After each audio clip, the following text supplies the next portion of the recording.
The plan may be the same.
Honourable members, Mr. Speaker.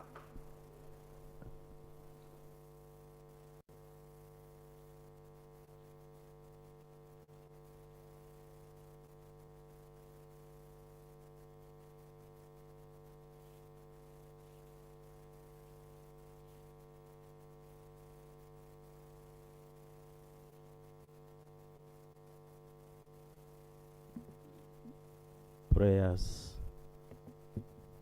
Almighty God, who in infinite wisdom and providential goodness have appointed the offices of leaders and parliaments for the welfare of society and the just government of humanity, we beseech you to look upon with abundant favor these your servants, whom you have been pleased to call to the performance of such important trust in this land. Let your blessing descend upon them here assembled, and grant that they may, as in your presence, treat and consider all matters that shall come under their deliberation in so just and faithful a manner as to promote your honor and glory, and to advance the good of those interests you've committed to their charge. Amen.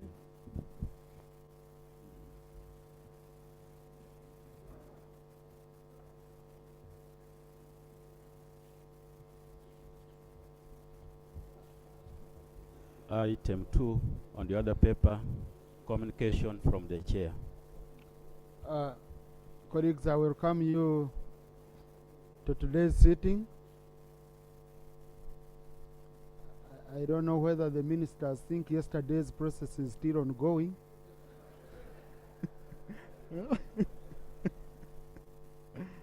The process ended, so you can come back.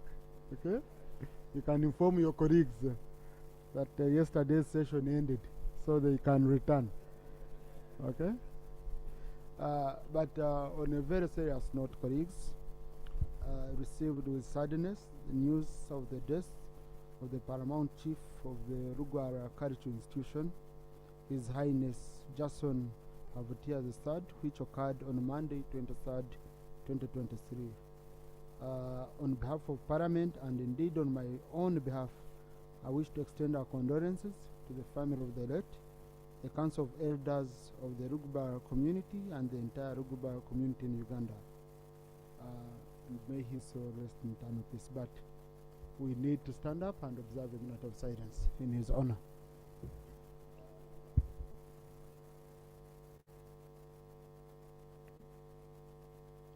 May his soul rest in eternal peace.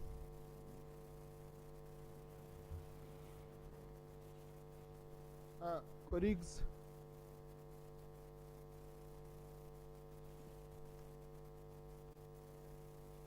in the public gallery this afternoon, we have a delegation of leaders from Bukedea District Local Government, the district for our very own, the Right Honorable Speaker of Parliament.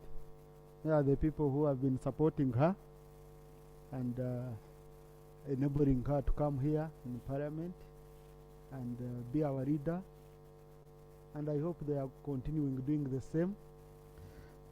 They include Mr. Muluga Imran, RDC, Ms. Akor Mary, LC5 Chairperson, Mr. Emong Showan Juma, District Speaker, Ms. Amunyo Heren, Town Council Speaker. We have 16 LC3 chairpersons from Bukedea. They can stand up for recognition. 22 district councillors, 33 town council councillors, the chief administrative officer, and the clerk to council. They are attending a 2-day training on governance and management of local councils at Hotel Africana in line with the Minister of Local Government. And they are represented by the Right Honorable Anita Among, the Honorable Ikojo John Bosco, and Honorable Paulot Patrick Isiagi. Please join me in welcoming them. Thank you. This is your house, and you're always welcome. Yeah. Honorable colleagues, the media has been awash with stories of what has been going on at Entebbe International Airport. Some of the most painful videos you could see. People crying, Ugandans being denied a chance to re-enter their country, others being denied a chance to go for opportunities which they've strived to get. because someone wants something small to put in their pocket.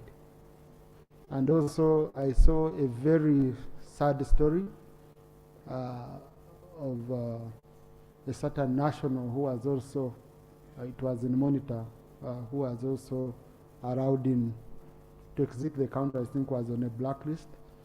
Very, very shocking stories, very painful, most of them, very, very painful. And I'm happy Civil Aviation Authority has admitted to most of them. But you see, in the reports which we've seen in the media, they are saying dismissed, dismissed. But these are criminals. These are criminals. You dismiss today, they go and get a job in another place, you know, and they continue with that kind of habit. So I'll need a joint statement from the Minister of Works, who supervises the Civil Aviation Authority, and the Minister for Internal Affairs, because most of the cases were to do with immigration officers. And the Minister for Works is the one who will take the lead in presenting the statement as the overall.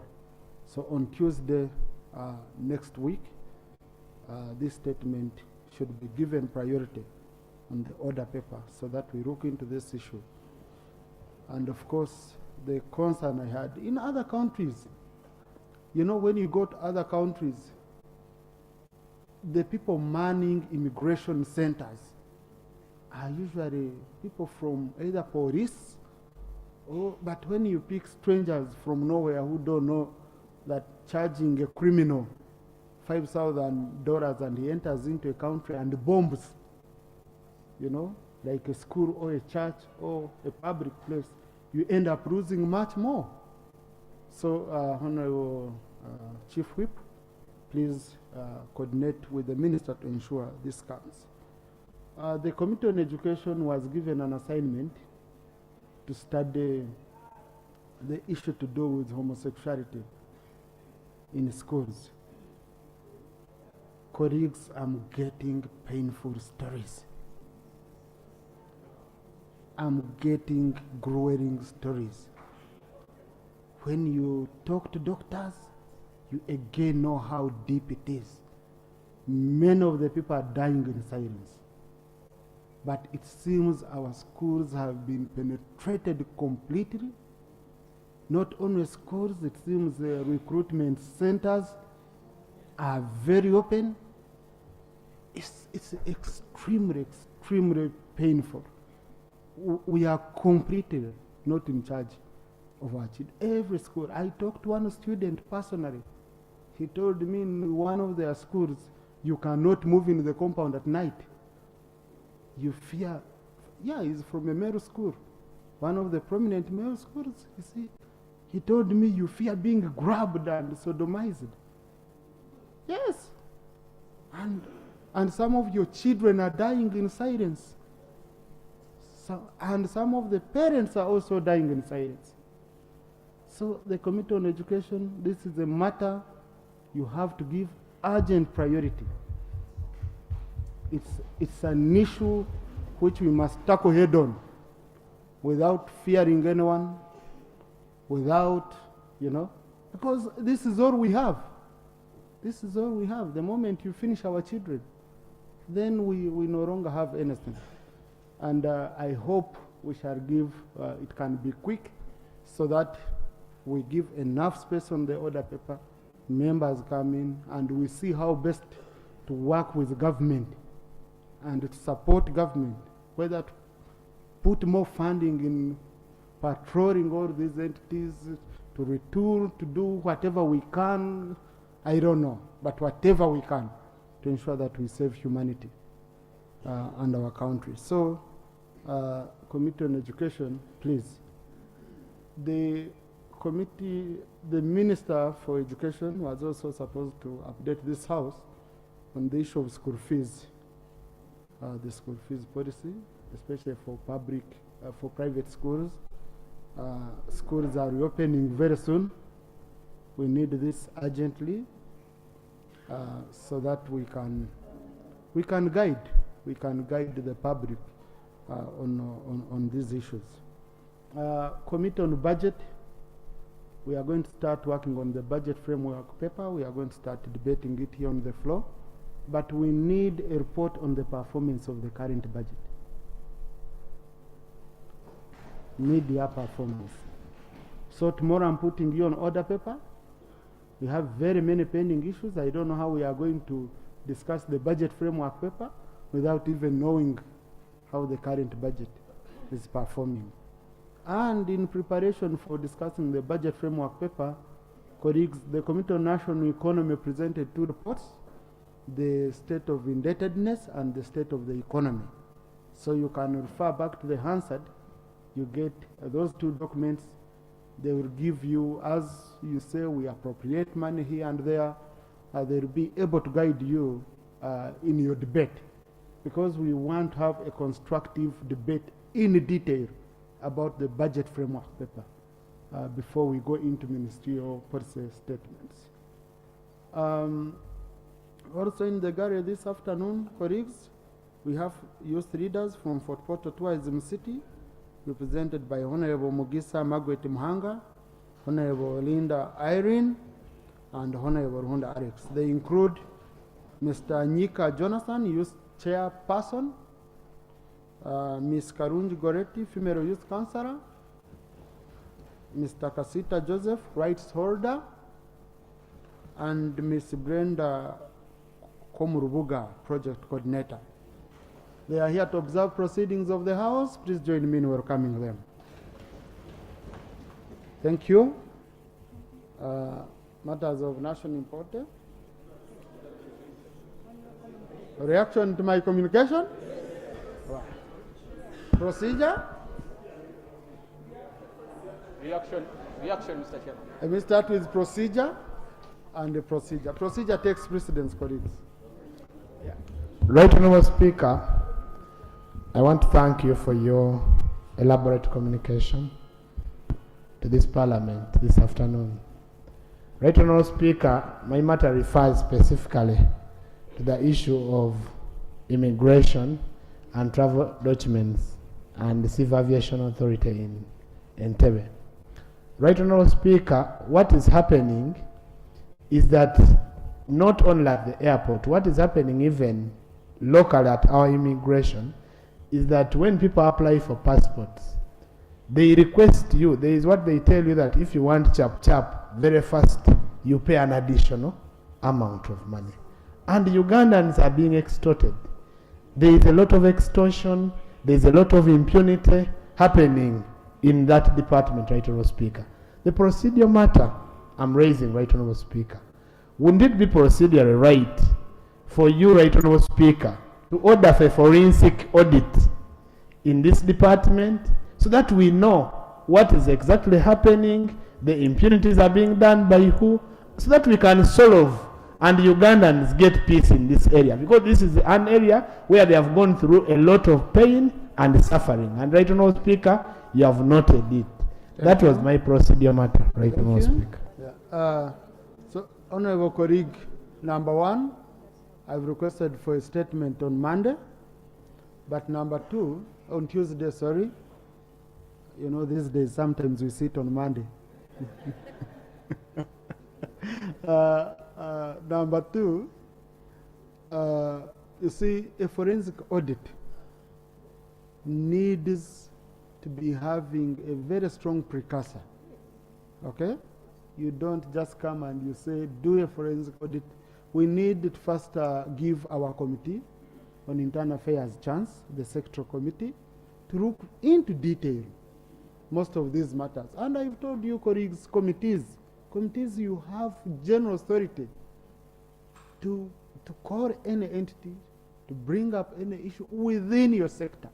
You don't need to wait for us here. Every day you wait for plenary to get assignments from plenary. It's always good the moment you do it, you inform the presiding officers that we are going to do A, B, C, D, so that we are in tandem once we are moving. So, Commissioner, I would say for now, okay, but I urge the Committee for Internal Affairs to look into these issues deeply, especially now that we are going to be scrutinizing the Ministry of Police statements of the sector. So I had allowed Honorable Esther. Thank you so much, Right Honorable Speaker.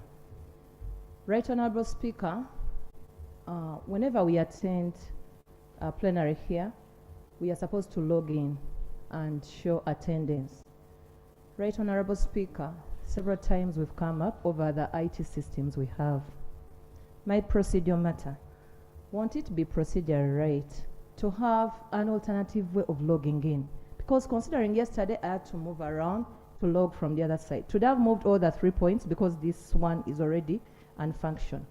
Want it to be procedure right. If we got another method, probably the camera person takes us continuously and later on they harmonize their way as far wish, because it seems the IT team is unable to ensure that the biometrics are fully working. Want it to be so? Thank you. Thank you. Honorable colleagues, these are administrative matters, and Honorable Esther has been in my office. Like the last 45 minutes ago, you were in my office. It should have been one of the issues you raised with me. But I've taken note. But colleagues, administrative issues, our chambers are open. They are not issues for prime time for the public when we are handling public issues. Honorable Kaburindi, you had. Thanks very much, Right Honorable Speaker. You mentioned something very touching about education, sodomizing gays and what have you. This is not something that started yesterday. Yes, you have rightly directed the committee on education to do serious work on it. But let's also go back to the cause. I would be very interested, Right Honorable Speaker, if you also direct Minister of Internal Affairs to scrutinize the NGOs. When you go to schools like now, Boda, you may find a teacher is an agent of an NGO. This thing started some 15 years ago.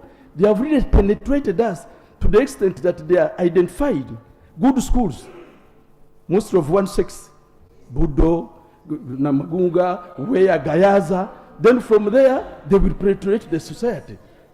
Right Honorable Speaker, this is a serious issue. Some NGOs, ever since they came here, they are not monitored on what brought them, how they are performing. They have ended up recruiting our children.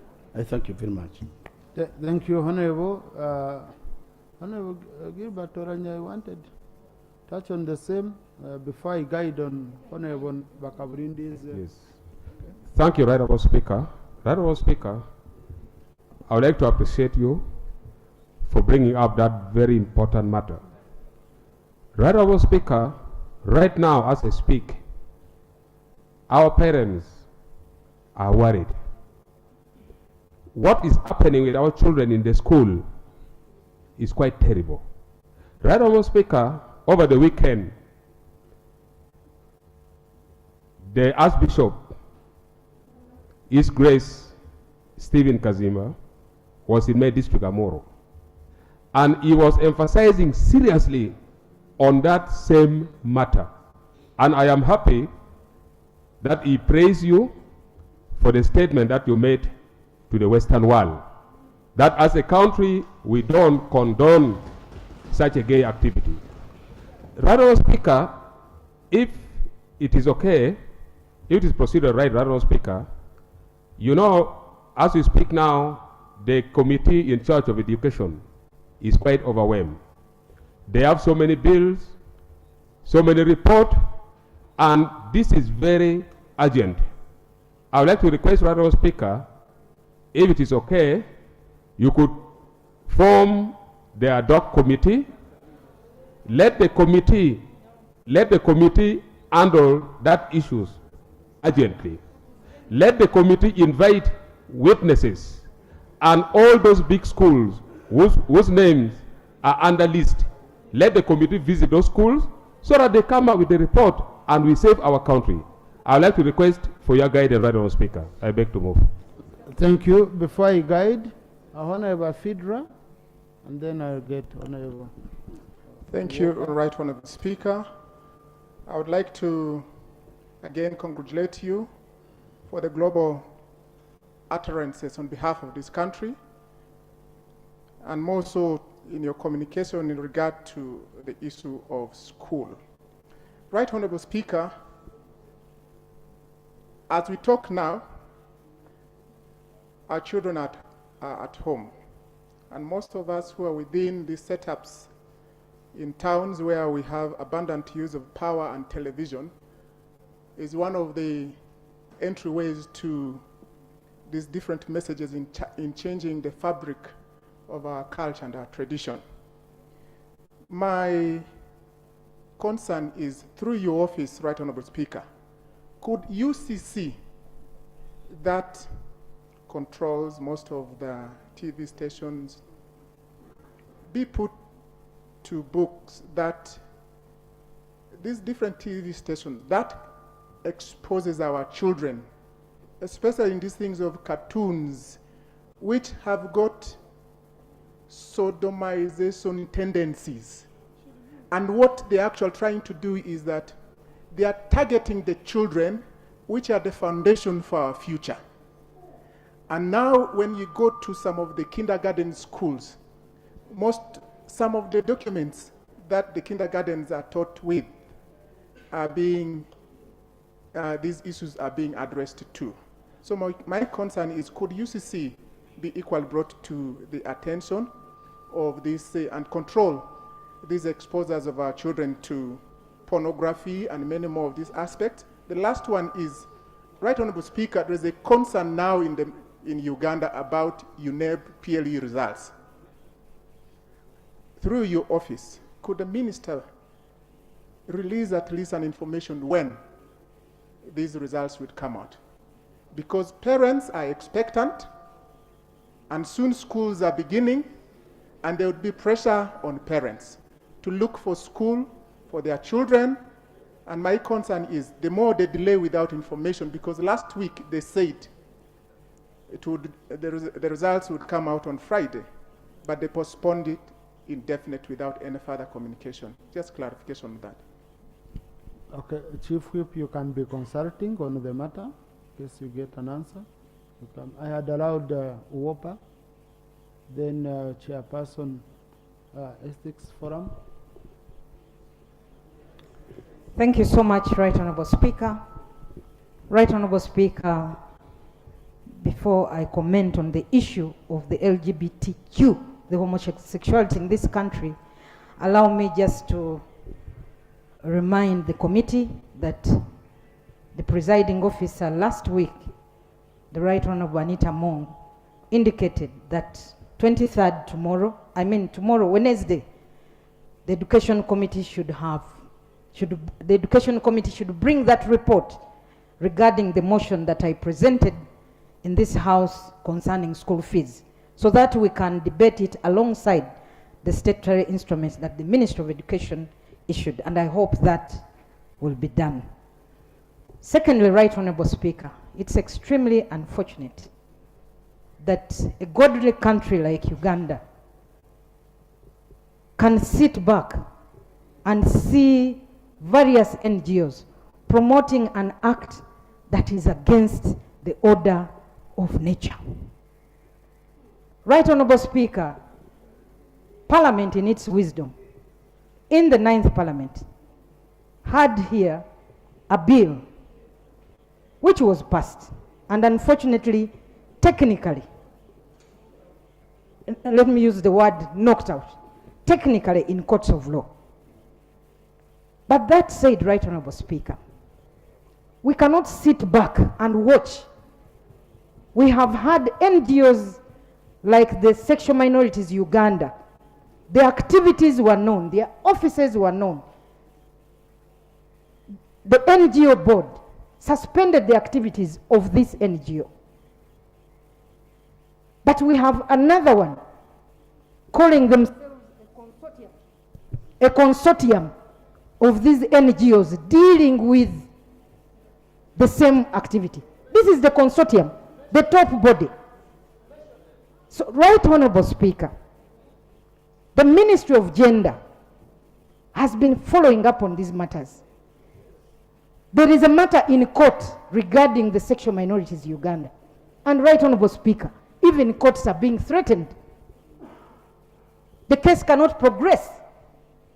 So, Right Honorable Speaker, this Parliament must provide leadership.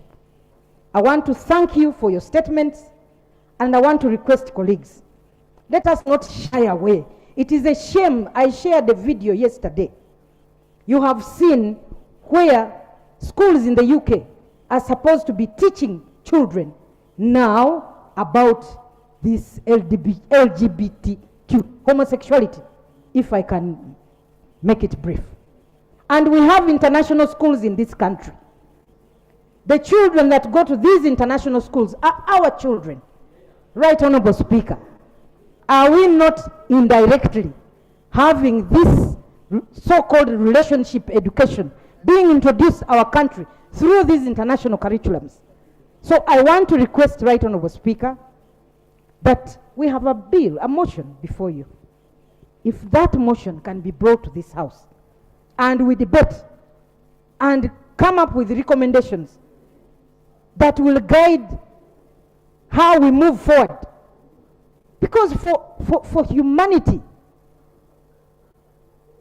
to go on, we cannot afford to have seeing children.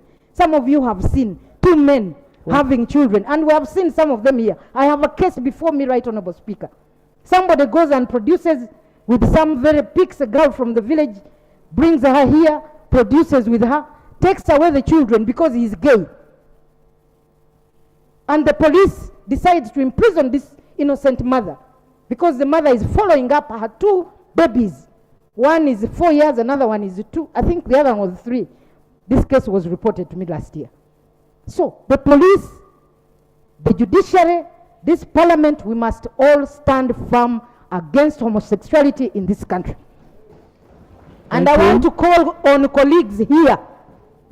Even in this Parliament, we have people who are sympathetic to these fellows. And I want to warn you, I will mention you here. You have children, you have a family, you cannot afford to destroy other people's families. Thank you, Right Honorable Speaker. Thank you. Honorable Doctor.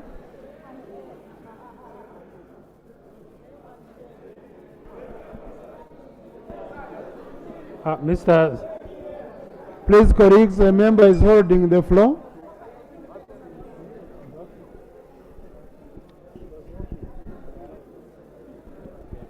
Mr. Speaker, sir, first of all, I appeal to members to recognize your leadership in matters to do with morality in this country.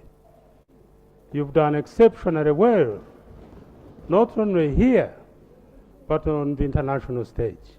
Having said that, Mr. Speaker, the truth of the matter is that our country is in trouble.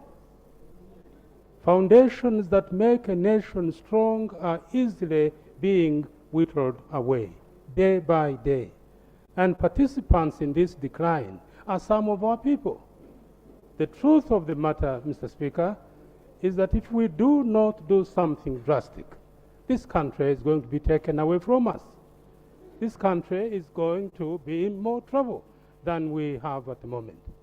May I say, Mr. Speaker, that if we choose to be silent, what will happen is that the security of this country will be compromised very easily.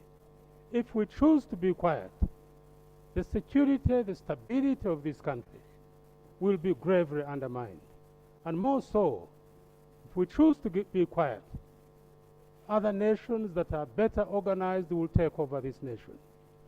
The beginnings of a decline that will make this nation absolutely weaker than she is will be more telling than we see now. Can I suggest, Mr. Speaker, that you authorize a committee to audit, I beg your pardon, the state of morality in this nation. That will take account of issues we are raising. What you see in Entebbe is happening everywhere, silently, unnoticed. But the nation is gradually becoming weaker and weaker as a consequence of the decline that we see. I recommend, therefore, that you authorize an audit of the state of morality in this nation. I think that will address many issues, Mr. Speaker. Thank you. Colleagues, the forum on ethics and integrity launched the State of Morality report in Kororo, where I attended, and the First Lady was a chief guest.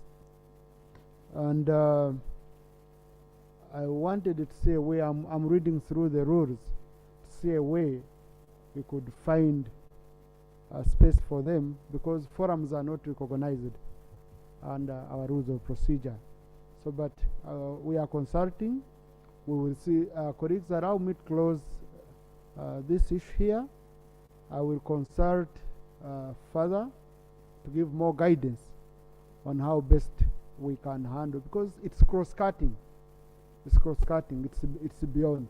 We are going to consult further and we see how best we can guide on this matter. Matters of national importance. Oh, I can start with yes, Honorable Boss. Right Honorable Speaker, I beg to agree with others, and I'm speaking as of both MP from West Budama Central. My woman MP raised the bar very high, and all other members are in agreement. The Ethics Forum chairperson has raised the bar equally very high. If this Parliament acknowledges that what we are dealing with, the social, moral issue, is of grave concern, we cannot reduce ourselves to lamenters. This House is empowered to do all what it takes. Since Honorable Sarah gave the historical background to this Parliament, I'm seated next to the champion of 9th Parliament in this regard,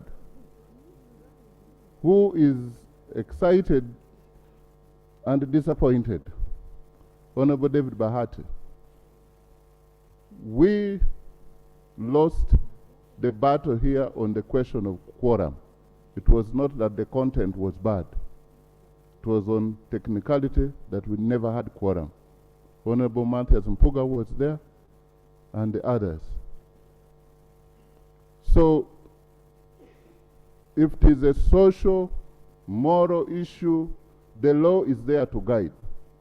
Because moralities in any country, you may not be able to police morals, but you can legislate to regulate some unwanted moral conduct, which is of public concern. I just thought I needed to be on record, and if what the forum agrees with, that can be able to sponsor the bill.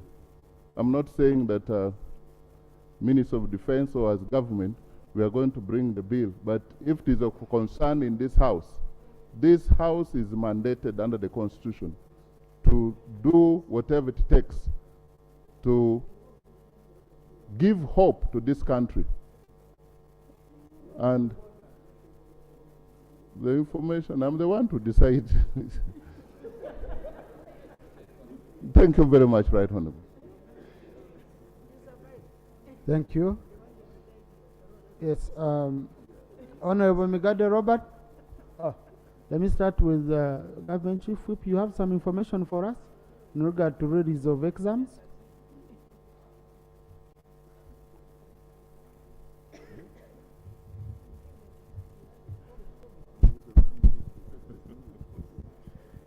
Thank you so much, Right Honorable Speaker.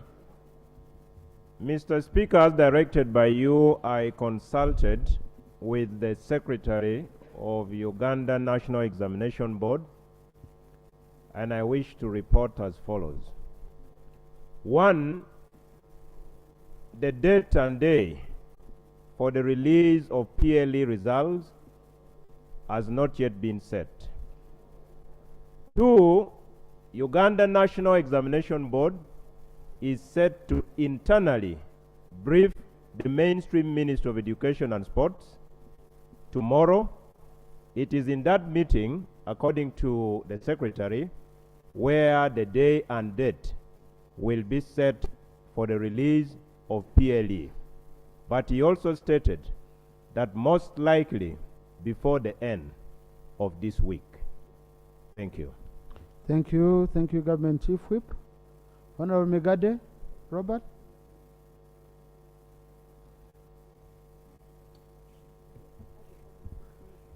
Thank you very much, Right Honorable Speaker. I'm rising on a matter of national importance, and this concerns the drug stockout in all the facilities in Buvuma. Right Honorable Speaker, we last got a second cycle from National Drug Authority in October, and since late November, we haven't had drugs.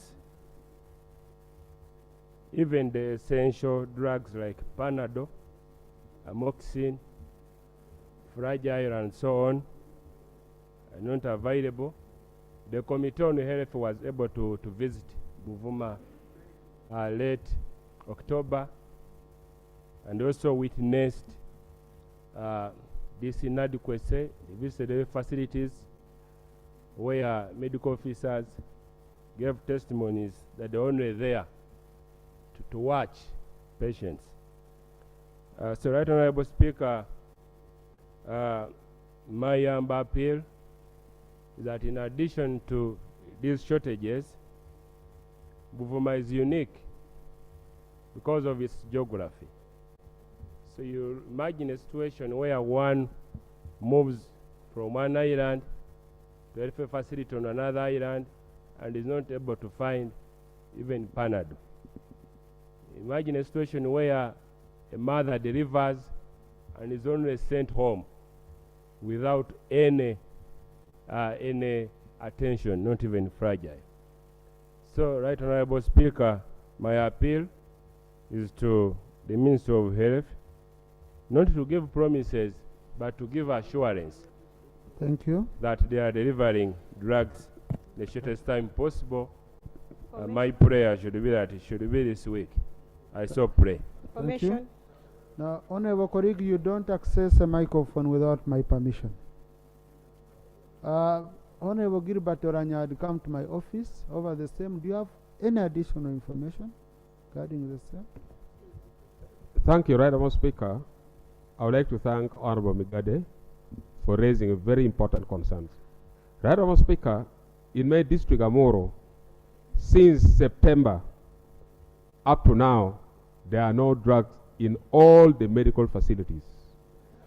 What the medical personnel are doing currently, what they do, they prescribe.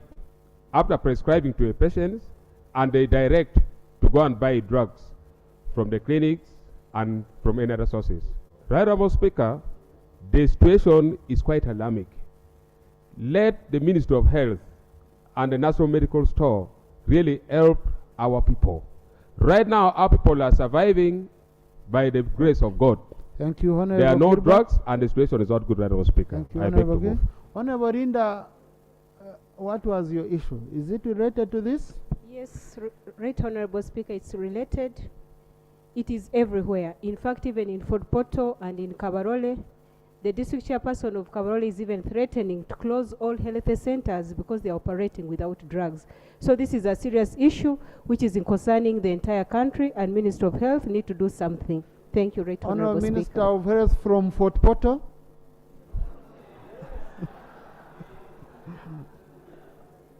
Your woman MP has just presented the case, so kindly.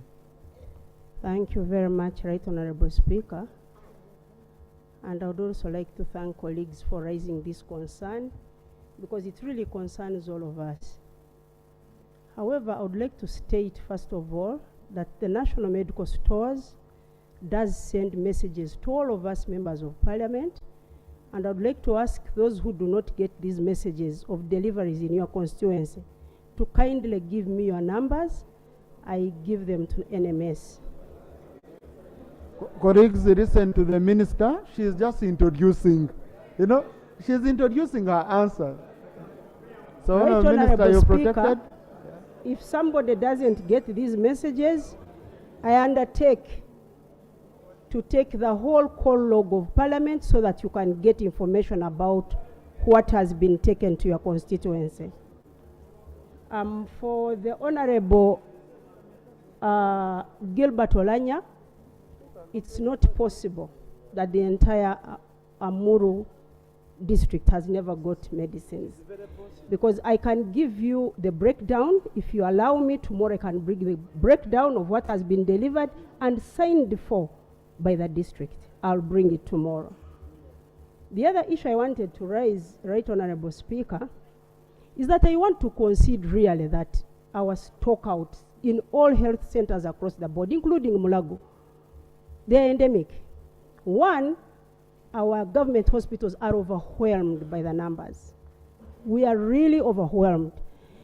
Last week I was in a hospital, and just to look at the numbers of diabetic people who had come for medicines and the amount of money we send to these health centers, you really wonder.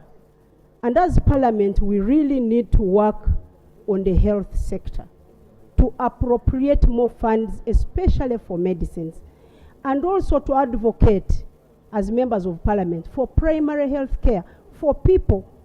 75% of the diseases we are treating in hospitals are non-communicable, meaning we could avoid them.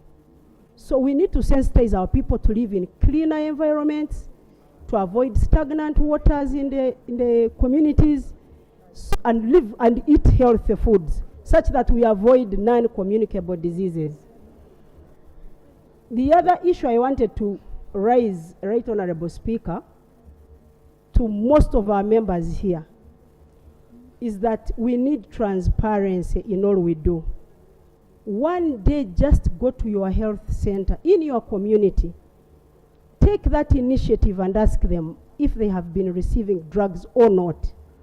They will show you how much they've received, the number of people that took these drugs, and how many they've treated. It's not that nobody is getting treated. People get treated. Thank you. Just that we get stockouts because of the overwhelming numbers. Thank Thank you, Right Honorable Speaker. Now, let's make it very easy.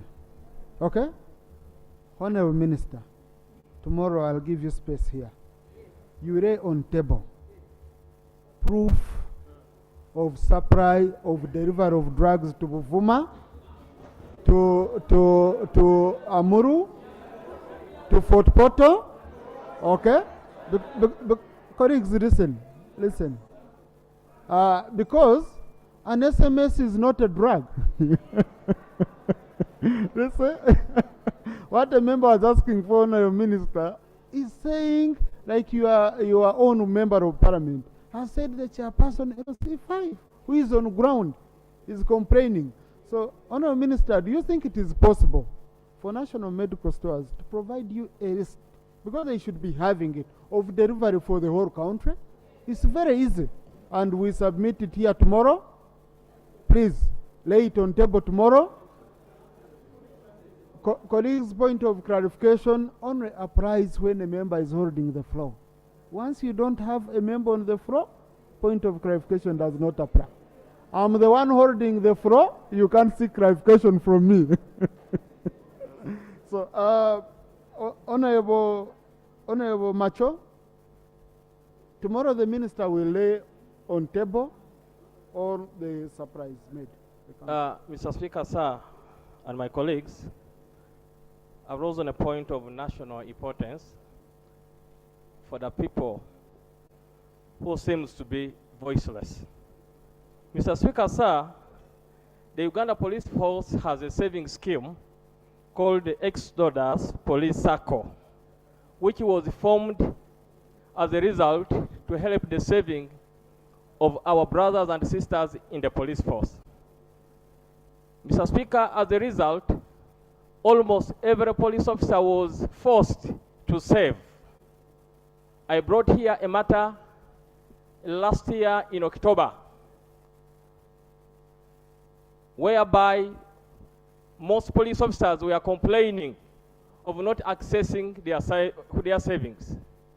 And the Speaker in chair, the Right Honorable Anita Moon, directed that the Minister of Internal Affairs should bring a report concerning this money that the police officers are denied and forced to save. Before the report is brought, Mr. Speaker, again, the same circle Exodus has brought a new policy of forcing every person in the police force who is saving that they are saving 50% of his or her income for retirement, whether you want it or not, without the consent of the members. Moreover, most members have got loans and they are not even able to save a quarter of the money. Mr. Speaker, I therefore, through the pain which the police officers of this country who are voiceless are going through, pray that, Mr. Speaker, I requested for an audit report of Exodus. It must be carried on, and forceful limitation of forceful saving must stop. Okay, information, my sister. Right Honorable Speaker, I just want to give this House Just wait a bit. Colleagues, I guided you some time back on matters of national importance. These are issues for which you have all the information, which are clear and expressed. Now, you can see the time we have. Please. Mr. Speaker, I'm very sorry. My sister was looking at me with a kind eye. And that's why I brought to that matter. But Mr. Speaker, this is a very serious matter. That as I talk now, we have many police officers who are stressed. Some families have divorced. They don't know how their children will go back to school because already the money has been remitted on account by force. I therefore pray that, number one, the forceful limitation of a forceful retirement, since they are public officers and they have their packages, must stop with immediate effect. And secondly, my request for audit of the Exodus Circle, that the chair of the Speaker, Anita Mo, requested to be brought, should be brought by the Minister of Internal Affairs as quick as possible. And the people of Kedia, thank you for voting very well. Thank you, Mr. Speaker. Thank you. Thank you, honorable colleagues. I would really be shocked if anyone can direct a 50% mandatory saving of one's salary. That's criminal. It can. Then you leave someone with what?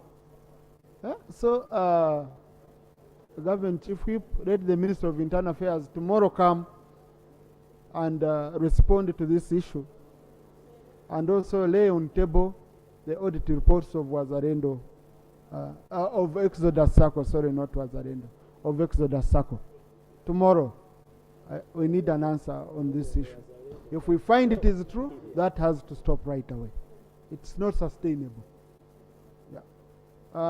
Honorable Dr. Abed Wanika. Thank you, Right Honorable Speaker. I rise on a matter of national importance in regard to the border industry and the high cost of acquiring a license for a border driver in this country. Right Honorable Speaker, there is a big outcry in this country. For a person right now to access a license to drive a border, to ride a border, you must be in possession of averagely 300,000 shillings, including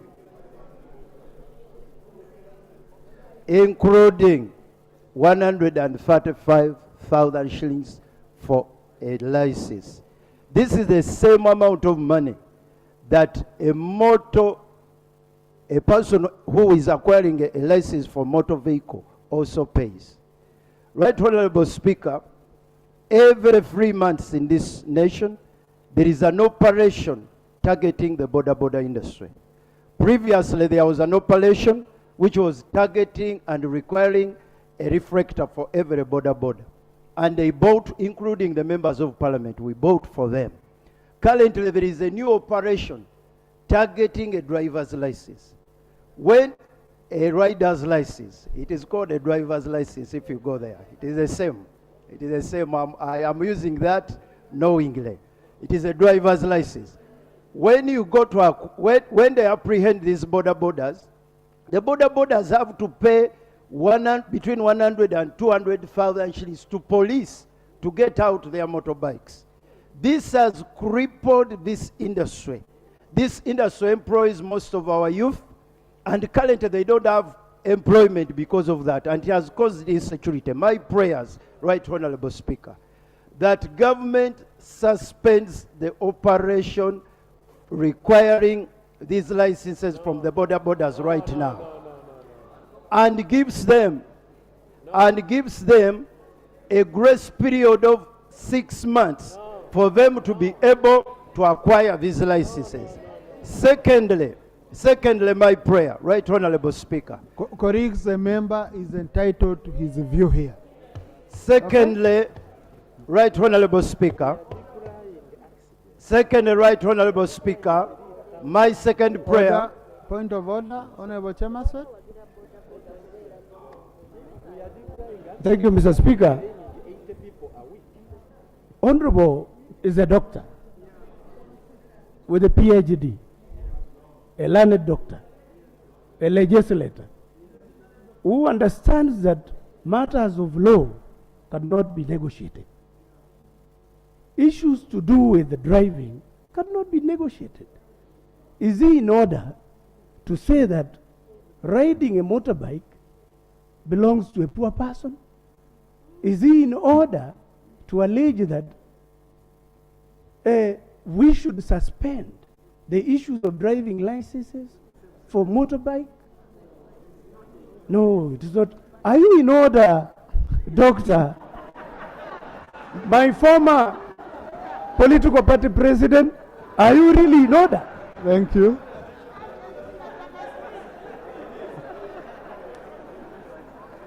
Now, for the record of Parliament, Honorable Dr. Abed Wanka is not a PhD holder, he is a veterinary doctor.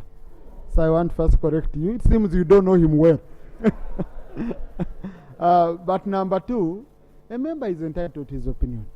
And that's why the minister is supposed to respond, and then as a house we adopt a position we believe is much fair. So the colleague is in order. Thank you. To proceed. Thank you, Right Honorable. Conclude, Honorable. Thank you, Right Honorable Speaker. When I went to school, they taught me the difference between suspension and saying no license. I would help my colleague in that area. Right Honorable Speaker, I'm calling about suspension for 6 months so that these borders will find time to acquire licenses.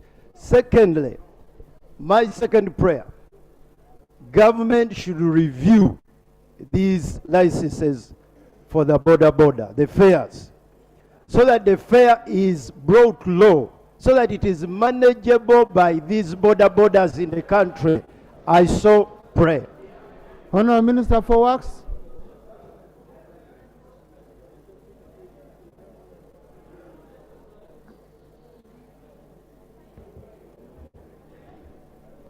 Right Honorable, I want to thank my colleague, Dr. Bwanika, for observations and suggestions. I know it will take a bit of time to really come and explain why government is doing what it's doing. But in a nutshell, I want to advise very kindly my honorable colleagues, let's not be populist on things that are risky. Let's not be populist on issues that provide and which are meant to tame a department in our society which has caused mayhem in Mulago Hospital. If I took you now, Mr. Speaker, to our emergency unit, and you see the people who have lost limbs thanks to these borders who are reckless. A majority of them are good, but a group of them are reckless, and we are taming the reckless ones. What I want, Mr. Speaker, is to bring in detail, and there are so many things. So again, my emphasis, let's not separate populism with what is practically good for all of us. Yes, so I will bring a detailed report. And thank you. Honourable Minister, there is nothing populist about what the members raise. The moment you charge high fees, then borders will go underground. They will run away from licensing. I don't agree with him on the issue of suspending and all that, but the main point he has raised is, why do you charge me, the owner, the driver of a vehicle, even a commercial vehicle, the same amount as a border rider? He's saying the most important point me I've picked is that revise the fees, make them fair so that you attract these borders to pay for licenses. If you keep it high, most of these borders are not riding their own. Okay? So I think you need to pick that point of the fees being high. You look at it, Honourable Minister. I will bring a report here, and which report we shall very objectively be ready to take your guidance, but I will bring a report here. And thank you, Honourable Minister, in 1 week. Thank you. Honourable Babiku, Jessica.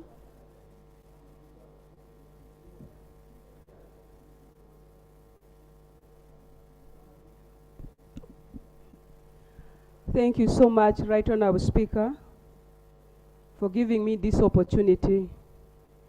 The matter of national importance I'm raising is on increasing rate of blindness in my district. Blindness affecting both children and adults. Right Honourable Speaker, my health unit and the referral hospital in charge of this matter cannot handle the magnitude. May the hospital try to help my people. Within 2 days assessment, 115 people were discovered to be in acute state. Right Honourable Speaker, may the hospital could not continue helping more people. And my prayers are, one, Ministry of Health should visit Adjumani district to comprehensively establish the root causes of the increasing blindness in my district. Two, Right Honourable Speaker, I pray that Ministry of Health equips the healthcare unit in my district so that many of the people who are now patients can be helped than always referring them to regional health facilities. Thank you so much, Right Honourable Speaker. More disabled are coming in my district because of the high rate of blindness. Thank you. Honourable Minister, we seem to be having a difficult situation in Adjumani. A colleague needs help for her people. Thank you very much, Right Honourable Speaker, and thank you, Honourable Jessica Bebiku, for that question. And I promise to link you. Switch on, Honourable Minister. I promise and undertake to link you with the Ministry of Health staff to move with you to Adjumani to find out what is causing this blindness. It hasn't been brought to my attention, but I am glad that you have brought it today. And at least by next week, if you are free, they could travel with you, or if you are not, they will still go meet your personal assistant, go to all the areas you have mentioned, and find out what is causing this blindness. I thank you, Right Honourable Speaker. Thank you. And the member. Thank you. Yes, because Honourable Babiku is the chairperson of the sectoral committee, she's going to be busy. So I hope linking up with the DHO of Adjumani, I would help you much quicker. Honourable Susan Abeja.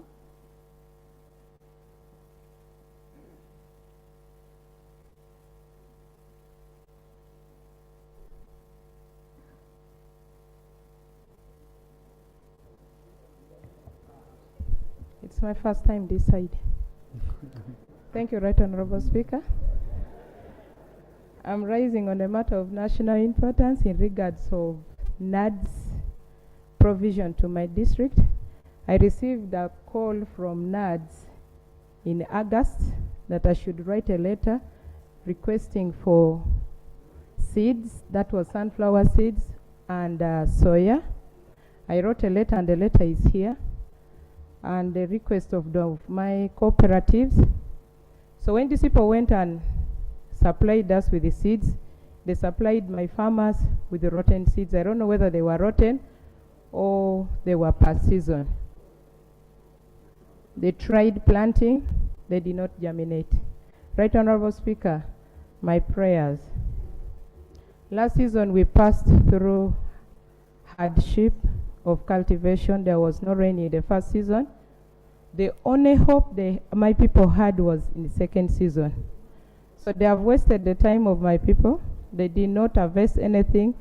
Right now they don't have school fees for their children. So I have two prayers. One is to provide us with the seeds this coming season, because the money was given to them. If they did not pay the supplier, where did they take the money?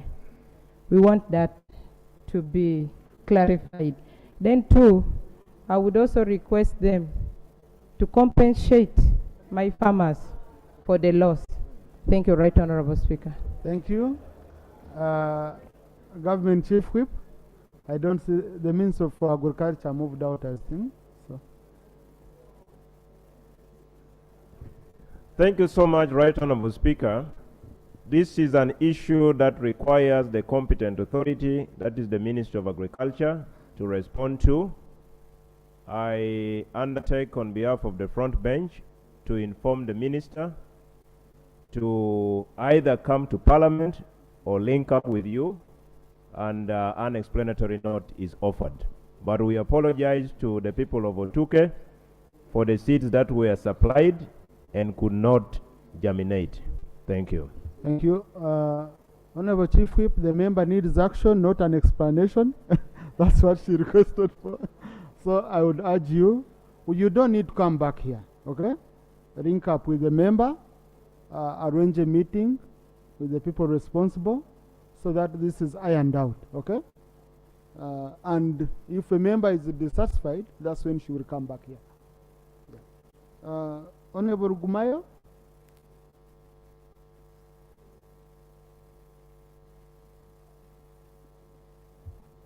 Thank you, Right Honorable Speaker, for the opportunity. Right Honorable Speaker, I raise on a matter of national importance in regard to regulations meant to bring into effect provisions of the PPDA Act. Right Honorable Speaker, Section 50, subsection 1 of the Public Procurement and Disposal of Assets Act of 2003 provides for preference schemes to our locally manufactured goods, local consultants. This is intended to facilitate their development by giving them competitive advantage in public procurements. Under the same section, Right Honorable Speaker, it provides for reservation schemes to particular sectors of our population in the country. Right Honorable Speaker, in the 10th Parliament, out of your profound wisdom, you found it important to justify the need for these provisions under Section 59B. And the Act gives specific mandate to the PPDA authority to specify particular businesses or public procurement contracts that are subject to these reservation schemes. The purpose of this is to facilitate or to promote the participation of the youth, the women, and persons with disabilities in public procurements. Right Honorable Speaker, under the same Act, the Ministry is mandated to draft these regulations and issue them. However, up to today, Right Honorable Speaker, we are approaching mid-term, the 11th Parliament. These regulations have not been issued. My humble prayers, Right Honorable Speaker, is number one, that the Ministry of Finance updates this House on the progress made in drafting these regulations. Second, Right Honorable Speaker, through you, I want Parliament to urge the Ministry of Finance to advise ministry to make wide consultation meetings with the youth, the women, and persons with disabilities, because they intended to be beneficiaries of these provisions. They make consultations with them that they can make very good regulations. And lastly, Honorable Speaker, I want to ask you to urge the ministry to expedite the process of making these regulations, that the young people can benefit from these public procurement contracts as envisioned in the Public Procurement and Disposal of Assets Act. Thank you very much, Honorable Speaker. Yeah. Now, since the member has used the strong language of asking the Speaker, Honourable Minister, can you save me? Right Honourable Speaker and Honourable colleagues, my young brother, the Member of Parliament for Young People, who is my successor in the youth fraternity, has raised very valid points. And as the Minister of State for Finance, I undertake that within 2 weeks, I will bring an update, an explicit update of the actions that would have taken to ensure that the regulations are out and issued to the PPDA. Thank you, Honourable Minister. Please ensure this indeed is expedited. Okay. Honourable Kintu Brandon. Honourable Kintu Brandon. Honourable Pamela Kamugo.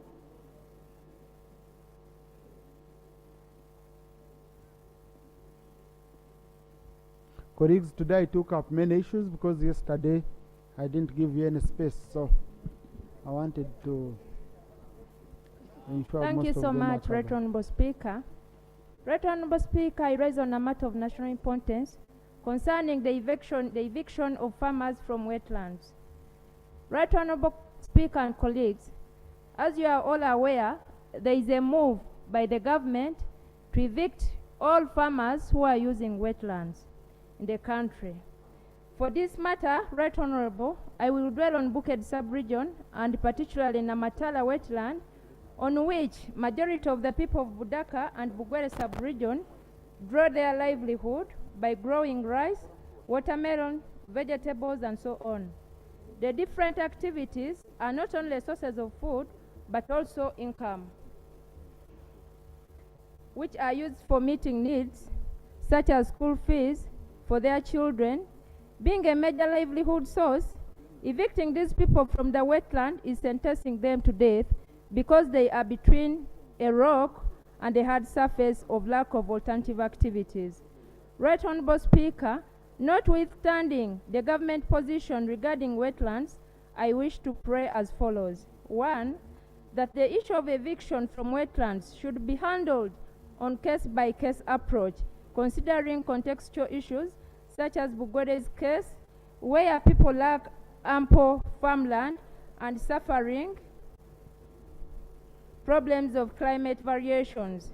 Secondly, Right Honourable Speaker, government should introduce, train, and adequately support alternative farming activities for the people currently depending on Namatala wetland.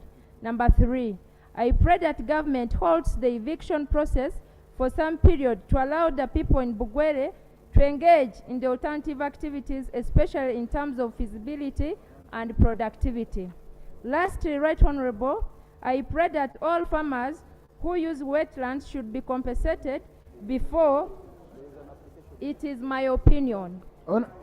Honourable colleague, just I continue. pray that all farmers who use wetlands should be compensated before an eviction takes place. People can engage in an alternative business activity. Right Honourable Speaker and colleagues, I beg to submit. Thank you. Right Honourable, before I leave, protect some of us. Some colleagues have a vice. When we come and stand to represent our people, there's a way they tend to treat us, and they make these are our opinions. We are representatives of people. You should learn to respect us. Thank Thank you. you so much, Right Honourable. Yeah. Thank you. Colleagues, Honorable Kamugo Pamela is raising a very important point. Whenever you're holding the floor, you want to be listened to in silence. The best we can do is to cheer colleague, you know, to go on and... So for that matter, we must cheer Honorable Pamela for raising an important... Hey, this is on our behalf, all of us. So I don't see the minister here, Government Chief Whip, kindly.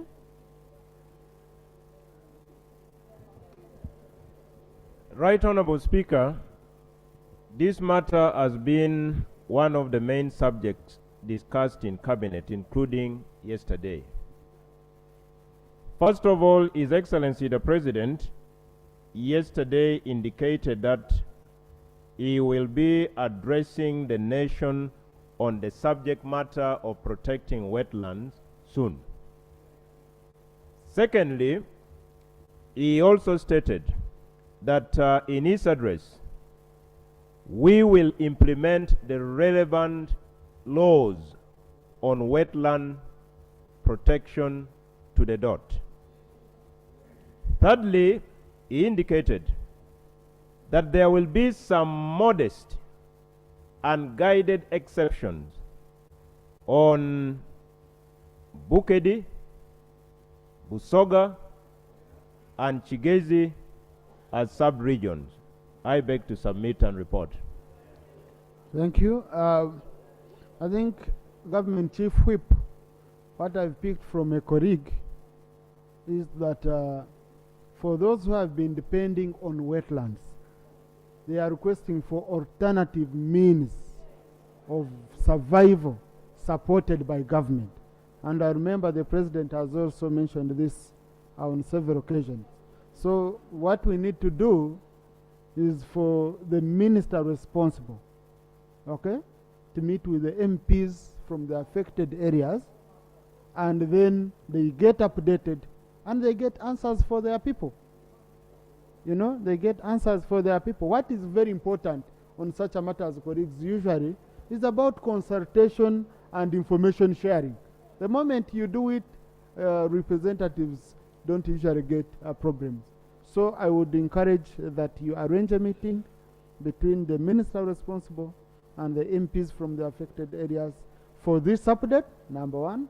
But number two, to look at the issue of alternative means of survival for the communities that are going to be evicted out of these wetlands. Lope, you had some issues?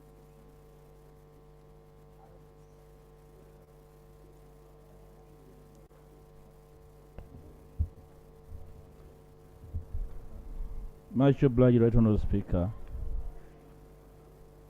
Right Honourable Speaker,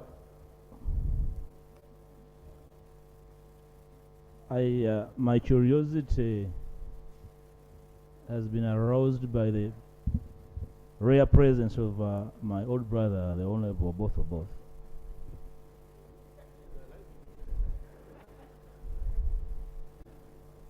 The Minister of State for Defence. Neither Speaker is aware that you are very busy. That's why I refer to your rare availability. On the 18th of January this year, Right Honourable Speaker, the Human Rights Commission issued a statement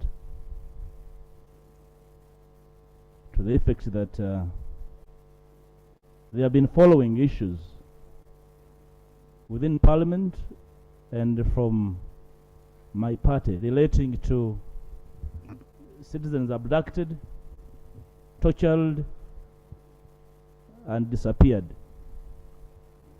Sometime last year, Right Honourable Speaker, at your own indulgence and consideration, when we raised these matters, upon my deposit with the Parliament of a list of 25 persons disappeared for more than a year, you ordered for an in-house understanding of the problem.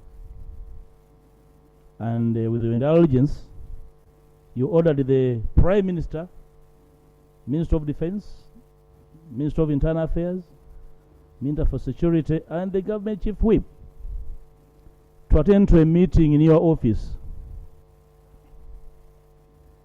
On the fateful day, the Speaker was busy and communicated. And the Speaker gave another day. On that same day, I turned up with my team. The Prime Minister and her team never turned up. They did not communicate, no cutters of communicating, not even to hazard a message of whatever sort for my comfort and for the people I speak for. Now that my brother is here, the Honorable both of both, you know, we've all been concerned about the people spreading vices like homosexuality and related matters. And we do not seem to know the individuals in person. But at least we know the commander. We know the minister commanding people who are abducting citizens. Those who drive drones draw fuel from my brother's ministry and other ministries. Right, Honorable Speaker, now that the Commission on Human Rights is communicating that they have confirmed the 7 missing persons, and the 17 they do not know, and they have tried and cannot tell. They're even confirming that they actually reach out to the families of these missing persons. Now that the Prime Minister acted so dishonorable by dodging the meeting and even failing to own a very simple act of courtesy to communicate to me her disappearing act, and I'll show it in one of these days, that does not really deserve decorum. But, Honorable Speaker, in this space, we live by honoring each other, even when we disagree. This particular matter is very critical. I need your guidance as to whether I should cede any space and honor to a Prime Minister and her team, and my brother, Honorable both of both, whether actually they have discussed this, and they chose to disappear and run away from a meeting, and whether she deserves my honorable space and consideration when she rises up on this floor of Parliament and his team. Right, Honorable Speaker. Because this is very critical. Thank you. Right, Honorable Speaker, and I hope you're not sending me to another meeting because I will not attend. Right, Honorable Speaker. Not out of disrespect for the Speaker, but out of dishonoring the people that dishonored me and my team, Right, Honorable Speaker. Thank you, Rob. Right, Honorable Speaker, I hope we get really space for this more than anything else. Now let me first help you on this, Lop. Let me first help. Much. Yes. Lop, I want formally present my apology to you. It was me in wrong. I got a medical condition which couldn't allow me meet people. And you know these days when you announce that you have a certain medical condition, even your wife can abandon you. So, and I was in isolation. So at that time, I remember the General David Mhoze was in fact the first in the meeting room. Then Honorable Boss called me. Then you later on called me.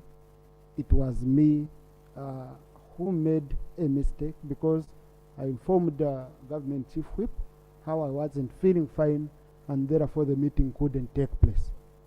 So before all you wanted to use to ban the Prime Minister, kindly spare your young brother who has said, forgive me. Okay? And I request you, you find it in your heart, forgive me on that. And on Tuesday at 10, if you still trust me, I know after all this I might have also lost your trust, but if I still have an iota of trust, you on Tuesday at 10, the team comes, we meet, and we sort this issue for once and for all. We don't come out of the boardroom without a solution for this issue, and at 2, we report to this house on that same day. I request you, Lop. Much obliged, Honorable Speaker, and I hope when we return, because it is the Speaker's admission, which is an act of humility for me, unacceptable, but in absence of the Speaker, these are colleagues. None of them could hazard a message to me, and I took it personal upon them. But also, Right Honourable Speaker, while I will honor your invitation, I need to bring it to the attention of these honourable colleagues that the abductions are still ongoing.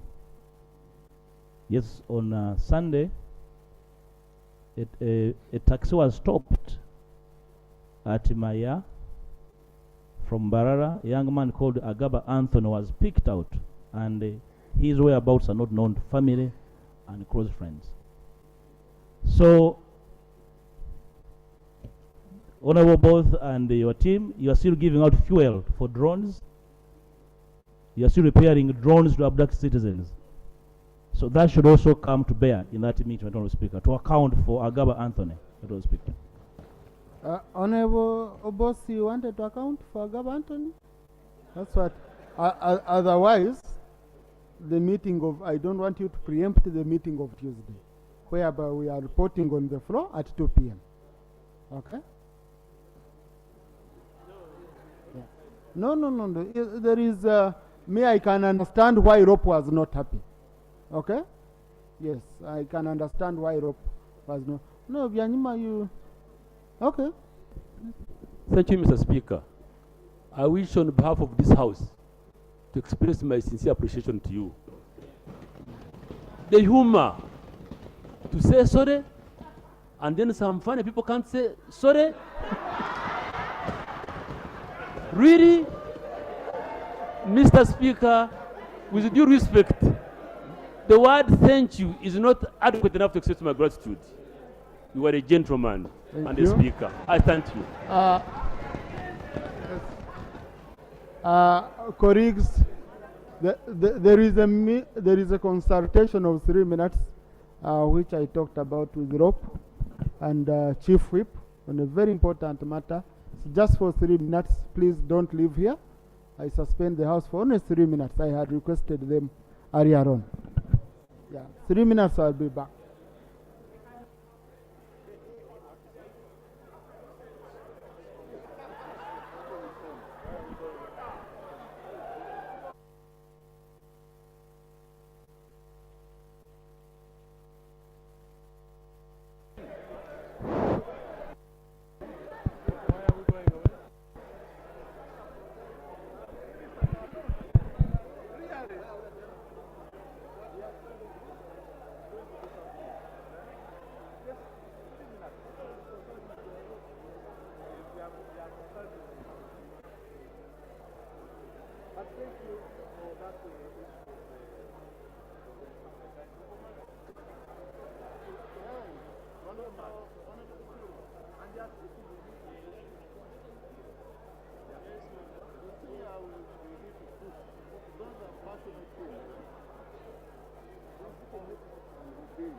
Colleagues, let's resume our seats.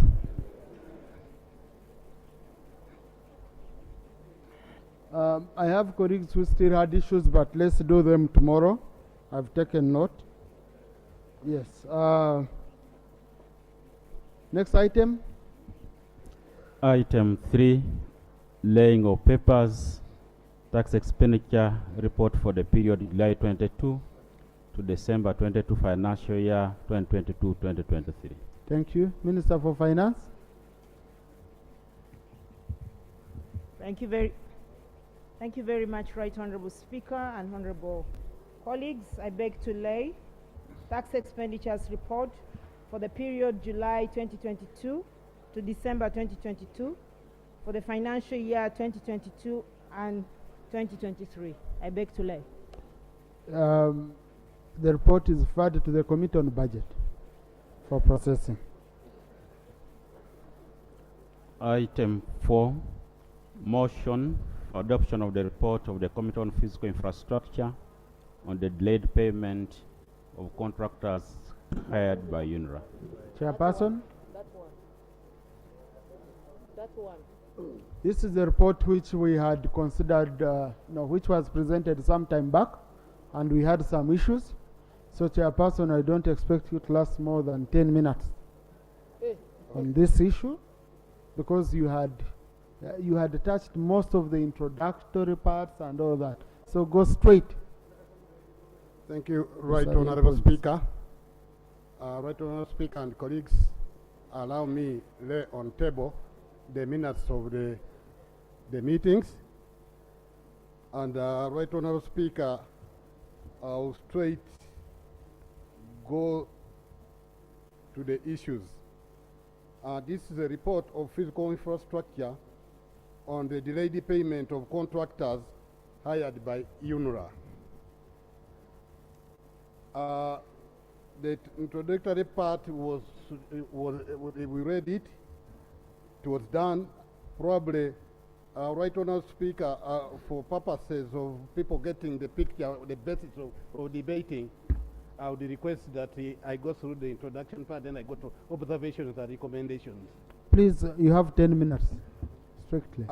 Right Honourable Speaker and members, on 4th May 2022, the Honourable Richard Sevamara MP Bikoto Central in Masaka District raised a matter of national importance in regard to budget separation, particularly in the road sector, where he stated that it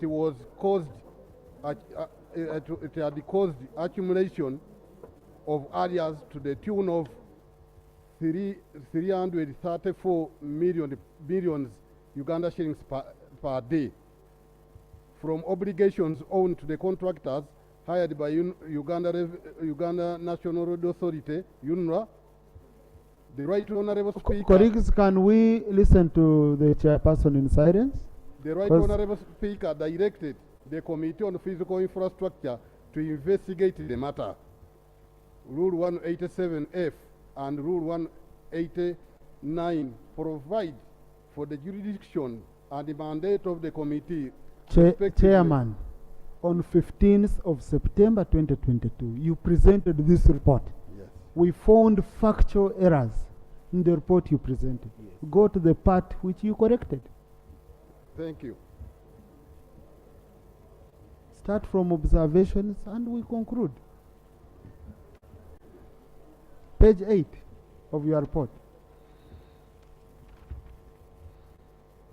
Thank you, Right Honourable Speaker. Observation and recommendations on concerns from the House. The main concern from the House, as referred to the Committee for Scrutiny, was delayed payments to contractors, leading to high interest charges to government. The committee observed that 1. There was delay to pay certificates and invoices to contractors hired by UNRWA due to revenue shortfall arising out of COVID-19 pandemic, which caused the areas with attendant interest of 235.6 million per day, contrary to Uganda shilling 334 millions per day, as stated by Honorable Sebamara Richard from Bukoto.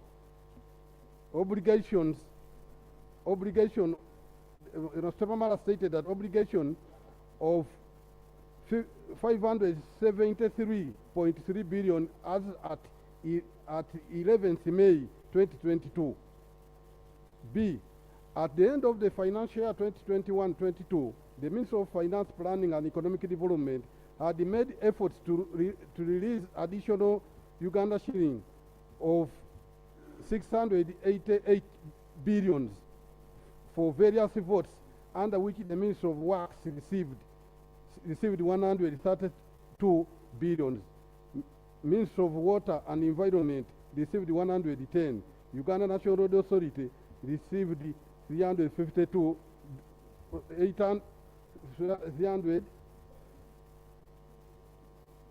686 billion, and which road fund received 110. Out of the additional release of 688, the road subsector received 586 billions. The committee observed that since interim payment certificates and invoices are raised from time to time, the obligation on to UNRWA by 27th September 22 was 832 billions, out of which local contract certificates and invoices amounted to 115 billions.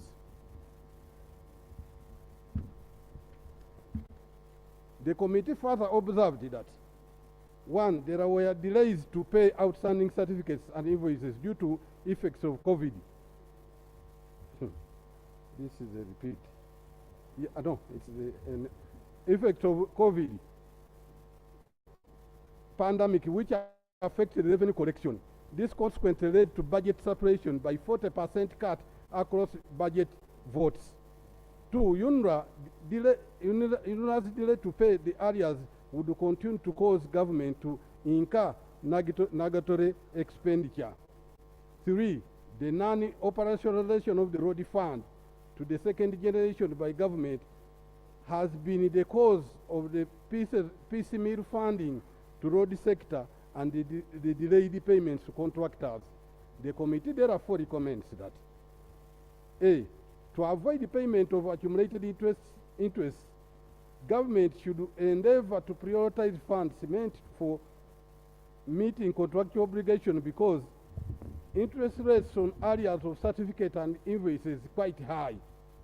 B. In order to curb the ongoing hemorrhage of financial resources from government, Ministry of Finance should endeavor to honor its commitments to clear the debts owed to contractors as a first call in the first quarter of the following financial year.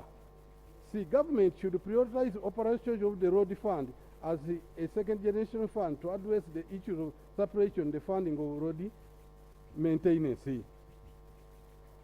4.2. We had other stakeholders.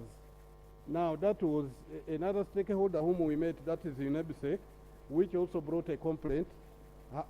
The committee they gave reasons, but the committee also is writing for the observation. Chairman, read the report, okay? You don't present your statements. Yeah. You read the report. The 40% budget cut to MDs responsible for infrastructure development significantly affected the planned output, which consequently led to the inefficiency and ineffectiveness.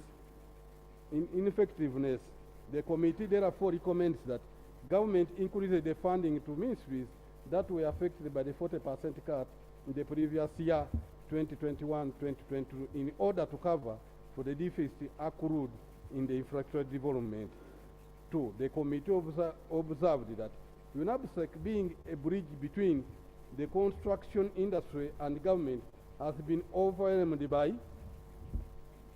by complaints from its members accruing from delayed payments that have consequently led to hindrances by contractors to perform ongoing works and other obligations. The committee recommends that government clears all outstanding obligations to UNABSEC members and other contractors owned. This will also go a long way ensuring that the good working relations between UNABSEC and the government is maintained. 4. The committee further observed that some of the UNABSEC members' accounts had been seized, frozen by URA due accumulation of tax penalties as a result of delays to remit VAT with penalties and a monthly 2% interest in tax areas. 5. The committee observed that commercial banks, who are the main financier of the construction industry, are losing confidence in government-funded projects due to contractual breach by government, making the projects less competitive and very expensive. Further, the pressure from commercial banks on loans undertaken is overwhelming. The committee recommends and urges government to clear the outstanding obligation on to construction contractors. 4.3, general observations and recommendations. Need to protect local contractors. The committee appreciated the concern of UNABSEC in regard to the need to protect the local contractors. It was noted that delayed payment by government to local contractors had led to collapse of many local companies. The committee observed the collapse.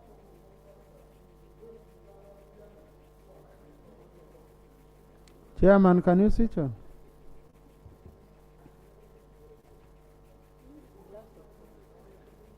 You can forward the file just to make it.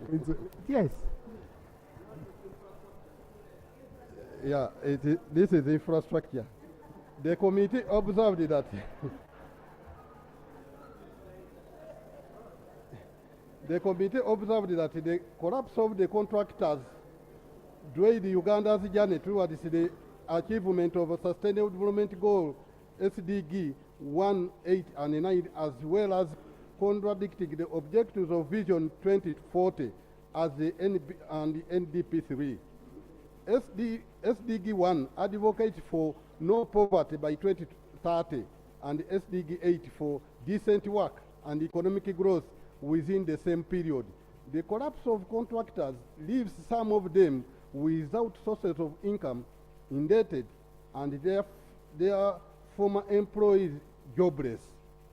This presupposes both categories of people to poverty. The collapse of the contractors also jeopardizes Uganda's realization of SDG 9 that advocates for industrial innovation and infrastructure development by 2030. The fact is that the contractors are unable to deliver on expected contracts. Infrastructure development is delayed.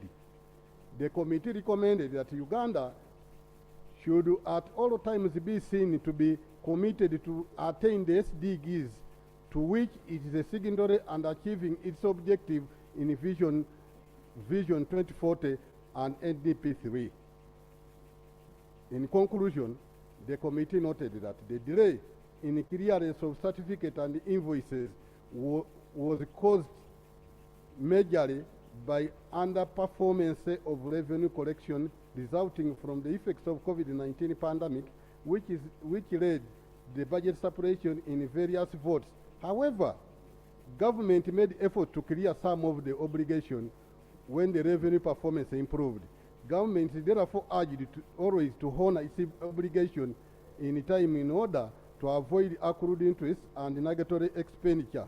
Government should also prioritize operationalization of the road fund as a second generation fund to address the issues of separation in the funding of the road maintenance. Right Honourable Speaker and members, I beg to move that this report be adopted. Thank you. Thank you very much, Chairperson. Infrastructure. It will be adopted after debate. You can remain seated here because we still need you. You'll respond to some issues. Our colleagues, this is a direct matter, really. Yeah, this is a direct matter. Not much. Maybe most of the issues would be for emphasis. Okay, so let me start with Honorable Tebandeke. I got Honorable Guzuri. Thank you, Right Honorable Speaker, And, for the opportunity Honorable granted. I appreciate the chairperson physical infrastructure for the report, well elaborated. I've also noted of the enormous challenges that affected the performance of the physical infrastructure action onto our roads. But Right Honorable Speaker, to my dismay, that the committee did not note a comparison between the action taken on a number of resolutions we passed in here. The matters of accountability are not yet well elaborated. We admit that. However, Right Honorable Speaker, I remember in August last year, I raised the matter of urgent national importance over the same and over my road, Bale Kayunga Galilaya Road, and it only affected the area just on the portion of the road 4 kilometers out of 89 kilometers that affected was submerged by waters from the tributary of River Nile and the swamp. And you did direct the Honorable Minister, and unfortunately is a potential minister. I cannot bring a motion to censure him, but you directed him to go and visit the area and carry out a survey on how to help the people over there.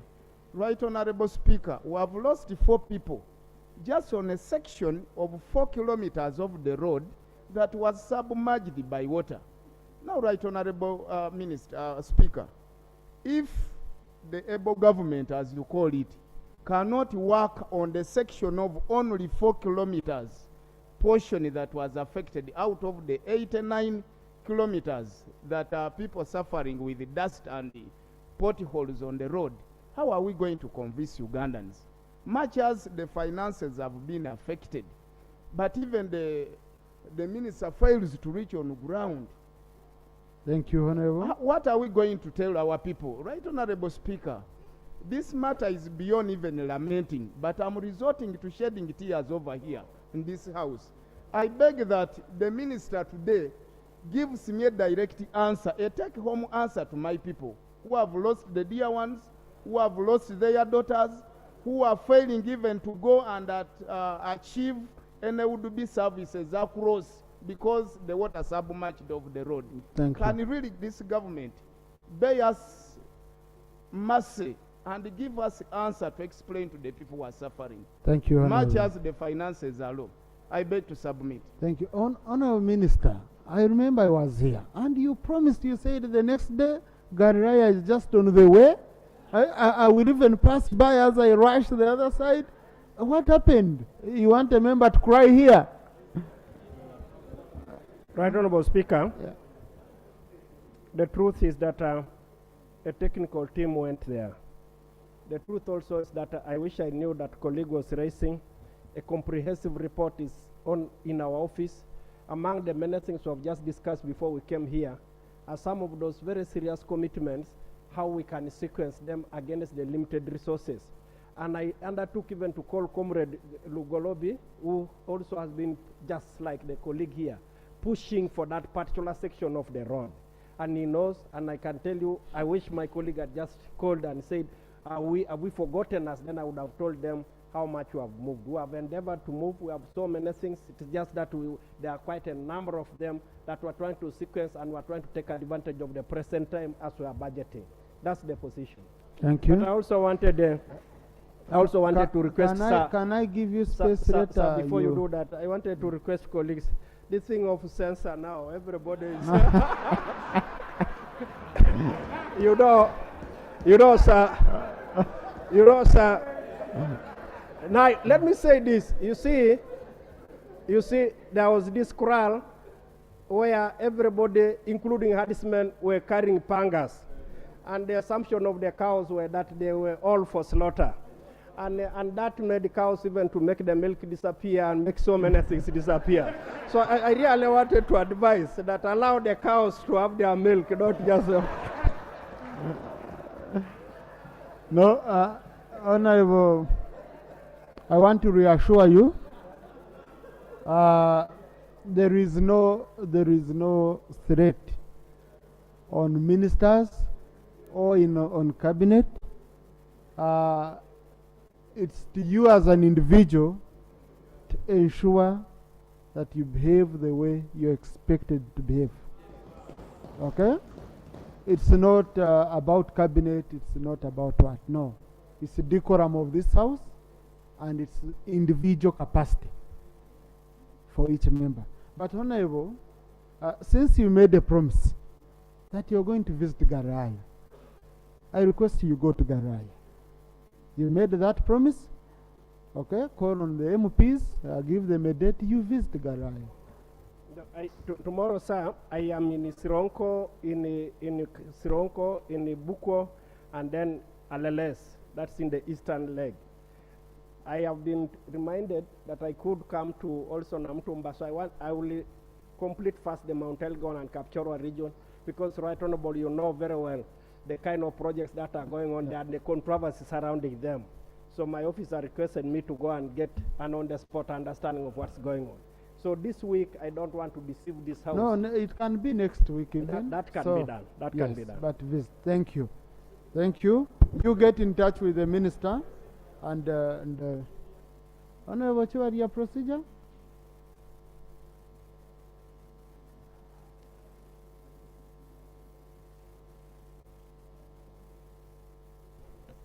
Thank you, Right Honorable Speaker. Right Honorable Speaker, the procedural matter I'm raising only.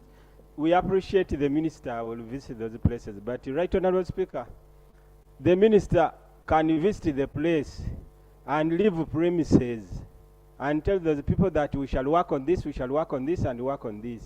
Now, the burden will be on the MP. When they fail to deliver, the challenge will be on the MP that the minister came and assured us. The opponent will say your MP is not helping to deliver.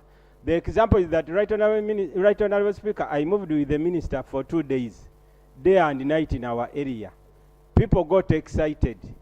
These are 2 years down the road. Nothing is on the ground. So couldn't it be procedure Right Honorable Speaker, that when the minister visits a given area, he comes back and either gives you a copy of their action point or something to save the MPs in that area. Otherwise, some of us is the one I moved with. 2 years down the road, Right Honorable Speaker, nothing is on the ground. Thank you. Honorable, I think first of all you should have appreciated the minister for coming to begin with. It's very important. It's not an easy job. When we are here doing things, I know where Honorable Cheru, we usually talk on phone. You know, at 1 a.m. you hear he's in very, very areas of difficult terrain from visiting MPs. So really we should appreciate him, number one, for the fact that he comes on ground. Okay? Then number two, you see, when he comes, now prioritization becomes the main issue. I think it's very, very important that as a house, we get something we can be remembered for clearly. And one of those things would be working on our roads, especially those rural impassable roads. I'm telling you, colleagues, they would bring you back. Here, if your people can find ways of going to school, of delivering their produce to the markets and all that. So, as we are going into the budgeting process, into the budgeting period, can we as a house decide that we shall focus on infrastructure? Okay? Work with government and we say no, allocate more money to especially rural roads. I've seen videos about my constituency. He came to my constituency. Where he came, the bridge is not yet done. Okay? We are still surviving. But I'm happy he came. I can refer to his visit. Say, Honorable, where you came, please, let's ensure we get money to work on the bridge of Nchwera connecting Ruhinda North and Ruhinda Central. So to me, he needs our support. He gives us support by coming to the constituencies.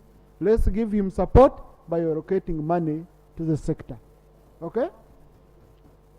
So I had chosen a few colleagues already. Yes, Honorable? Yes. Thank you very much, Right Honorable Speaker, for giving me a chance.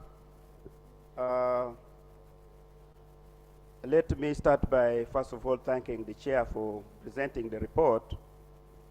Right Honorable Speaker, I've noticed with concern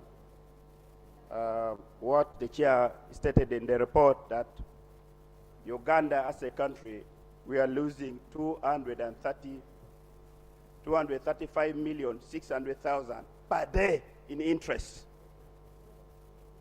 And that shows to me that if we are losing that on a daily basis, that means that in a month, we shall have lost 7 billion shillings. And I'm only wondering, Mr. Speaker, if we can have capacity and advise Minister of Finance to make sure that they put it in the budget, when it's a matter of bringing here a supplementary budget on board, that we pass it and clear the arrears. Because as a country, we are losing a lot of money on a daily. Because 7 billion shillings can do a lot of roads for us, can do very many kilometers for us, which we are losing as a country. Secondly, the people which we are talking about here are our own people. We are talking about local contractors. And these are people who are basically employing our people to 100%. And they are providing our people with the jobs. Now, we are incapacitating them, and yet we know because of COVID, they are also distressed. So, Right Honorable Speaker, I think it would be imperative for us to vehemently state here that the Ministry of Finance should be guided on how we should manage the budget once passed, because we are here, year in, year out, we appropriate money to run these ministries. But every ministry in this country is complaining about the money which has always been given to them, but it's not released by finance. I thank you, Mr. Speaker. Thank you. Yes, Honorable Martin Mozare, procedure.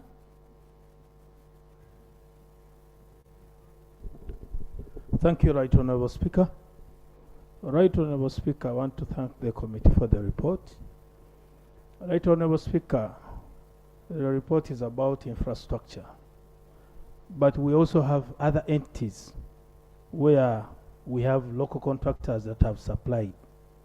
We have UPDF, everyone is crying there. We have Ministry of Agriculture, local government, and so many other entities. Right Honorable Speaker, the procedure matter is, if it wouldn't be right for us to have a report that covers the rest of other entities, so that we can help all other contractors. I thank you. Thank you. Honorable Martin, this will be covered from the report I've said we put on the order paper tomorrow, the report of the Committee on Budget, on performance of the budget. Then we would have a component of arrears. Okay? Under arrears, we would be able to know that government has managed to settle these arrears, these have not been settled, and would know the state of indebtedness to our suppliers and contractors. Okay? Yes, Honorable Taringaya? Oh, I had allowed Honorable Guzuri, then Honorable Taringaya. Mr. Speaker, thank you for your strong memory.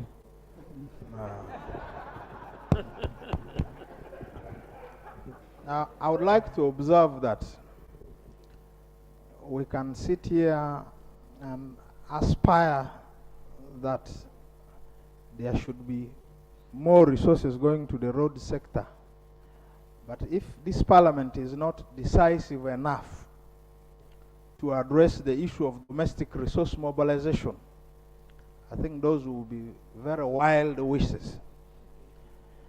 We have sat here in this house passing budgets without putting much emphasis on how we get money. I would have loved the report on tax expenditures to be presented here, because that's one of the fundamental issues that is causing leak in revenue. Right now, Mr. Speaker, this country loses or forgoes 2.8 trillion Ugandan shillings in tax exemptions. And these exemptions get cleared by this house. So where do you expect the money for the roads to come from? You are paying tax for Bujagali, which is making profit. You have exempted the bidigos that are making billions of profits. You have given exemptions and tax incentives to companies that are foreign, the benefits not even going to the local people. So where do these resources come from? So first we must address the issue of resource mobilization. We must help government mobilize resources. Mr. Speaker, it will interest you to note that Uganda annually loses more than $500 million in illicit financial flows. And these illicit financial flows are not addressed. So how is the House going to help the contractors deal with issues of delayed certificate clearance? Mr. Speaker, a few days ago we received a report from COSASE. There's serious operational inefficiencies in UNRWA. We've had cases of money being diverted from one project to another without approvals. So I would have expected after this process maybe there must be a treasury memorandum which collectively deals with all these issues. Ideally, if it was up to me, actually UNRWA should go to the Ministry of Works because they have demonstrated based on that report that they cannot be able to fix a number of things. Right now, to go to Arua, you have to take many hours because the segment of the road from Oloya to Pakwach is just impossible. And yet we worked on this road some few years ago. So where is the quality assurance? You go to many places, roads UNRWA has built are not even climate resilient, and yet we passed a law here to ensure every MDA must integrate climate change into their programming. All these things are not happening. I don't know if the Committee of Physical Infrastructure is really exercising oversight on UNRWA. Why is it that these issues are occurring repetitively?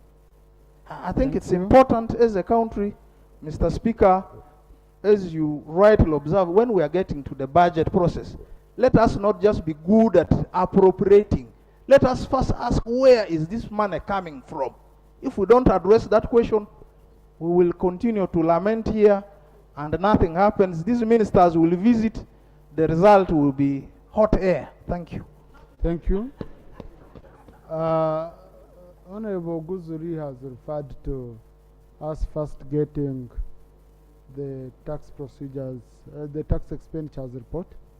Yes, at the beginning of this session, the minister laid on table the tax expenditures report covering period July 2022 to December 2022, and we referred it to the committee on budget. But colleagues also, indeed, they raises a very important point, because with our tax to GDP ratio still stuck at around 13.2.3, we are really not doing well. And yet, you know, if we could raise it at least around 19%, then you would be able to raise another like 10 trillion, which would cover most of these issues. And also when you look at the kind of budget we get here. So when I was reading through, you look at the discretionary budget that we do have. Out of a budget of around 49 trillion, the discretionary budget will be around 22, 23 trillion. So meaning the rest, around 18, is going to debt repayment. Then you have statutory expenditure.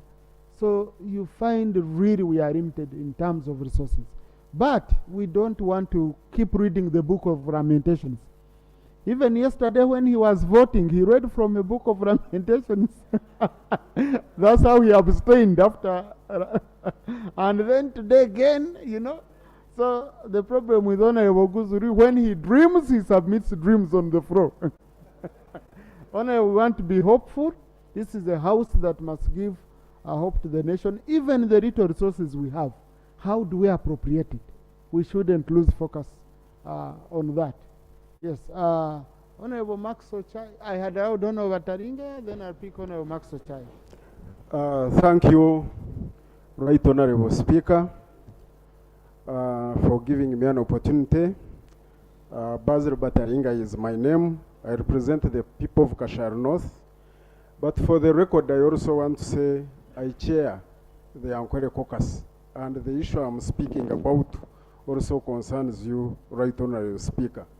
During Christmas, I had a chance to move around attending functions of very many MPs around the region.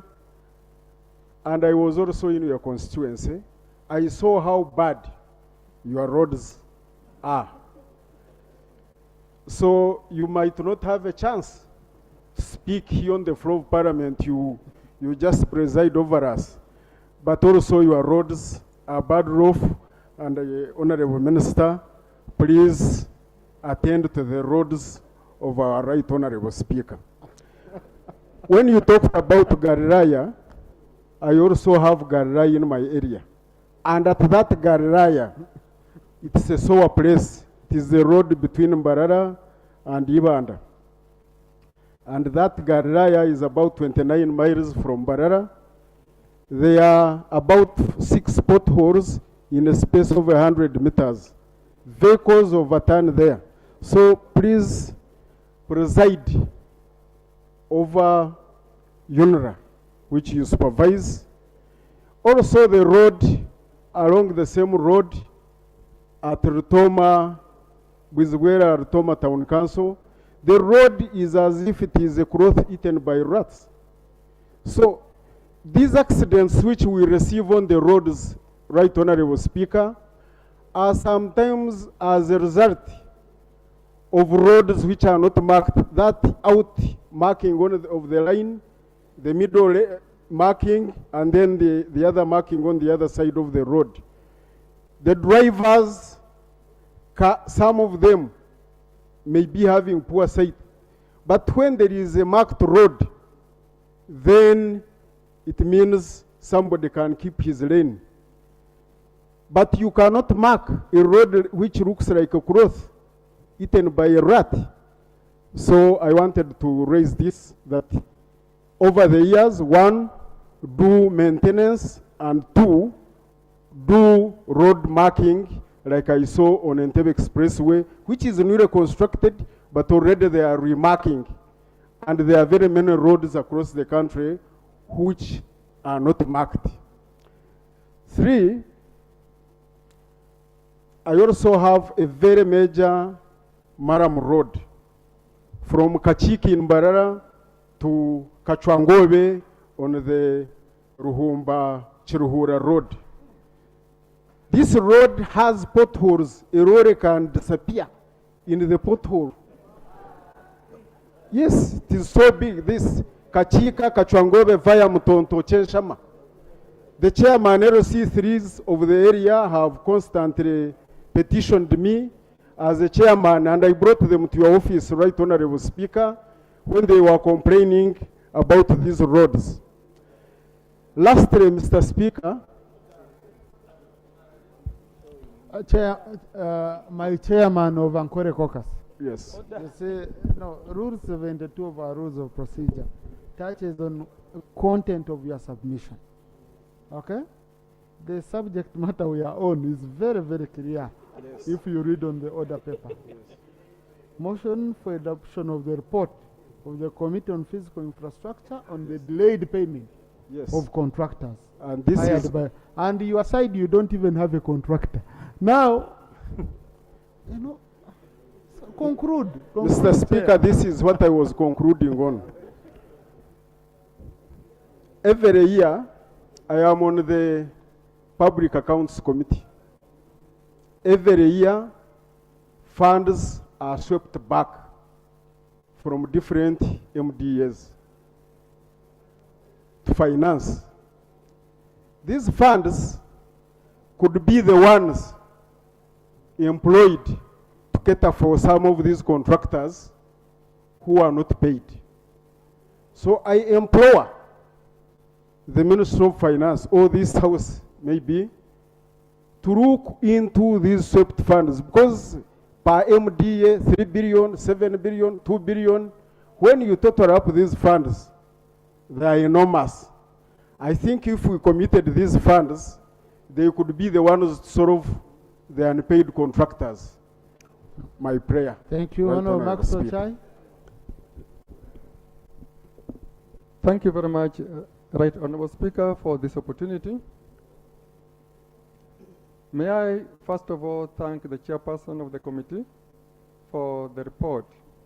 The report was simple, and generally speaking, I found it adequately addressing the need to prioritize payment of obligations that are currently outstanding.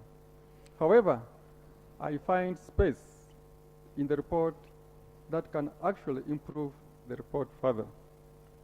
And that is on the recommendation pertaining to prioritization of operationalization of the road fund in Uganda. Mr. Speaker, looking back at our history, I find this recommendation promoting, again, inefficiency in allocation of our public resources. Mr. Speaker, you'll recall that in the 1990s, early 1990s, at a time when Uganda was suffering or experiencing hyperinflation, medium-term expenditure framework was invented in Uganda to help link policy, plan, and the budget with a view of ensuring not only macroeconomic aggregate discipline, but also allocative efficiency. And lo and behold, we realized and sustained over a period of time low level of inflation. In 2013, to help us further consolidate that achievement, we introduced the Treasury Single Account, again, to ensure that we benefit from the allocative efficiency. Now, coming back again with an avenue of distorting what is already performing well will actually drive us back to bad public financial management.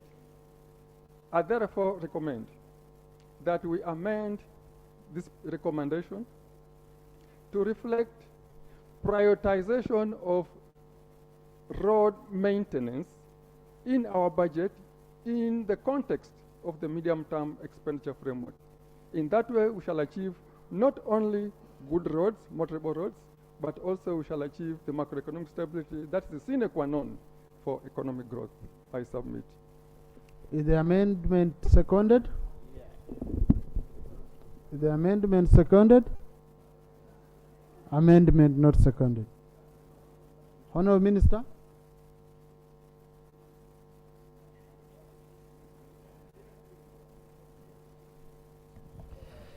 Right Honourable Speaker, I have listened very attentively to the comments of the honourable colleagues, but it just boils down to one thing. The budget suppression has affected us. And I am happy that this report is coming at the time when we are preparing our budgets. My prayer to the House is that you put your feet down and really insist that money goes to work on our roads. But I'm also happy to report to you, Honorable Speaker and colleagues, that in Cabinet, maybe I'm not the one supposed to be bringing it up here, but a decision has been taken, and particularly under the guidance of His Excellency the President, that the next resource allocation should focus on road maintenance.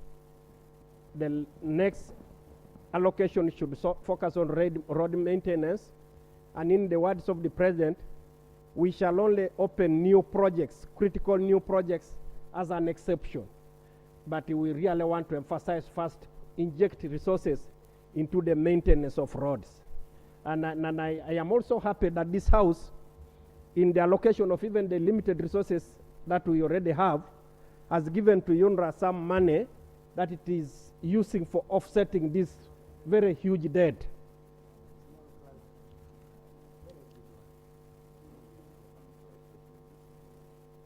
Thank you, Honourable Minister, for giving me way. Honourable Minister, the clarification I want to seek, Right Honourable Speaker, is that there are contractors in UNRWA who demand money, several of them. But in peculiar cases, when you go as a contractor and talk to someone, you find that contractor has been paid. In not normal circumstances, Honorable Minister, is this true that for you to be paid after doing work for this government, that you have to go and talk to someone, then you are paid, then the other one who has not gone is not paid, they keep on holding that contractor? That is the clarification I wanted to seek from you. Honorable Solomon, is it only in UNRA or in government? Right, Honorable Speaker, it is everywhere, but in particular now I'm addressing the Minister of Works because he's the one who is present and we are handling the contractors. But it is everywhere and I have evidence, including Minister, messages. please resume the floor. Right, Honorable, that sounds quite unfortunate. I will compare notes with my colleague, and I want to know this particular contractor who may have had to benefit from some kind of influence peddling. But it's not the official position. It's not the official position. But in a nutshell, I want to say the report of the Committee of Infrastructure. First of all, I want to say, Right Honorable, this Parliamentary Committee of Infrastructure has been very supportive to my sector. So supportive that we sometimes have visited some of the areas to really seek concurrence with them. So I support them, I thank them for the paper, and I pray that this Parliament works around the clock to operationalize some of their recommendations. I stand to supervise the implementers.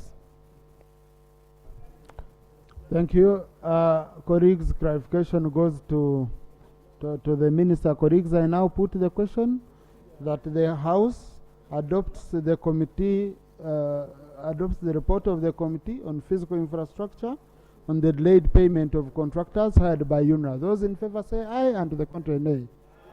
The ayes have it. Clerk, please extract the report and recommendations.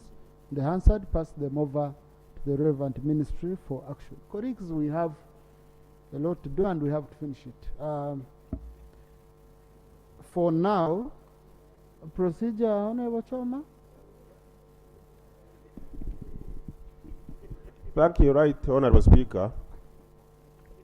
This is not intended to do anything against your ruling, but rather to bring it to your attention that while the report is very elaborate, there are those roads which were being worked on by contractors, which were left incomplete.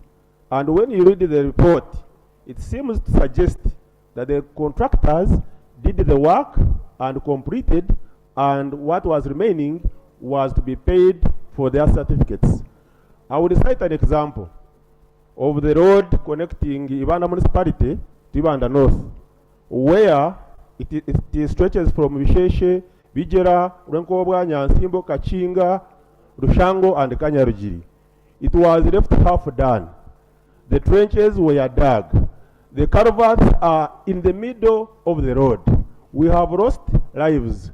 Wouldn't it, therefore, Right Honourable Speaker, be a matter of procedure that all these roads which were left incomplete be compiled, because you never know, some contractors could have been paid when actually the roads are not done. So wouldn't it be procedure right that all those roads falling in this category are compiled and the status of payments to the contractors are stated and laid before this House, so that we act thereafter?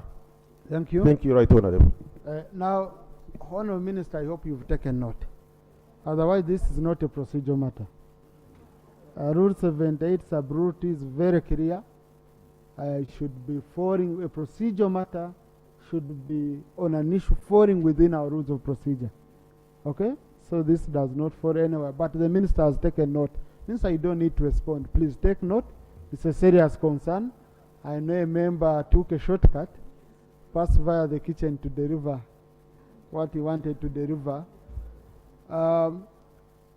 Clerk, I'll first handle item 7 before coming back to the item 7, motion for reconsideration of the Museums and Monuments Bill 2022 as returned by H.E. the President. Honorable Minister. Colleagues, you know this bill was returned by His Excellency the President as using his authority under Article 91 of the Constitution and Rule 143 of our Rules of Procedure. So the Honorable Minister will have to move a motion because this was a government bill. Okay? Clerk, you can help him. Just the bill needs to be read.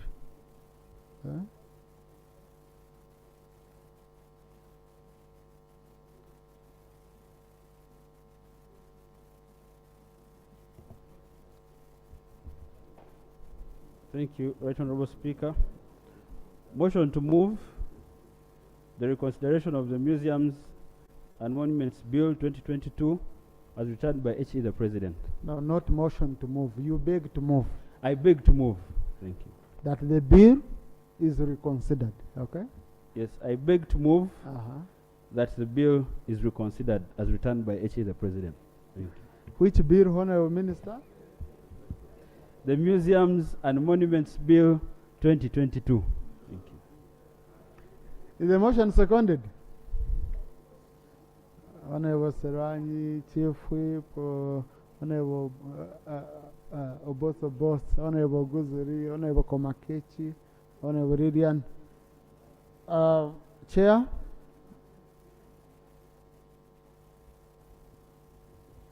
Because you see, this is a returned bill. The minister had done everything, so there is no need to speak to the motion.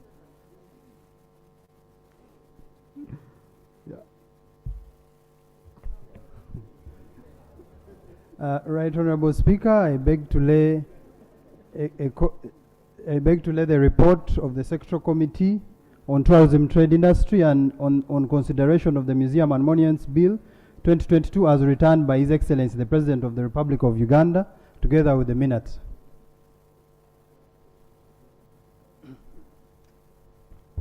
Report of the Committee on Tourism Trade and Industry on the consideration of the Museum and Monuments Bill 2022 as returned by His Excellency the President of the Republic of Uganda. Introduction. The Museum and Monuments Bill 2022 was introduced on the 12th July 2022, passed by Parliament on 15th September 2022, presented to the President of the Republic of Uganda for assent in accordance with Article 91(2) of 1995 Constitution of Uganda. The President, however, declined to assent to the bill and in a letter dated 3rd November 2022 returned it to Parliament for reconsideration in accordance with Article 91(3)(b) of the Constitution of the 1995 Constitution. On 29th November 2022, the Right Honourable Speaker of Parliament referred the Museum and Monuments Bill 2022 as returned by the President to the Committee on Tourism, Trade and Industry for reconsideration in accordance with Rule 143(1) and 2 of the Rules of Procedure of Parliament. The committee considered the Museum and Monuments Bill 2022 taking into consideration the concerns of His Excellency the President and now seeks to report. Honourable members, allow me to take you straight to page 11. General concerns of the President in reference to the second schedule. His Excellency the President stated in his letter that before a site is listed as a protected area by the Department of Museum and Monuments and the Ministry of Tourism, Wildlife and Antiquities, extensive consultation with the Ministry of Energy and Mineral Development be provided for. This consultation and coordination would enable the implementation of mineral development for industrialization and the protection of the natural heritage. The need to further scrutinize the second schedule to the bill. The President stated as a sixth issue of concern that there is need to further scrutinize the second schedule of the bill to ensure that the proposed protected areas and sites do not affect the development plans of the Ministry of Energy and Mineral Development and the government plans as a whole are not derailed. Honourable members, allow me now to take you straight to page 14.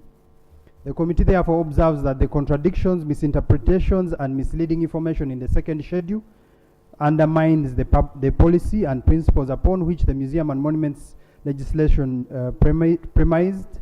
The bill is premised on the principles of protection, preservation of both the culture and natural heritage of Uganda. It is also the observation of the committee that distortion of intangible heritage has commenced with the museum and monuments legislation itself. The committee further observes that clause 29.5 and schedule 2 of the bill are contradictory to the provisions of part 5 of the bill, whereas part 5 of the bill envisages strict adherence to article 26.2b of the 1995 constitution. The second schedule is declared to constitute national heritage protected under the bill without verification of the process which was followed prior to such declaration. Added to the above, the committee further observes that the ministry did not present any evidence to the committee to prove that the declarations made under the second schedule of the bill were done in compliance with Article 28 of the 1995 Constitution, which provides for the right to a fair, a well-protected right in the Constitution, and also the cornerstone of the rule of law. Honorable members, on page 16, there is also selective and discriminatory nature in the declarations. There's also unclear criteria of the declarations of these various sites as monuments. Committee recommendations. The committee recommends that clause 29, this is page 18, clause 29.5 and the second schedule to the bill be deleted to allow for further scrutiny of the schedule to provide accurate and sufficient information, and also to allow the operationalization of section 29 of the bill, which subjects declaration of national heritage to article 26b of the 1995 Constitution. Honorable members, in conclusion, the committee agrees with the recommendations of His Excellency the President, and that there is a need for further scrutiny of the second schedule of the bill. The committee therefore recommends that the entire second schedule to the Museum and Monuments Bill be deleted, and that the same is presented before Parliament by statutory instrument for approval at a time when all specific locations of protected museum sites and monuments and their details would be provided for by the Minister. This is in line with Rule 143.4 of the Rules of Procedure of Parliament, which provides for any suggestion relevant to the subject matter of the amendment recommended by the President. Conclusively, the committee recommends that the Museum and Monuments Bill 2022 as returned by the President be passed subject to the proposed amendments hereto attached. I beg to submit. Thank you, Honorable Chair, and the committee, thank you for doing a good job. Honorable colleague, this is a bill we considered. We had an extensive debate. I don't know whether you again want to debate at this stage, or we go straight to the committee stage. Okay? Okay. But Honorable Minister, is there anything you want to say before going? So, Clerk? The Museum and Monuments Bill 2022 Bills Committee stage.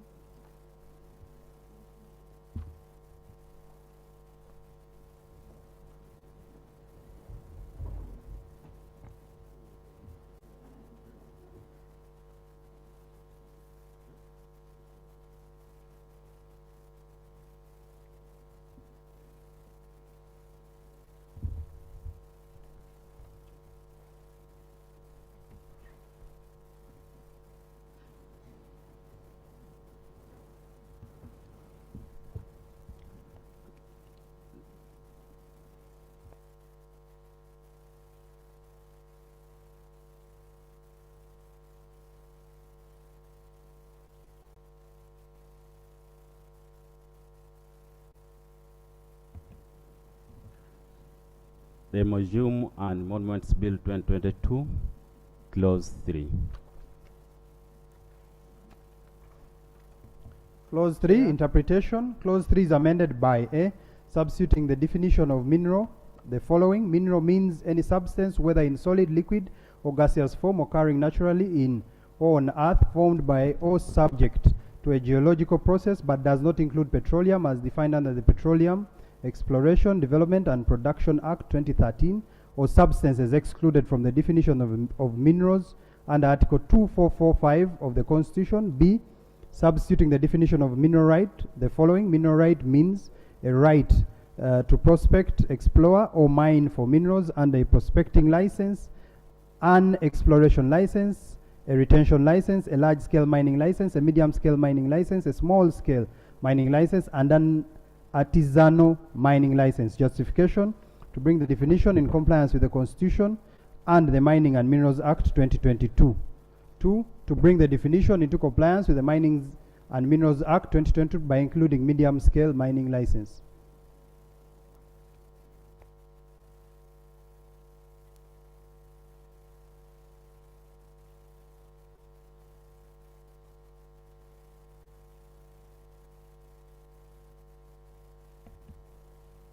Thank you, Honorable Chair. Honorable colleagues, I now put the question that clause 3 be amended as proposed. Those in favor say aye, and to the contrary nay. The ayes have it. Clause 3 as amended. I now put the question that clause 3 as amended do stand part of the bill. Those in favor say aye, and to the contrary nay. The ayes have it. Clause 30. Now, colleagues, I think I should make it very easy for the chairperson. There are clauses which are consequential amendments. Okay? So, chairperson, you jump those ones which are consequential amendments. After we've completed amendments, then we come back to those which are consequential amendments. So, I think that takes us.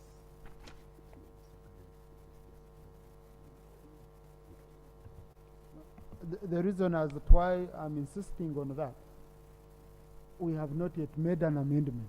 So you can't make a consequential amendment before the amendment is made by the House. Yeah. Yeah. It's not consequential yet, in the words of the senior Oboso boss. So, Chair, the next is the Clause 92.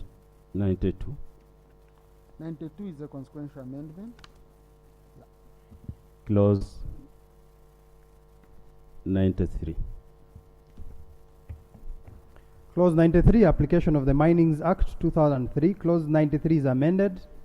A, in the head note by substituting for the phrase Mining Act 2003 and whether it appears in the bill the phrase Mining and Minerals Act 2022. B, by substituting for subclause 2 the following: the holder of a mining right issued under the Mining and Minerals Act 2022 shall exercise his or her right under the mineral right subject to the provisions related to a protected area and a protected building. Justification: A, the amendment to the head note is to bring the Museum and Monuments Bill into compliance with the Mining and Minerals Act 2022 as assented to by the President on 28th October 2022. B, the substitution in C is to limit the provision to only a protected area or a protected building as opposed to the entire Museum and Monuments Bill, and to protect natural heritage while still restricting mineral rights to a reasonable extent. I beg to submit. Honourable Minister, do you have anything to say? Okay. No, I concede, Chair. Thank you. No, this is your proposal.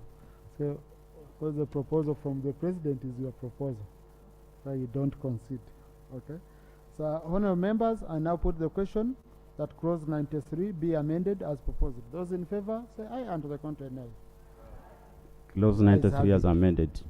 I now put the question that clause 93 as amended do stand part of the bill. Those in favour say aye, and to the contrary nay. The ayes have it.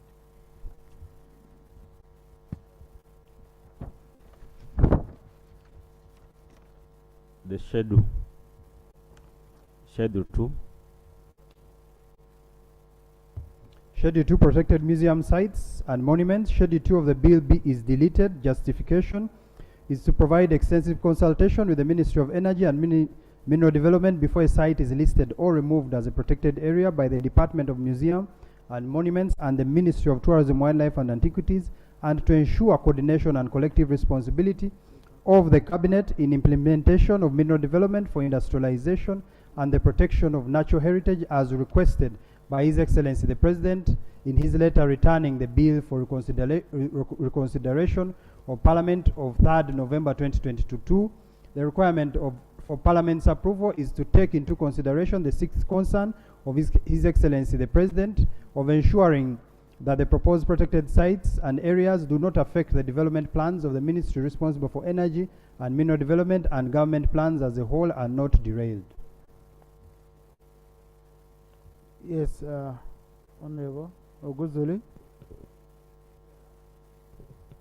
There's a very big risk of deleting that clause. The risk is that in passing that law, some areas have already been gazetted. So we are going to open a Pandora box where it will be up to the minister to decide which area must be gazetted as a protected site. I really feel it is such a big risk. I would implore the minister to come up with the areas which are already in this gazette and the conflict with the mineral policy and all laws relating to mining. We would then be able to make decision on case by case basis to allow them remove those that infringe on those rights. Otherwise, to say we should delete that whole clause and start gazettement afresh is such a big risk the country cannot afford to take. And I want to imagine somebody is bright and has been thinking over this. We may lose a lot, and that means loss of income. We know tourism gives us a lot of income. I call upon members to really pay keen attention to this. Thank you. Honorable colleague, when we were processing this bill, there were contentious issues with regard to some of the sites which had been put in. And even after we received some of the petitions from some of the kingdoms, from some of the cultural institutions, and of course some ministries. On ministries I was not happy because this was a government bill which passed through cabinet. So I don't know how ministers couldn't see that that their sites are being gazetted, you know, as heritage sites, as national heritage sites, and they couldn't handle. But we have a cure, because you see, even in the president's letter, he gives us a caution where he says we need wide consultations on the matter. Instead of enacting a law which is explosive and people from the onset are rushing to court, complaining and all that, we've given the minister a window of introducing a schedule and a statutory instrument, okay, which we can demand that it's presented on the floor. And the minister is very eager. This was a risk generated by the minister. That's what is very good about all this. It is a risk which was generated by the minister. So the same minister would be tasked to immediately work on the statutory instrument. Otherwise, we had a limitation of either going for very wide consultations and you go outside the timelines given to make a law, okay? And the law takes much longer, and yet the minister has a much better window of the statutory instrument to introduce all these schedules that he would need. So, Honorable colleague, I think your fears are well catered for. It's a matter of us ensuring that the minister indeed does his part. Yes, Honorable Gilbert.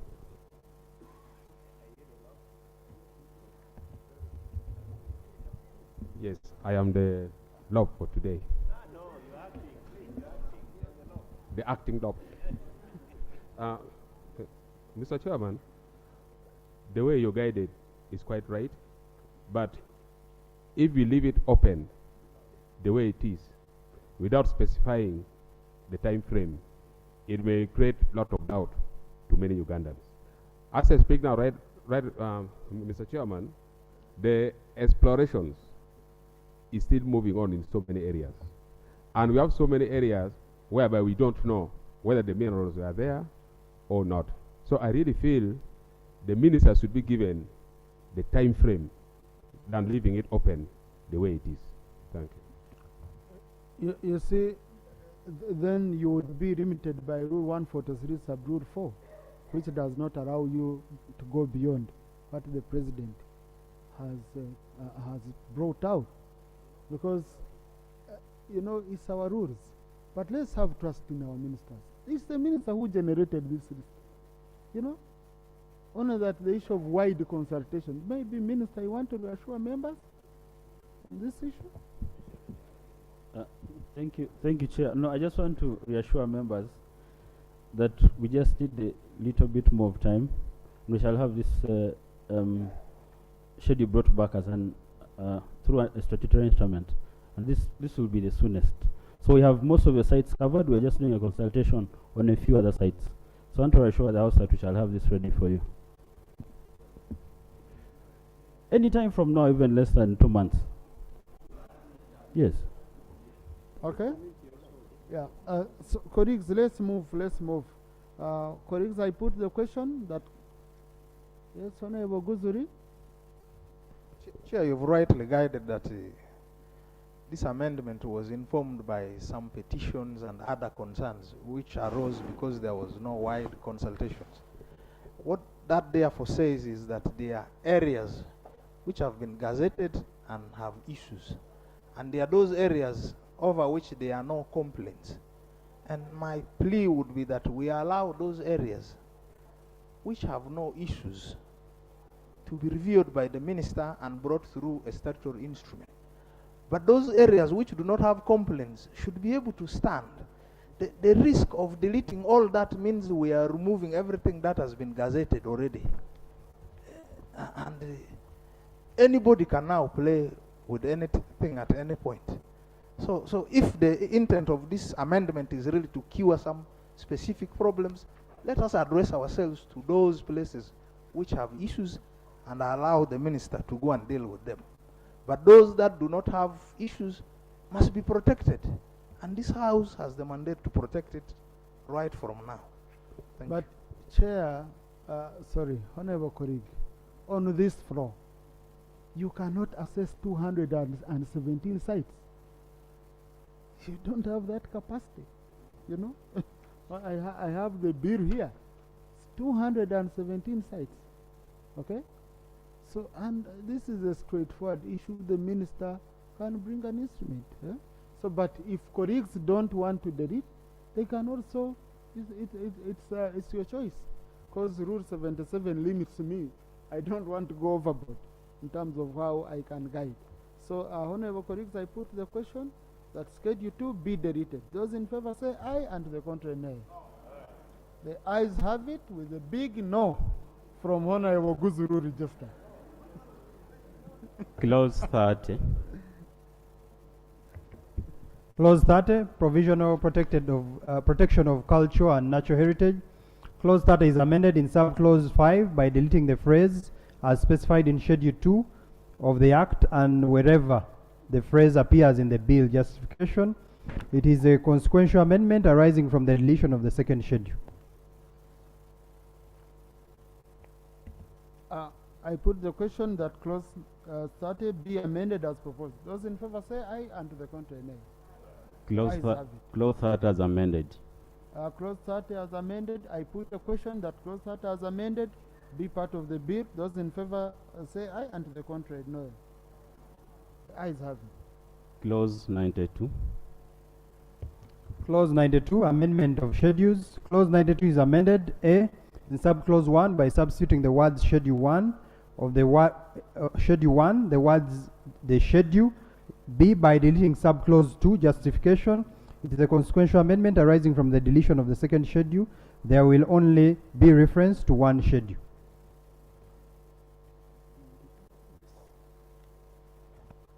I put the question that clause 92 be amended as proposed. Those in favor say aye, and to the contrary nay. The ayes have it. Clause 92 as amended. I put the question that clause 92 as amended stand part of the bill. Those in favor say aye, and to the contrary nay. The ayes have it. Clause 95. Clause 95, regulations. Clause 95 is amended by renumbering the provisions accordingly and inserting immediately after subclause 1 the following. 1. With prejudice to subsection 1, the minister shall, in consultation with the minister responsible for mineral development and with approval of cabinet by statutory instrument, make declaration of protected heritage resources and heritage resources of significant value to Uganda. 2. The statutory instrument in subsection 2 shall be laid before Parliament. 3. Parliament may by resolution revoke the statutory instrument or a particular provision of the statutory instrument within 30 days from the date the statutory instrument is laid. This is a consequential amendment. So because we have deleted the schedule, you must delete it. You must amend it to reflect the deletion. So there is no debate on consequential amendments for this. Okay? I now put the question that clause 95 be amended as proposed. Those in favor say aye, and to the contrary nay. The ayes have it. Clause 95 as amended. I now put the question that clause 95 as amended stands part of the bill. Those in favor say aye, and to the contrary nay. The ayes have it. Motion for the House to resume. Honourable Minister.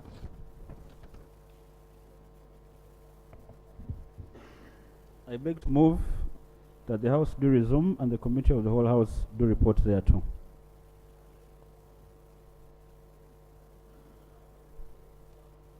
I now put the question that the House do resume and the Committee of the whole House report thereto. Those in favor say aye, and the contrary nay. The ayes have it.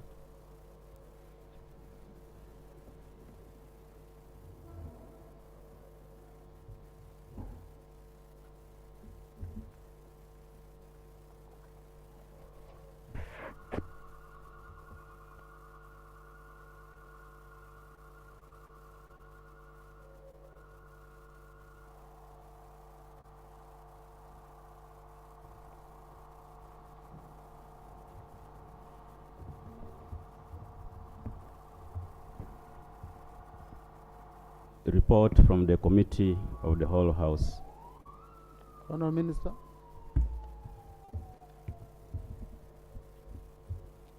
Honourable members, I beg to report that the Committee of the whole House has reconsidered the bill entitled the Museums and Monuments Bill 2022 as returned by His Excellency the President. Motion for adoption of the report of the Committee of the whole House. I put the question that the report of the House be adopted. Those in favor say aye, and to the contrary nay. The ayes have it.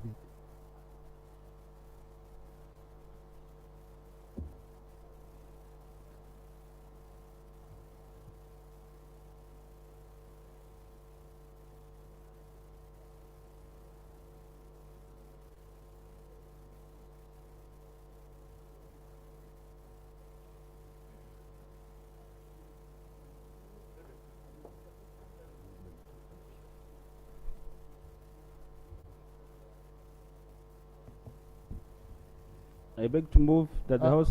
Clerk, can you call the Minister? No?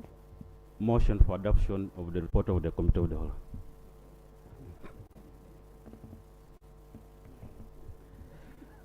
I beg to move that the House adopts the report of the Committee of the whole House.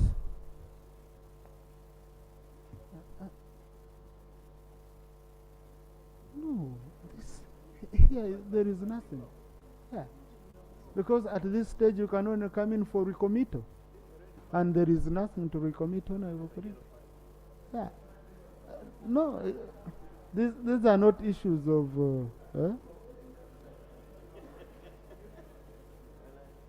Sorry, let me first consult with. No, first come here, Honorable, because the rules don't allow you. The rules don't give you any space at this stage, but I can hear you.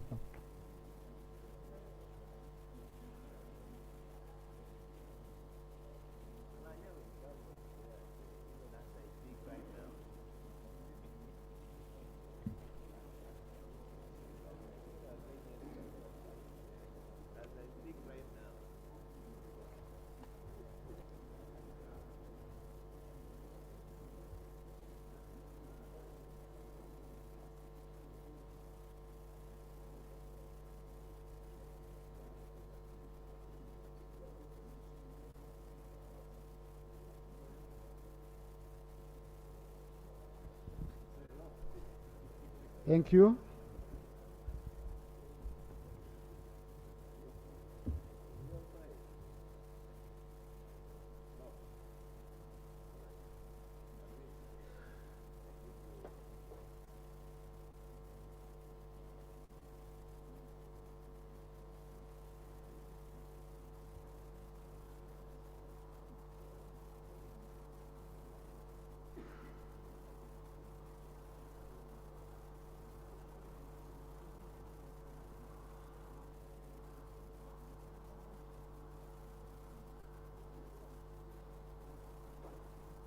Yeah. So the issue of Honorable Gilbert is catered for. Okay? Yeah, it will be catered for. Acting rope. I just needed to ensure that we compare notes on the same. So, Honorable Minister, we voted on your question for adoption of the report of the whole House. Okay. I now put the question that the report of the whole House be adopted. Those in favor say aye, and the contrary nay. The ayes have it. Bills third reading. Honourable Minister. I beg to move that the bill entitled the Museums and Monuments Bill 2022 be read the third time and do pass into law. I put the question that the Museum and Monuments Bill 2022 be read for the third time and do pass. Those in favor say aye, and to the contrary nay. The ayes have it. A bill for an act entitled the Museums and Monuments Bill 2022. Thank you. Congratulations, Honourable Minister. Congratulations, Chair. The bill has been passed. So Honourable Gilbert had an issue, which I want to give him a chance. Thank you, Right Honourable Speaker. Right Honourable Speaker, now that we have passed the bill, I would like to urge the Minister to hurry. You know, as we talk now, the implication is quite serious, because as we talk now, the Uganda Museum and all other natural areas has been gazetted. It means anybody can move now and take away the land for the museum. Therefore, the minister should hurry and gazette these places. These are very serious implications I wanted to raise, and I thank the Honourable Speaker for the good guidance. I urge for your quick move. Thank you. Honourable Minister, you want to say something? I want to assure my brother Gilbert Olanya that we are going to do this as soon as possible. There are just a few errors that we have to correct, and we shall have the schedule brought before this House. It could even before even assent, most probably. So that's our commitment. Honourable Minister, please. There is no way you can bring a schedule before the law is assented to. Okay? Please. Okay? Please. No, colleagues, they don't discuss a bill that has been passed. Can we go back to the order paper? Item 5, motion for adoption of the report of the Committee on Defense and Internal Affairs on alleged unfair and discriminatory recruitment by the Uganda People's Defense Forces. Honourable Chair.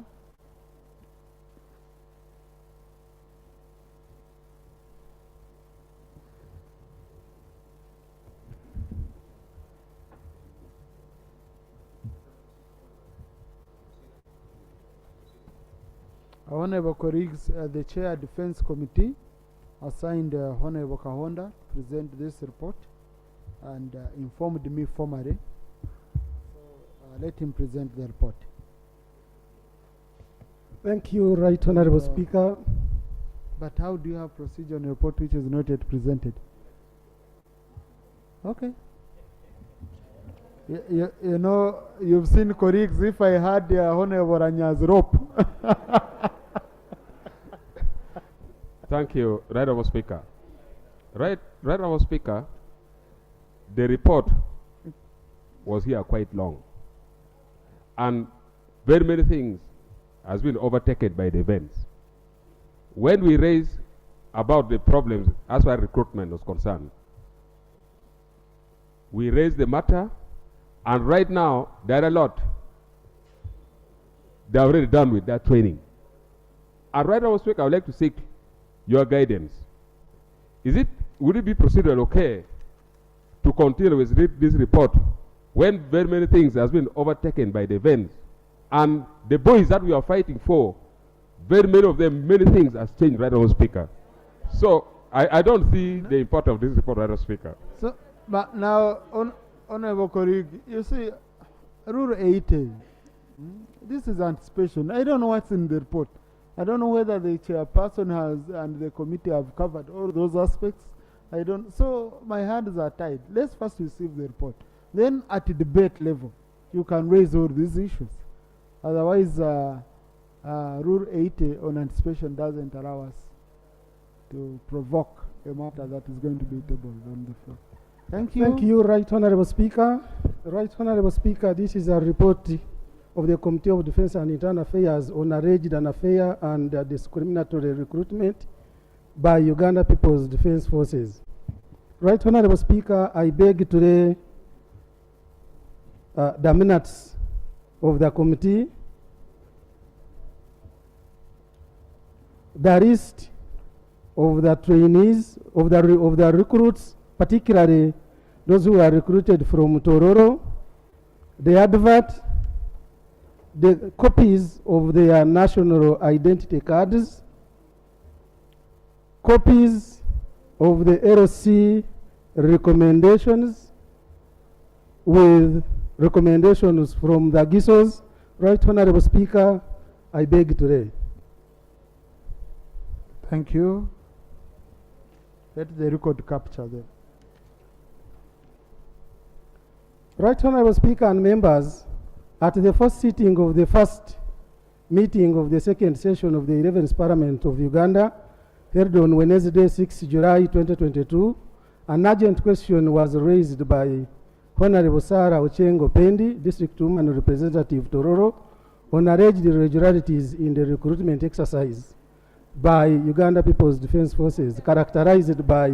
Please, let the record capture Honorable Sarah Acheng, not Ocheng. Okay. I beg your pardon, Right Honorable Speaker. It is Honorable Sarah Acheng Opendi, District Woman Representative, Tororo District.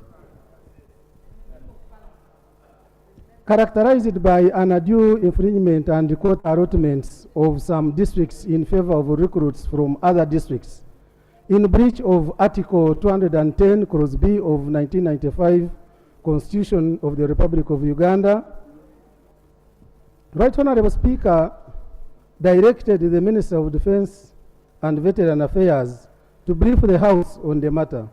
Subsequently, on the 8th sitting of the first meeting of the second session of the 11th Parliament of Uganda, held on Thursday, 11th July 2022, a statement was presented by the Minister of State of Defense, Honorable Oboth, on the alleged unfair and discriminatory recruitment by Uganda People's Defense Forces. The Right Honorable Speaker referred the matter to the Committee of Defense and Internal Affairs for consideration and report back to Parliament. The committee considered the issues and hereby reports. Background. In 2004, the Minister of Defense and Veteran Affairs undertook a comprehensive program to transform the UPDF into modern, professional, and accountable force, subordinate to civilian authority. Part of this is recruiting Ugandans who meet the standards prescribed in the UPDF or Uganda People's Defense Forces Act of 2005, Section 51 and 52, details of who qualifies. Right Honorable Speaker, methodology.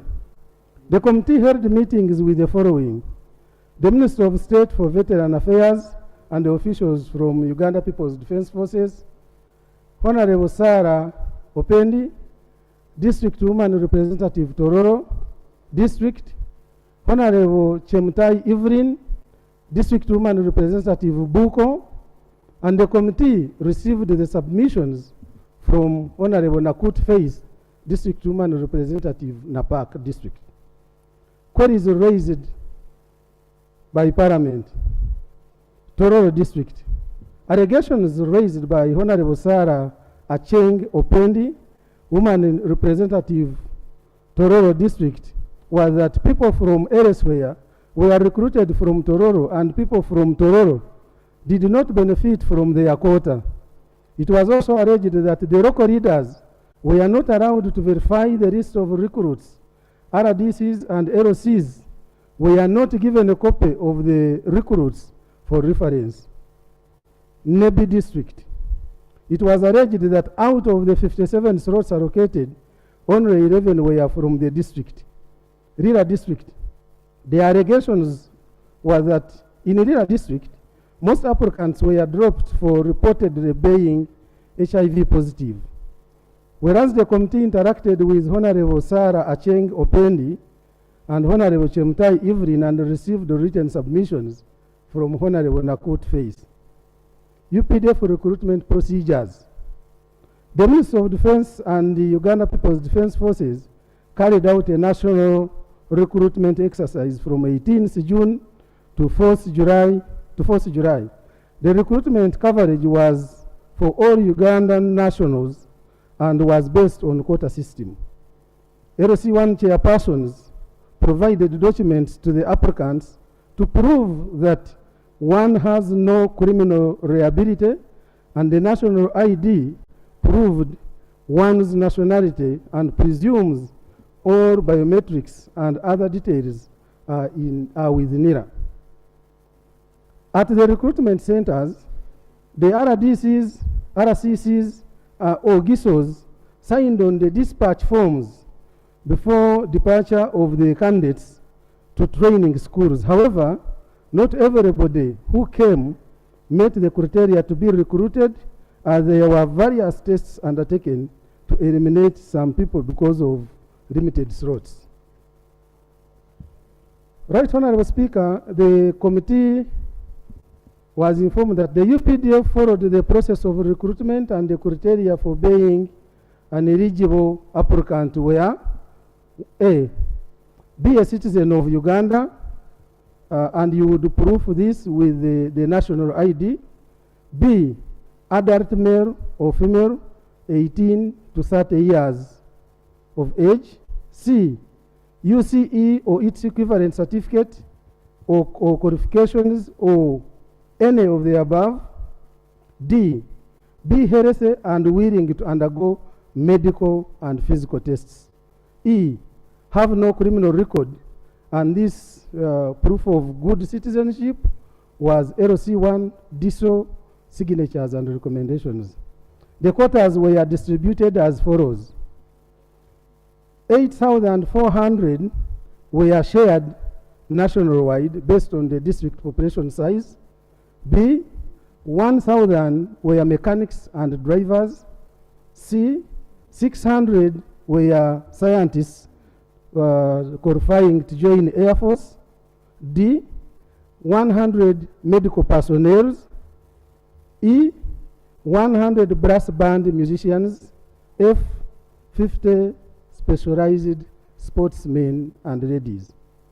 The committee findings. 1, the committee observed that the recruitment covered 146 districts, and the recruitment plan covered 134 districts. And the 12 districts were accommodated within their former districts, since their district headquarters were not yet established.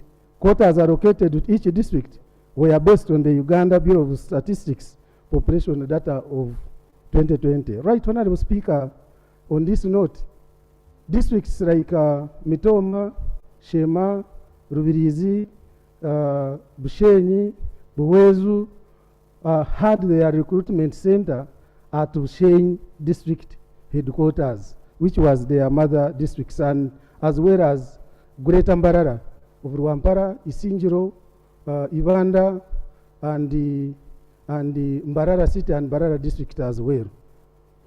Right Honorable Speaker, due to COVID-19 restrictions, the recruitments were done on the zonal levels.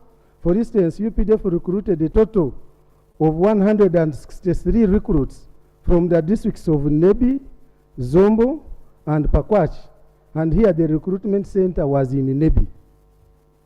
All those that attended were recommended by LC1s and DISOs.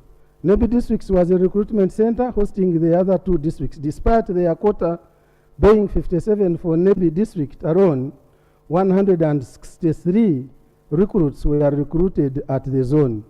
While recruitment is not based on tribe, most of the recruits that came from Nebi were their rules as per their identity cards. The committee was informed that the total of 195 people were recruited from Tororo district, and most of their documents were verified by LC1 chairpersons. of various villages of applicants to ensure that they had no criminal record and not necessarily to prove their ethnicity, tribe, or place of abode. Attached are the copies of IDs and letters of recommendation on letters from LCs recommended by GISOs as well. However, this was misunderstood to mean proof of nationality. The committee recommends that LCs and the general public should be sensitized on the recruitment procedures and guidelines in accordance with the UPDF Act of 2005. Advertisements should be clear, easy to understand, and should be published in all local newspapers and local radios for wider coverage. 4.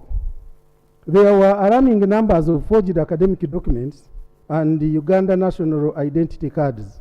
Recruits who did not have national IDs but had already applied were not allowed to use their national identification numbers because it was difficult to attach the face to the NIN.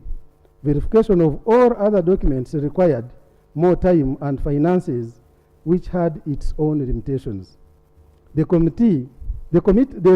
recruitment period should be long enough to allow time to verify all the required documents by relevant government institutions and agencies. The national identification numbers should be allowed as long as their genuineness can be verified. 2. The recruitment process should be well financed to undertake most of the required activities to avoid haphazard work. 5. The recruitment was done for all Ugandans as long as they had national identity cards and LC1 or GISO or DISO confirmed that they had required documents verified by LC1s, DISOs, GISOs as proof to have no criminal record. The committee recommends that there should always be proper scrutiny or vetting of these documents presented by LC1 chairpersons or GISOs and DISOs. 6. During the recruitment exercise, affirmative action was put into consideration and 30% of the recruits were women. Right Honorable Speaker, I beg to report that 2,651 female or ladies were recruited into UPDF during that exercise. Is that part of the report, Honorable? No, I was just giving this at a Please, the justification. limit yourself to the report. Much obliged, Right Honorable Speaker.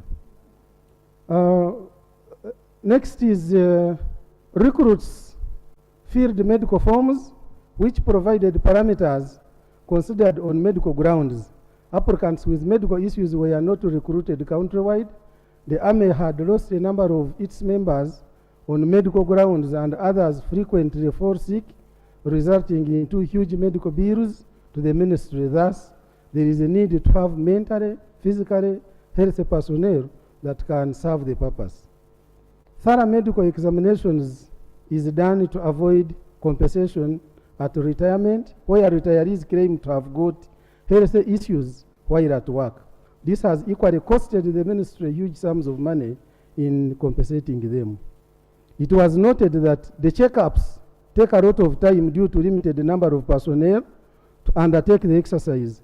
Coupled with huge numbers of recruits, this usually takes a lot of time and results into further complaints from recruits. The Ministry of Defense, however, raised the concern that the money for retraining is limited and hence they find it difficult to hire other medical personnel that they can ably pay. The committee recommends that for recruitment exercise to be managed effectively and efficiently, there is a need for financial support to enable them hire expert personnel to beef up the UPDF medical officers. It was alleged that there were a lot of falsification medical results to eliminate the recruits. This allegation was widely brought to the attention of the committee by members of Parliament. The committee recommends that hard copies of the medical results should be issued to the individuals undergoing medical tests as evidence of their health status to avoid result verification, and copies be sent to the recruitment centers. This should be done in such a way that the results can be proved to confirm authenticity. It was also noted that the medical checkups were conducted in an open place without organized structures and the conducive atmosphere. This exposes people to right to privacy. The committee recommends that the medical checkups should be carried out in an organized place where the activity can be done systematically with reasonable medical infrastructure in place. Alternatively, designated government hospitals and the medical centers should be utilized for the checkups. Some recruits were disqualified for having scars, tattoos, cultural body marks, and gaps in the teeth. This is because earlier experiences showed claims for the compensation for having such marks purportedly acquired after joining the services. This has costed a lot of money for compensation, but also they incur costs and time defending themselves when taken to court. While recruiting, UPDF should put into consideration some cultural norms that people are subjected to while they are still young, which leave them with permanent marks on their bodies to avoid issues of discrimination. Such a people can be taken through signing forms that indicate their status at the entry into forces.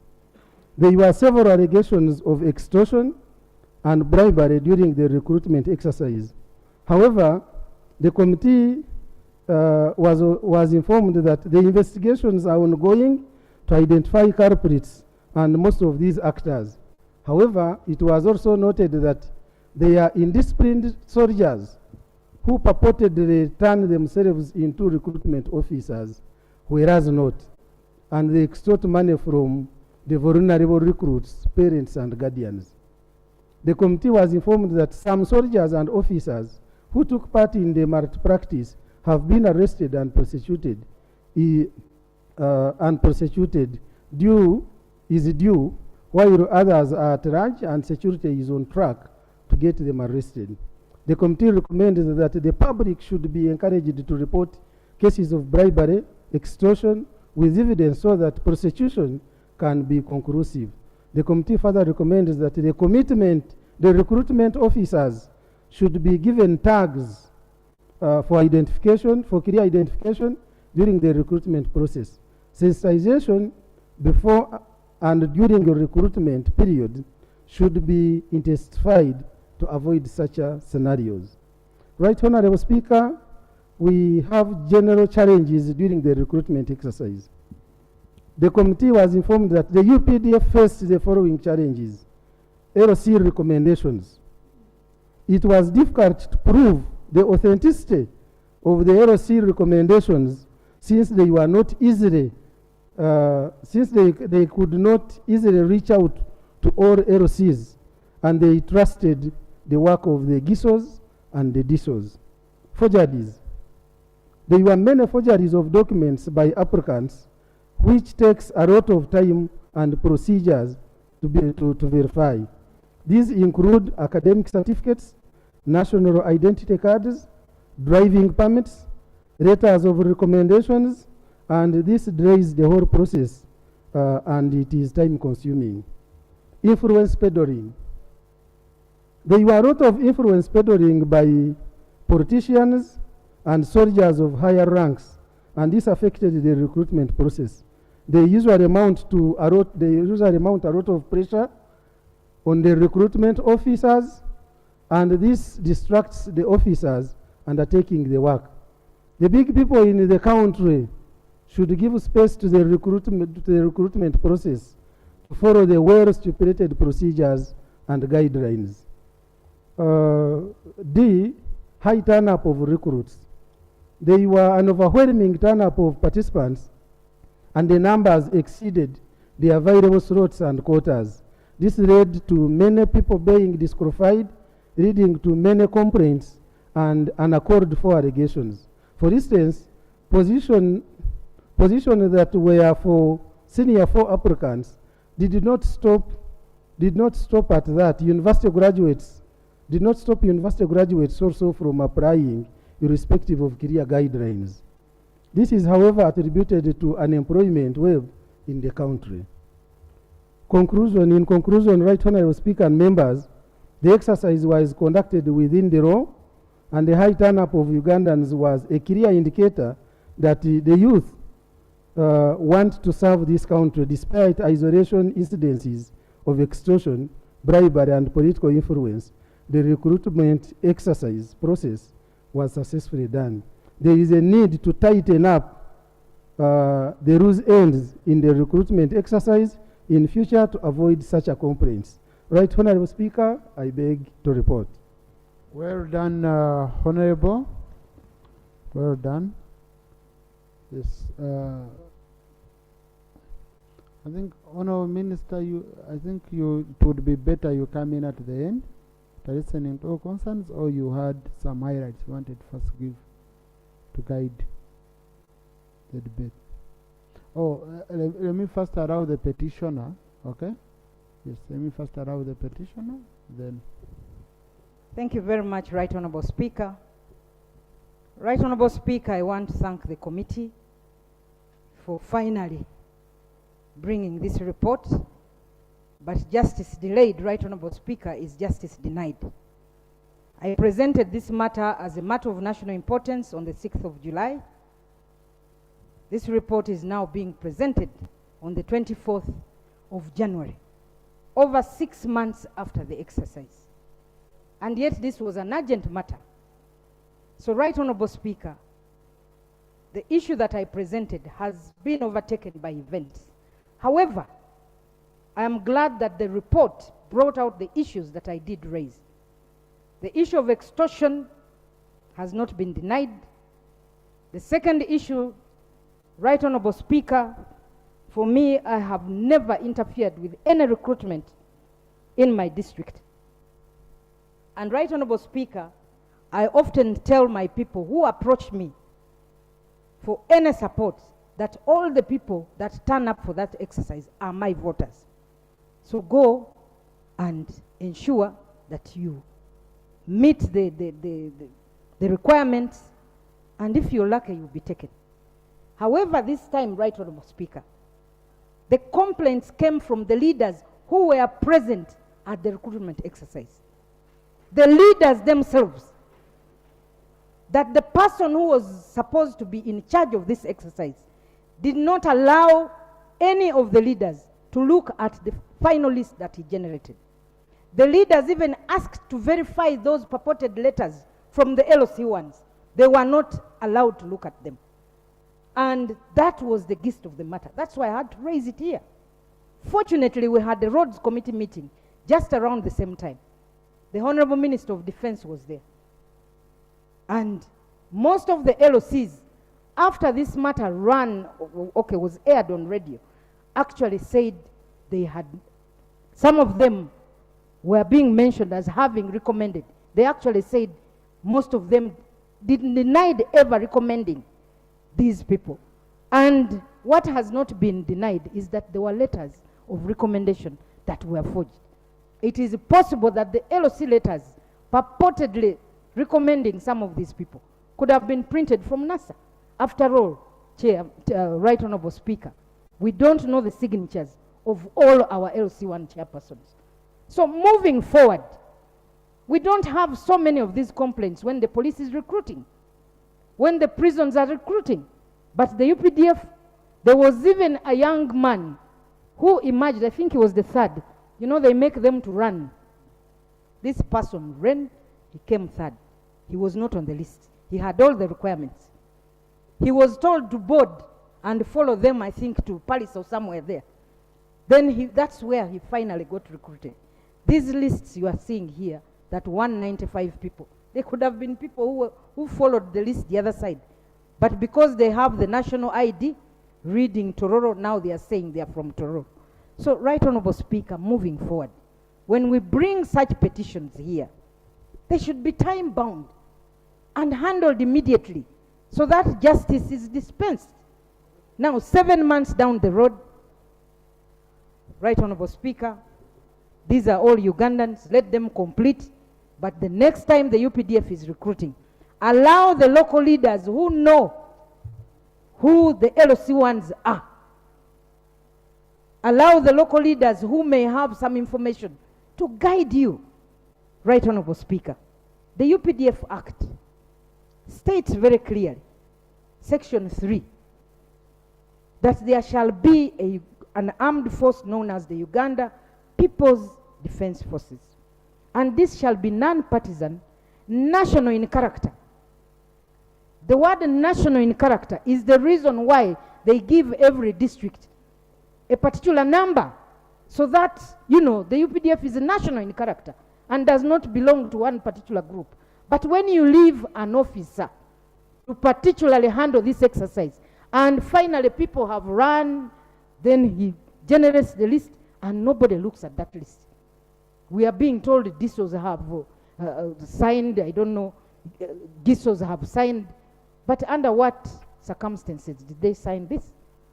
There is corruption in this country. We have talked about, the report talks about extortion. It talks about corruption. And Right Honorable Speaker, while the committee was supposed to meet the district officials from Tororo, it did not do that. While the committee stated that there were soldiers, officers who took part in the malpractice and they have been arrested for extortion, their names are not mentioned. Why are you hiding this information if it is correct and it was provided by the UPDF? So, Right Honorable Speaker, for me, I am happy that this has come out, but I'm not wholly happy because the report has come 7 months after I raised this matter, which was an urgent matter. I hope that the clerks should support the speakers, the presiding officers. When a presiding officer says this is an urgent matter, please remind the presiding officers. They have so many issues they are dealing with. There are so many members of parliament, 529 members of parliament that go to the presiding officers. So they are bound to forget. They are bound, you know, they can't follow up everything. So it's my appeal to the clerks. Support the presiding officers. I have other issues, Right Honorable Speaker, still with the Defense Committee. I hope that the issue of vehicle tracking is also brought here urgently. That was an urgent matter. It's over 7 months.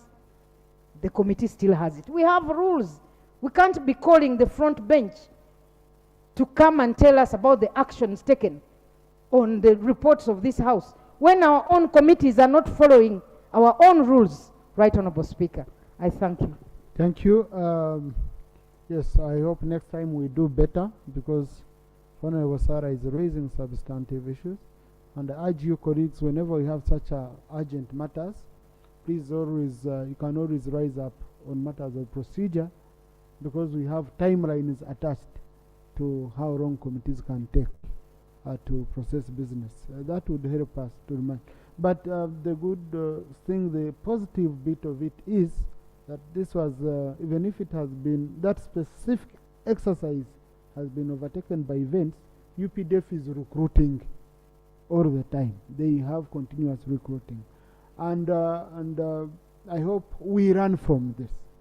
Even the UPDF learns from this.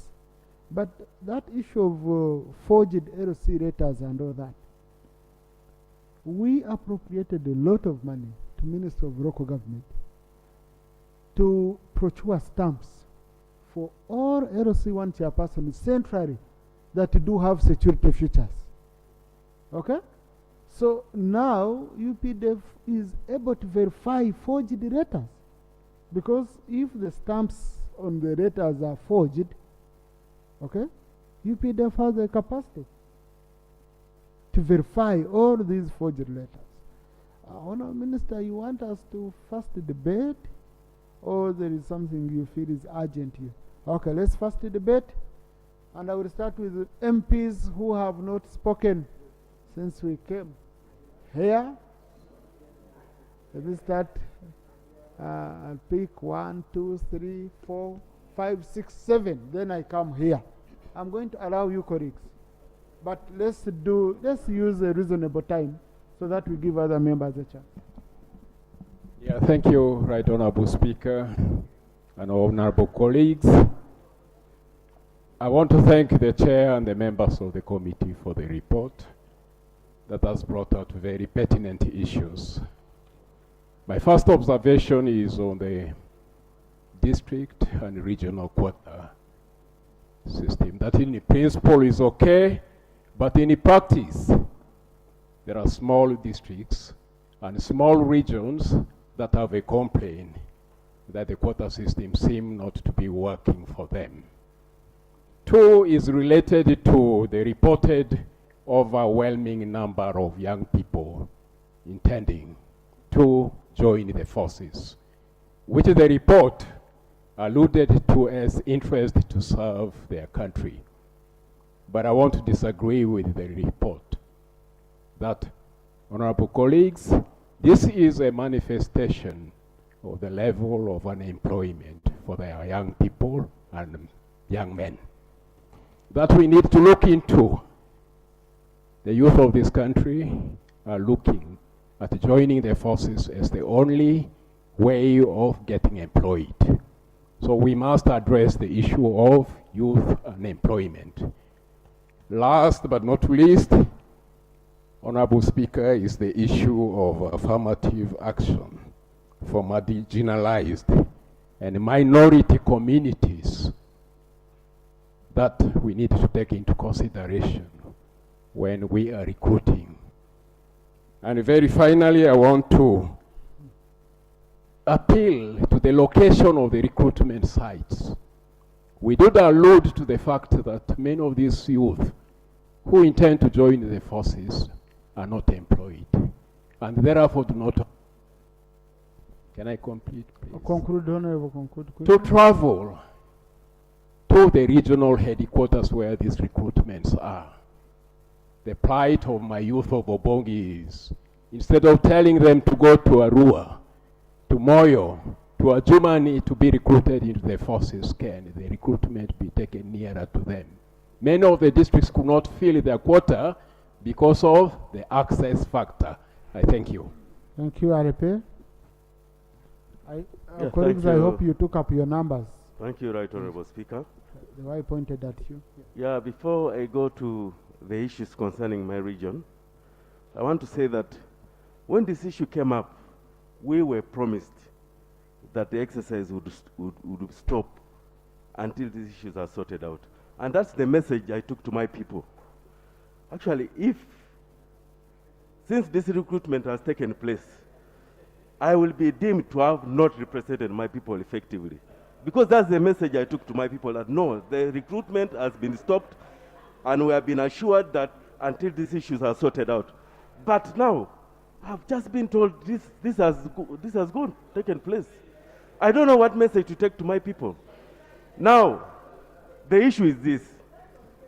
In my district of Nakapriprit, characteristically for all the forces, call it UPDF, call it Uganda Police Force, call it Uganda Prison Services, we barely get a person from the district.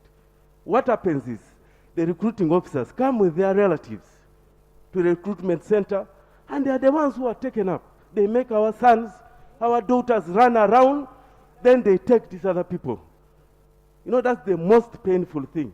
The last recruitment, the one where we raised the issue, there was no person from Nakapriprit district, but there were Jambos, there were Muhumusas, there were many other tribes in that place. In fact, most of them could have even come from your district. So what I'm trying to say is, much as the report cures the posterity that should actually take place, the issue now, Honorable Speaker, is what do I tell the people of Nakapriprit? What do I tell the Karamojongs? That actually, Karamoja again has been left behind? No, Honorable, both of us will give you an answer. Yeah, he should actually. Yes. Ogwa, I think Ogwa was the next. Yeah. Then thank Joel, you very much, you're right coming. Honorable Speaker. And thank you for the report, Chair. Justice was denied, but the good thing is we are agreeing on the way forward now.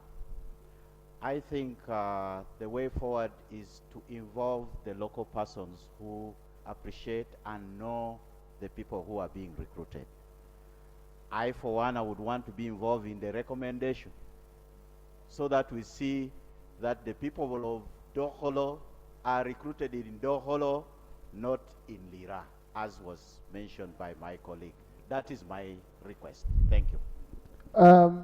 Honourable Minister, I think we can use the system of district quota system, whereby the lists of the selected candidates are sent to the districts for verification.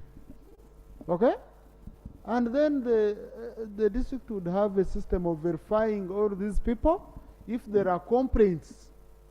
Because if you told me that someone is coming from Rwakarunji or Nyamiyaga village, in the Tereko sub-county, the moment you arrive, people are going to inform me. People are going to say, no, no, no, no, no. The people they sent are not from this area. Otherwise, even me, I'm just dying quietly here. Yeah? You know, the complaints were very many. But you see, Obos is my senior, I feared. Yeah? He's the one who gives me security, so I feared asking him. Yes, Honorable Joel, Honorable, you wanted to go first? Yes. You can go first and then. Okay, thank you very much, Right Honorable Speaker. For record purposes, I'm Chalanga Talinga Solomon. I represent the people of Tor County in Bukwa District. Right Honorable Speaker, I want to thank you for your wise guidance that everything should be prepared in such a way that is like a quota system. Because, Right Honorable Speaker, if this committee had gone to Bukwa, Bukwa is the most hit area actually. We had only almost five of our children succeeded. And in the papers, it shows that that we got the quota system and that we got the quota that was allocated to us. But, Right Honorable Speaker, our people are suffering silently. And it is across all the security system. It is not only the UPDF, even the police, even the prisons, they have that problem. So, Right Honorable Speaker, it is my submission, that all these institutions are regulated in such a way that all the districts benefit according to their quota. I thank you, Right Honorable Speaker. Thank you. Even prisons where you bring the best runners and police, usually Queen, Buko. Those ones are not considered, Right Honorable Speaker. The fact that there are some who ran, who were even the first, but they were dismissed. Honorable Leku. I thank you, Right Honorable Speaker. Right Honorable Speaker, the recruitment exercise done by the armed forces, where one aspect is the medical examination, especially the HIV positive Ugandans. When you look at specifically this one of UPDF, they are recruiting people for brass band mechanics. And they find you HIV positive, you are not picked. But when you look at these two aspects I've mentioned, this is driven by talent and passion. What does somebody who has HIV AIDS have to do with it? But the training alone, why can't we be, we should tailor the training for these specific people. Because the recruitment is specifically, you're going to be a brass band, you're going to be a mechanic. Which other more training does somebody like this need? So I would think the armed forces need to look at the parameters. We are actually giving disadvantage to our own people who are HIV positive. And yet the target of HIV is now very clear. 90% should know the HIV status. 90% should be able to take their drugs. And 90% it should be suppressed. So these people are equally like us who are HIV negative. So I'll ask the minister to review this policy. Honorable, can you bring results to be sure to go to the Right Honorable Speaker, if this house, if the members here are all allowed to bring results here, I think I'll be the most negative person. Very good. But the point is, let's review the recruitment parameter so that even those who are HIV. Thank you. Yes, Honorable Was. Thank you very much, Right Honorable Speaker, for giving me this opportunity to present the issues of recruitment exercise. Honorable Speaker, you know very well Karamoja is much affected in terms of employment. There are very many Karamojongs who are senior 4, senior 6, who are idle there. When it comes to recruitment, prison, army, police, there is a lot of katago. Too much katago, they don't allow my people. Honorable, the language we speak on the floor. Okay, there's a lot of mix-up. Okay. So, a lot of biasness is done. People are not given opportunity even to verify who recommends who. In my district during recruitment of army, only 3 people were taken out of 57. And then you'll find that Karamoja in general is an entry point for people to be recruited, leaving the Karamojongs out of the recruitment exercise. They are not taken. Limited numbers are given. Some districts even get nothing. People are using money, they're extorting money from people in order to get employed there. Please, my appeal to the army is that another army forces, that please when you are recruiting, consider Karamaja looking at the state in which they are. There are no jobs. This is the only place these people can go. Senior force are idle. They will end up going to raid other than going to be employed here. So kindly consider Karamaja in the next recruitment, as it is a learning process now. These other events have taken place and we have nothing much to do about it. Thank you very much, Right Honorable Speaker. Thank you very much, the Right Honorable Speaker, then for having given me this opportunity. I thank the Right Honorable Minister for giving us the report. Above all, I thank Honorable Opendisara for having brought this problem before us. One of the MPs who comes from Greater Nebi, that is Pakwashi District, by God's grace, I was there that day on recruitment day. It so happened that for Greater Nebi, the center for recruitment was Nebi. The recruitment exercise left a lot to be desired. I want to say that if at all the recruitment was on quota basis, I see no reason why somebody should come from Arua, Mariokolo, to come to Nebi. And other characters, when you see them, by just sight, you will say, these are not people from Greater Nebi. I want to say that out of the 57 slots that were for Nebi, you had in the report, it was only 11 that were taken. And if I were not there, Mr. Speaker, sir, I believe Nebi would have got 2 or 3. What was surprising, even the district authorities were not allowed to move closer to the recruitment officers. I had to introduce myself that I'm an MP. Allow me see justice prevail in the district. I want to say that the situation was really pathetic. The government knew that people from every district were at least to get access to join UPDF.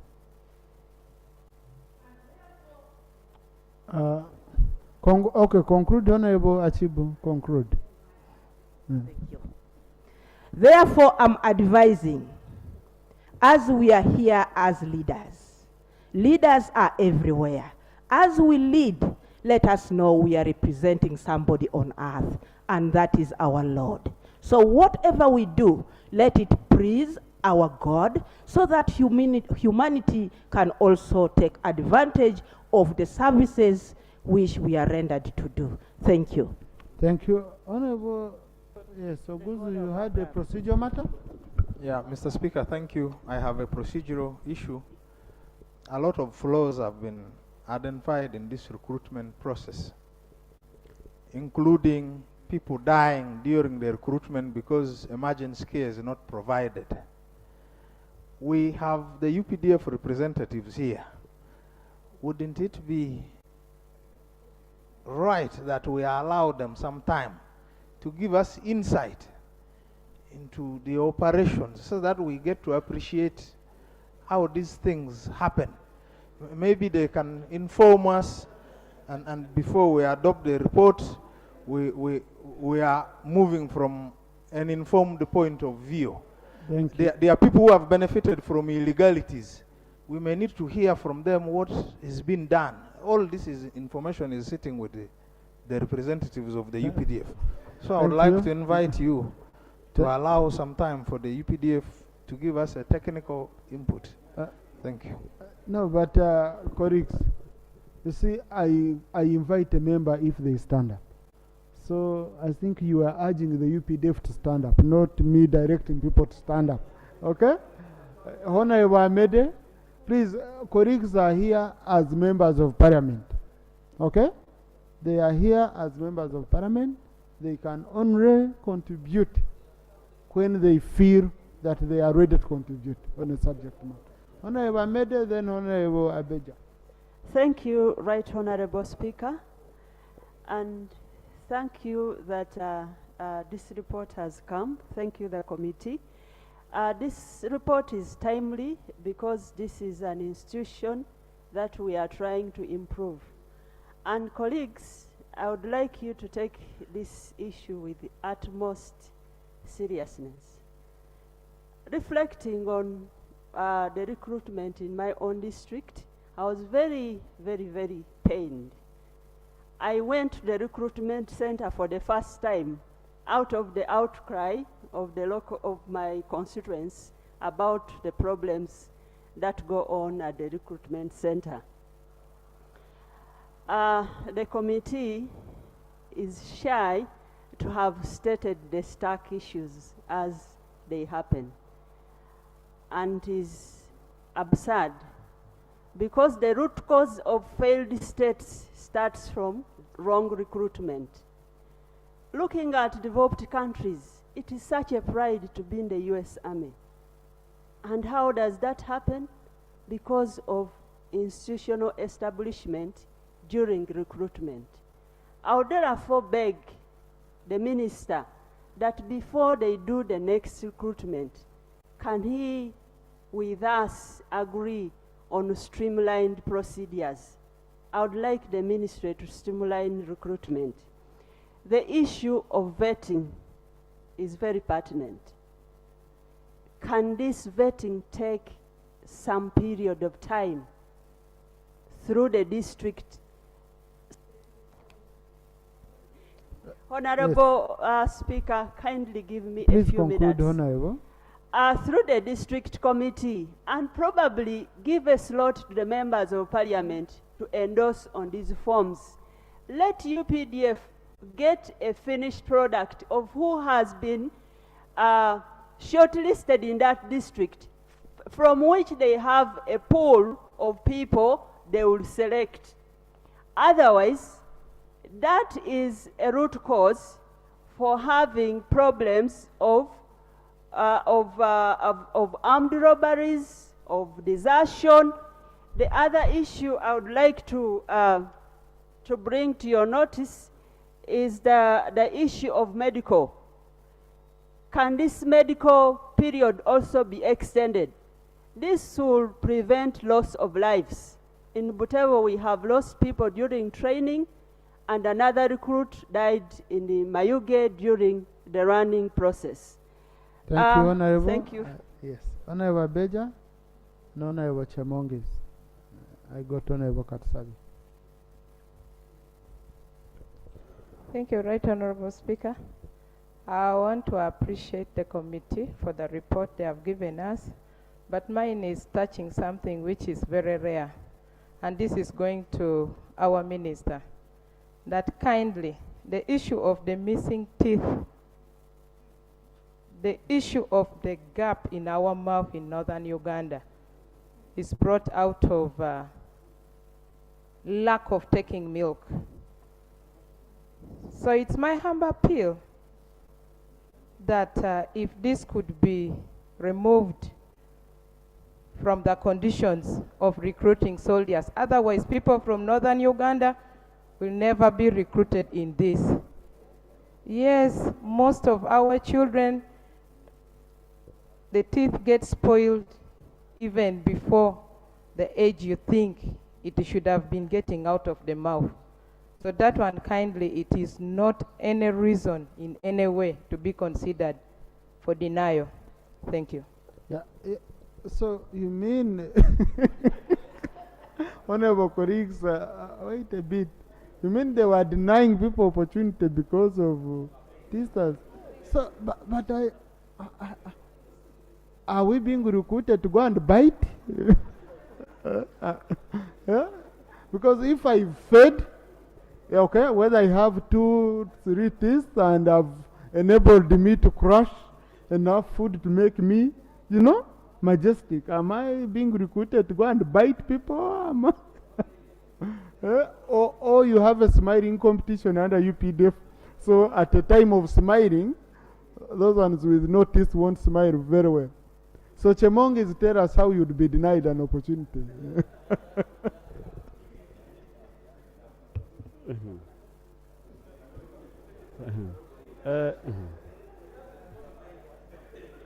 Well, please, we don't have much time, Honorable. Thank you so much, Mr. Speaker.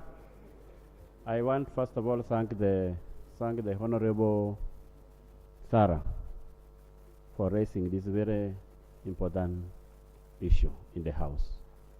And then I want to thank the committee again for the report. I have listened to all our colleagues, and it is quite painful, even to me myself, that we have a very serious unemployment in our country, more especially the youth, and more especially the disadvantaged children who are from the lower families. And those are the ones who are always fighting to join either police, join UPDF, join UWA, and this is not only happening in UPDF. Let us just use this report. But this thing is general. It is happening even in police. It is even happening in prisons. It is even happening even in these loan schemes. This one is of loan scheme. We have where we support students to go to the university. This one I even one time came to you, Right Honorable Speaker. You find even when the country have decided to have 600 students, you find in the 600 another district gets only 1. Then another one takes almost 50. We don't know the criteria used in choosing. Finally, I have been researching since yesterday when I saw this in the other paper. Take for example, conclude, switch on and conclude, Honorable. Switch on the microphone. I have tried to research on the side of police. The entire Bay region, the whole region, on the recruitment of assistant superintendents of police. From Queen myself, I think we only have 1. My colleague from Bukwa, do you even have 1? I don't know. You may not even be having. But when you look at those people on the road, there are very many. So sometimes we feel out of place. So my prayer is, Mr. Speaker, we should have the committee to do this investigation comprehensively in all the sectors, in all the ministries I have mentioned. Thank you so much, Mr. Speaker, for giving me your time. Thank you. Honorable Katsabe. Then I'll go up. You know, I have colleagues who have been there for long. Thank you very much, Mr. Speaker. I have been here patiently listening in. Mr. Speaker, sir, I really want to thank the UPDF. And I'm honored that my elder brother is the Army commander. But that's not really the point. But Mr. Minister, I think we have to applaud you. You're doing a great job. And Mr. Speaker, I want to put something right. That signing up for duty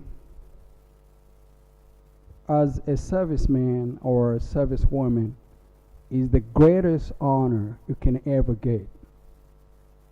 Serving your country as a military officer or police officer or trooper is the highest honor anybody can get. And I would really want to disagree with those that imagine signing up for duty in the UPDF is a way of looking for a job.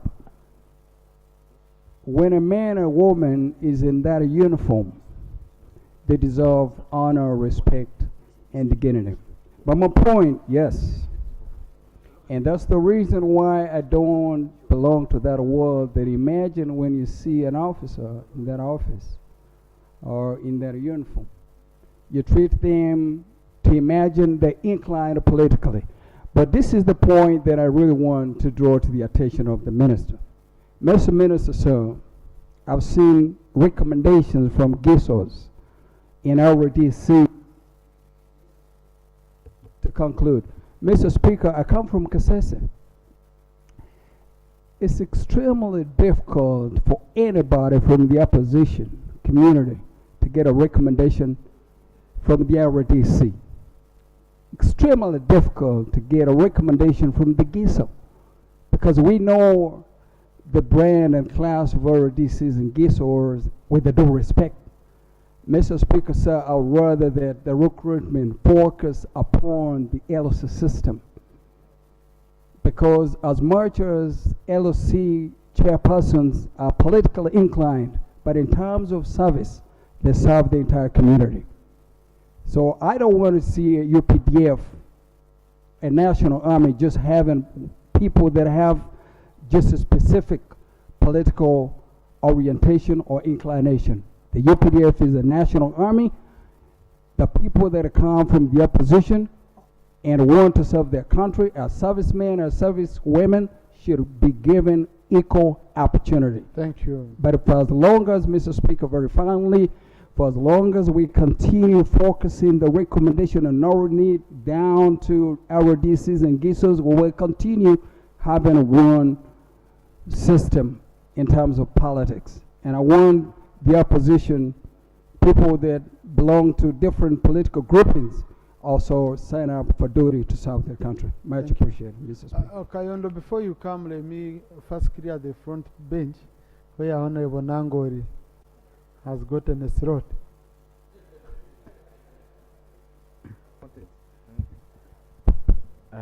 Thank you so much, Mr. Speaker, and the committee for this great report. But Mr. Speaker and honorable colleagues, there are so many things that the committee has left out. I was there personally during recruitment, but it was horrible, especially on the side of the RDC, the DISO, who had recommended people for recruitment. They were sent away. Actually, on the recruitment day, a private office, a new UPDF, is more powerful than the RDC and the DISO. When you get to the gate, and they have given the names, I don't know why they always engage them to recommend. Because on the recruitment day, their recommendation is become useless. They don't consider them anymore. People who stamp on the recommendation is wait for the applicants at the entry point to the recruitment centers. And they are guided by the security officers on what to do.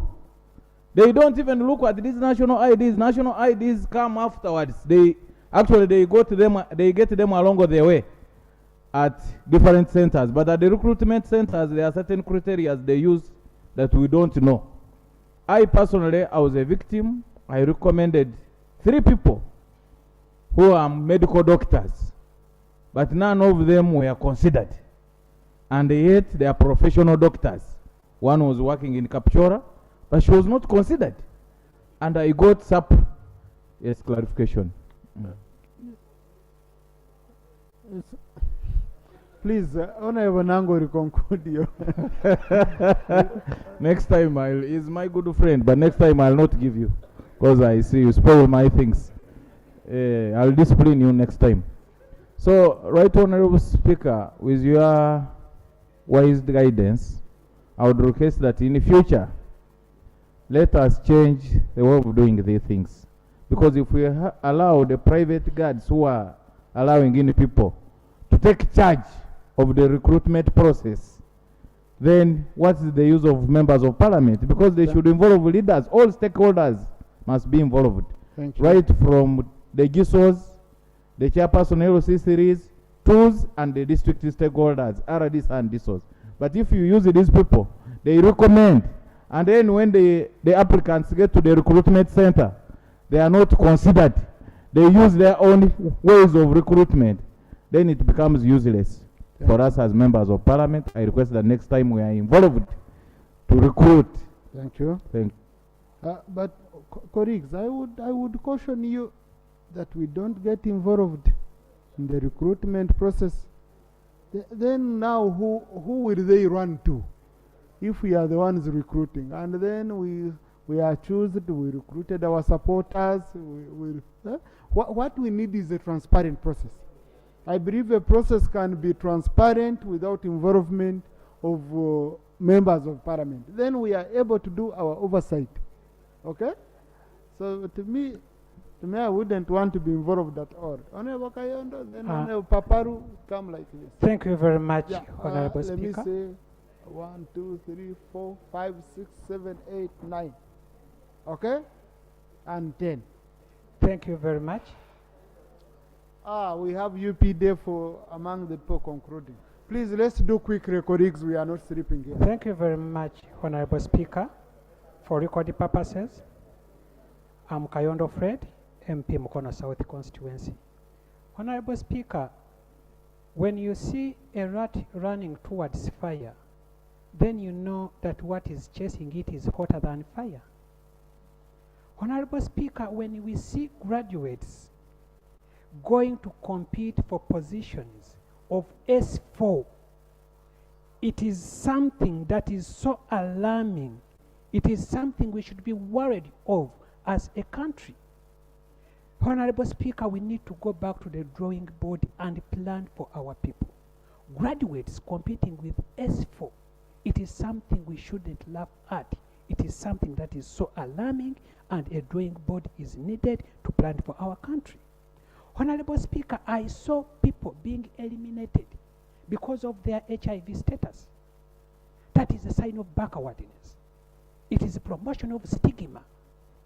HIV people shouldn't be eliminated. That is a promotion of stigma. If the UPDF is professional, it should look into that. We as a country, we have fought HIV, we have ARVs that can eliminate HIV load up to the level of no detection. If people are eliminated by their HIV status, Honorable Speaker, that should not be heard of in the professional army. Honorable Speaker, Conclude, Honorable. Honorable Speaker, change of names does not mean nationality. I've had people, I've interacted with somebody with the names of Kayondo Fred, but cannot construct a sentence in Uganda. Because you want to say it is national, you bring Oporot who cannot speak Ateso, simply because you want to make the army national. You bring in somebody called Ekanya, but he cannot speak Jap. Honorable Speaker, let us be fair to this. Because they want to claim that it's national, they've gone on to name people names from different areas, yet these people have never belonged to those areas. Let us be clear. Thank you very much, Honorable Speaker.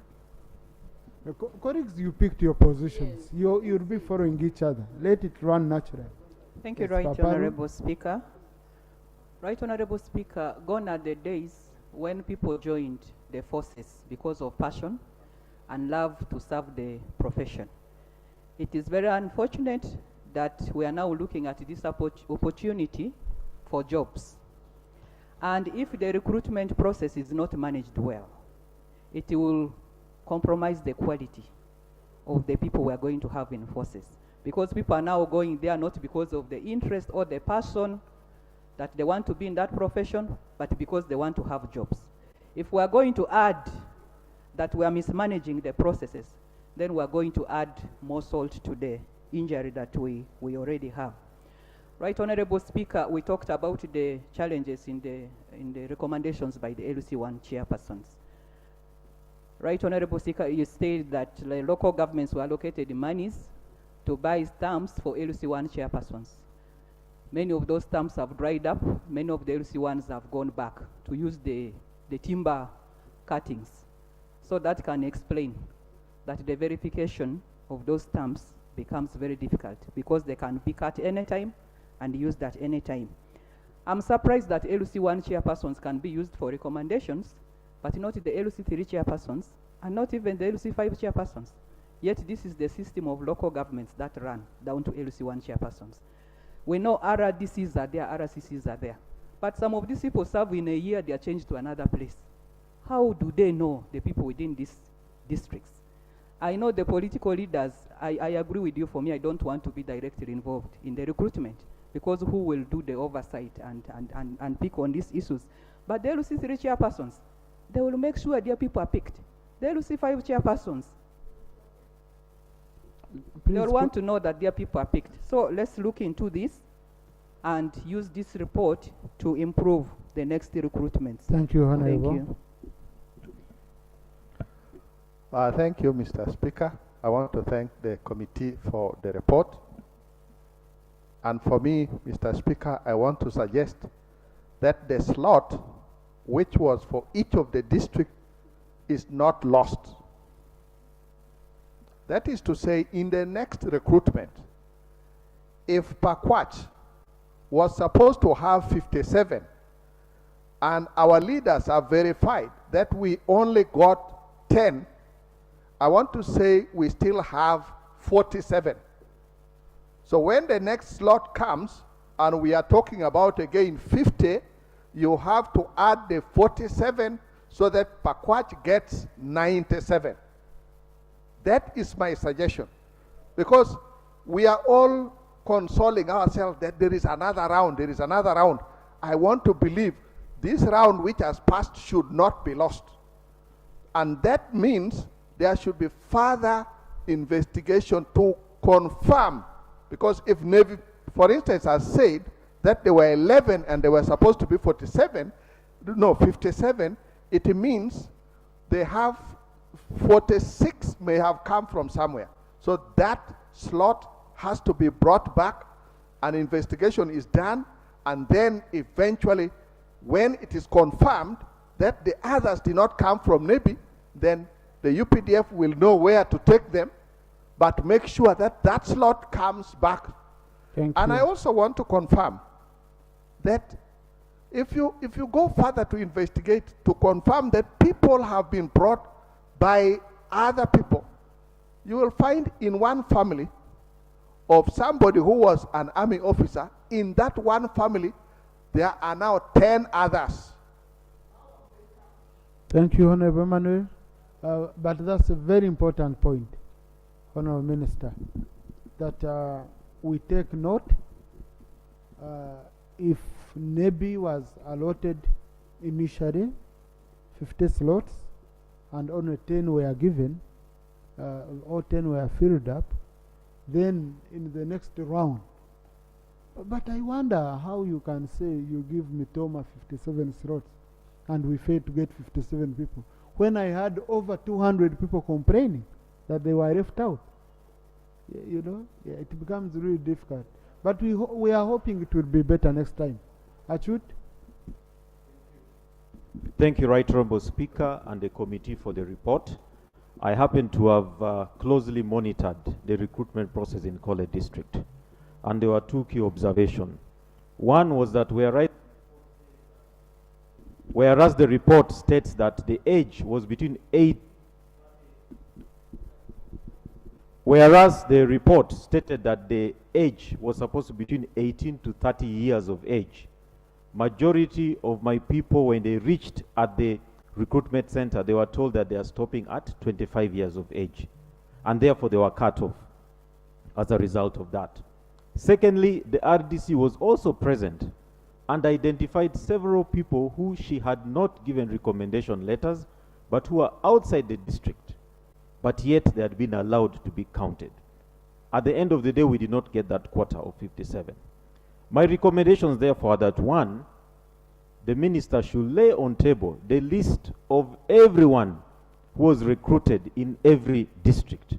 My constituency has the largest number of people, but only 6 were recruited. So we need to see that list so that we can implement what has been proposed to know where the gap is. Secondly, whenever you go for an interview, there's always a documentation. Even when you fail, they give you reasons why you failed. I want to propose that also it should be indicated. There can be a small note that indicates reason. You failed the marathon. You failed this particular test. But as it is right now, many of them left. They were just told you've not qualified. Even somebody who came with just a shaving bump in my constituency was told you do not qualify. Just a small rash was disqualified as a result of that. So I want to recommend that we implement those proposals. Thank you. Maybe, you see, for example, to come from my area, if like a sub-county like Chianga, to come to Bushenyi and back, you use around 30,000 to and fro. If we are going to recruit from Bushenyi, okay? Honorable Minister, maybe you'll have to rethink and you see preliminary, preliminary tests which can be done at district level maybe, or at even sub-county level for people who would want to qualify, who would be qualifying. But also, because most of the people were feeling that you are looking for excuses to eliminate rather than reasons to recruit.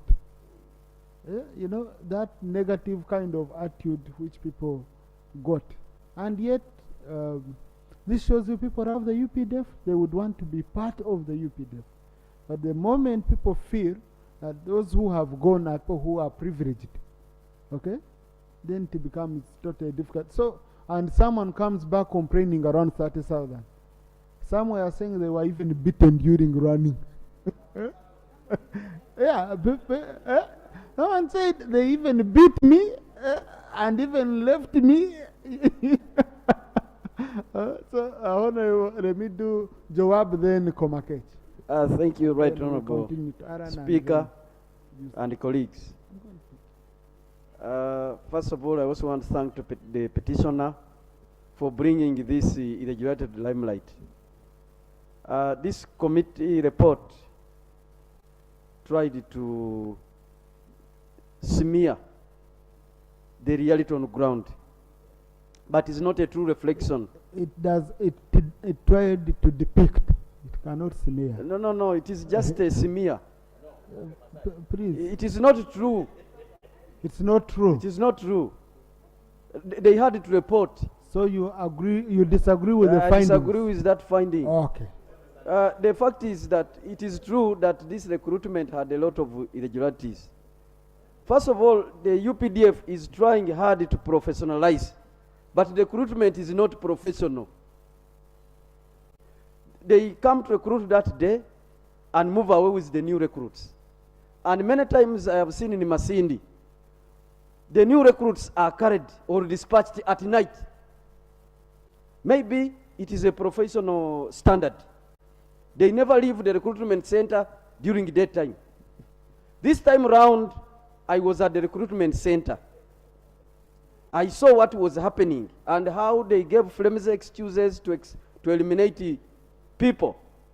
But even the next morning, a young girl rushed to my home because when it came to night time, they started replacing the successful people with others. So they selected a team and grouped them somewhere, those who thought were successful.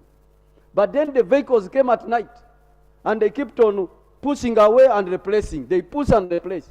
So this young girl was also left. Recommend, Mr. Speaker, sir, that for this recruitment to be serious and professional and official, when they select a team, let the cow remain with a list of those that have been dispatched, so that we can verify in case of any complaint. Otherwise, the leaders who are there during the day, they would go satisfied that the process has been fair. Then at the end, people come out crying that I was replaced. Finally, I want to speak about the issue of the LOCs. This influence peddling begins right from the LOCs. And I want to agree that most of those people who were taken had relatives already in the UPDF. So, you know, these LOC chairpersons are not firm enough. They are influenced by these officers to recommend their people. So they come with valid recommendation letters from the LOCs. Not that they are forged, because many of them cannot assert the authority as LOCs. And after all, a small appreciation motivates them to stamp the recommendation letter. So, Mr. Speaker, I also agree that, but what is important, let the dispatch, let the cow remain with a list of those who have succeeded. Thank you very much, Mr. Thank Speaker. you, Honorable Komakech. Yes, I'll do this round, then Thank you very much, Mr. Speaker. I want to thank Honorable Sarah Pendi for bringing forth this petition. But then I want to thank in a special way Uganda People Defense Force. To be factual, Mr. Speaker, when I was growing up, our parents never wanted us to join UPDF. Even relatives along the way, when you would join UPDF, they'd look at you as a loser. I'm happy that today graduates are joining UPDF, and I want to thank Uganda People's Defense Force for rating the bar high. Thank you so much, and continue with that. I don't have kind words for our committee, Mr. Chairperson. To be sure, unless they amend a line, in one of their lines, they came up with a finding that the committee wrote saying it is not true that the committee, it is not true that the recruitment were done in former districts. Pade, former district is Kitgum. The recruitment was done in Gulu. From Pade district to Gulu district, one has to travel 100 and more kilometers. The advert was aired at night by the LC5, asking strong, youthful youths to go and apply for recruitment. How would such a poor region manage to travel 100 kilometers from Pade to Gulu? Yet we have a whole division. Now it's turning into Just a conclude, Honorable. It's turning into a brigade. The youths are so frustrated. The committee should have done justice to report the right thing. Secondly, I don't agree with the committee when the committee says more funds should be allocated to UPDF. Yet UPDF, the Ministry of Defense, is actually earning the biggest share of the budget. How can they come and tell us that UPDF, that we know of, that has the best medical personnel in the country? To prove that, Uganda is setting up a hospital for East Africa military in Mbuya. And then we are saying Uganda as a country cannot deploy medical security personnel all over the country. Mr. Speaker, my recommendation would be for the quota system to work, there should be a once-all recruitment. When there is recruitment in the central region, by the time they reach northern region, there is report that we have already gotten the number we want. So do whatever it takes to make sure you get the few that are left there. But they did not get a slot. But they didn't. Right, right, Honorable Speaker, I request. But if they've said we need this number from each district, okay, how can they say No, by the time we reached recruitment in northern Uganda, we had already gotten the number. I thought there is a very clear quota. Yeah.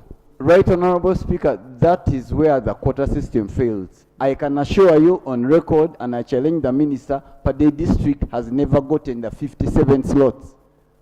And then there is another biasness they play. Before UPDF advertised, Uganda prisons advertised. We organized, we facilitated these youths to go. We even tested for HIV. The surprising bit is when they went for Uganda prisons, they tested negative. Now, when they came to UPDF, they were told that they are positive, and results are not there. Now, this government invests a lot of money in patriotism. We have put in a lot of money for Ugandans to love their country. But again, we are the same people teaching Ugandans to hate their country. With that, I beg, Mr. Speaker, that next time there's recruitment, let it be a one-off announcement, and then it's done all at once. It's not per day gets, it's 57 slot. Thank you so much. Thank you. But Honorable, these are operational matters, and especially to do with security. We give them leverage to do their things, but what we are demanding is transparency. I think we should focus. The issue Honorable Sarah raised was on transparency, but otherwise we don't go so much deep into how they operate, and but be transparent. Whichever way you operate, be transparent. Honorable Aaron? Right on the Speaker, my concern is about the indisciplined soldiers who took part in the malpractice.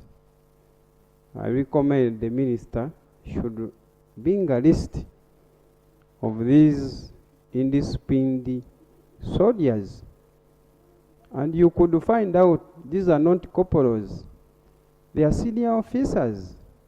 They should be named and shamed because they are tarnishing the UPDF. And you could find out that these soldiers, they are the one abducting Ugandans. They are the one torturing prisoners. They are torturing political prisoners. Our NUP supporters are in Chitalia because of these indisciplined soldiers. So let the Minister lay on table the list of these soldiers who took part in the malpractice. And secondly, the Minister should publicize the recruitment centers. Ugandans are not aware of these centers. The recruitment centers, I'm specific on these recruitment centers, they are not known. They have to be publicized so that Ugandans can know where should go when the time of recruitment has been appointed. Honorable Aaron, they put announcements. That's how all these colleagues have been able to know. Okay? So, but the Minister should clarify indeed on recruitment center. Honorable Cooper, you are name? Then engineer? Okay. Let's start. Right, Honorable Speaker, we are dealing with a very difficult matter. Particularly when it comes to Kampala, where we have multicultural setting. It's quite difficult. There is no clear framework for someone to become a resident in an area.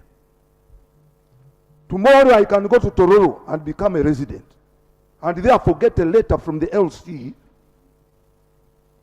asserting that I'm a resident. Therefore, it's hard for us to disprove these letters from the LCs. When I was a mayor, I used to interview these people myself. And actually, I found out that they had just come for a day or two. Therefore, we must set a clear criteria on who actually qualifies. Can someone come from Tororo and come to Kampala, my constituency, in 2 days and claims he's a resident? There's no clear framework on that. Therefore, it is not easy. Secondly, the LCs that are mandated to recommend our people have no pay. They only benefit from recommendations. Therefore, unless we address the issue of facilitating LCs for the great work they do, we shall always have such scenarios. The other thing, right, Honorable Speaker, is a little off. On the 13th day of November, 2021, over 2,000 UPDF, for a little more time, over 2,000 UPDF officers went to Somalia for peacekeeping. And they came back on the 30th day of November last year. But these people have never received their pay. Not even a penny. They have served for a full year without pay. Some of them have died. I want the minister to tell us, actually, if it is UN, I don't know who pays anyway. If it is UN that pays, why aren't these people paid? One Muhammad Ali died, and they have never received the pay. So these are the questions that I want to ask the minister. Thank you. Thank you. Honorable Cooper. Thank you, Right Honorable. Thank you, Right Honorable Speaker. Right Honorable Speaker, from the onset, let me thank the two ministers who are here, Minister of State for Defense, because when I picked these issues of malpractice, when I called them, they were spot on, they were able to address them. I want to thank them. I would want to encourage also colleagues, when they are sometimes we don't just not wait until things are out of hand. These are our colleagues, they should be able to help us when these issues arise. Honorable Speaker, the clans, the way the clan system in Teso, if you are a Kargok, if you are a Lale, you could be arranged, you are arranged in a way either this clan were farmers, this clan they were warriors, that type of thing. So when members here talk that you will be fine in the family where there was an army man, that's where the other ones also come, there's corruption. Sometimes because of the arrangement. I come from a military family. I'm the only one who did not join the forces. We had the army and police from World War time. So it's not necessarily that if a general came from that family and others have come, possibly it could have been how they arrange, how people arranged, how it's arranged in the clan system. Of course, there could be some exceptions, but that must also be considered. Right, Honorable Speaker. Right, Honorable Speaker, the issue of corruption, I think, is what brings all this confusion. If we don't address the issue of corruption, then this problem will continue. The issue of quota system, I need the minister to help me, because our constitution is very clear that they say the army must be national in character. It doesn't say it should be quota in character. If I've lived in Fort Portal, let me use Fort Portal, where I grew up, and my name is Okupa. I can be rejected because I could have appeared in the list of Fort Portal of Kabarole district. So how do you handle such cases? Because it's not, let's just not make this recruitment tribal, but it should be national in character. But the issue of transparency is what's paramount. It must be national in character. Those who are involved in it must ensure that it's national in character. National in character. So I would also want to know from the chairperson of the committee, did you look into the list of the recruits? Because I remember in the last Parliament, Honorable Speaker, we were here when there was an issue in the police force. We did realize where one sub-county had 21 ASPs in the list. One sub-county had 21. So I don't know whether you had a chance to look at the list and get to know where this came from. Because we should talk with the facts. We should talk with the facts. That would be able to help us, such that we shall be able to measure ourselves in the next recruitment, whether we have made an improvement or not. In this case, we would be able to know, out of this, who have come from Soroti district, how many were from Soroti, how many were not from Soroti. From Karamoja, from this quarter, how many were from this quota and how many from this region and how many were from this. That way we'll be able to have those statistical analysis to help us do better in the next recruitment. So, but I hope the ministers are taking up the things, and the Committee of Defense must continuously engage the Minister of Defense and the UPDF, the police, and the prisons when the recruitment takes place. Thank you, Right Honourable Speaker. Thank you, Honourable Court. Thank you very much, Right Honourable Speaker.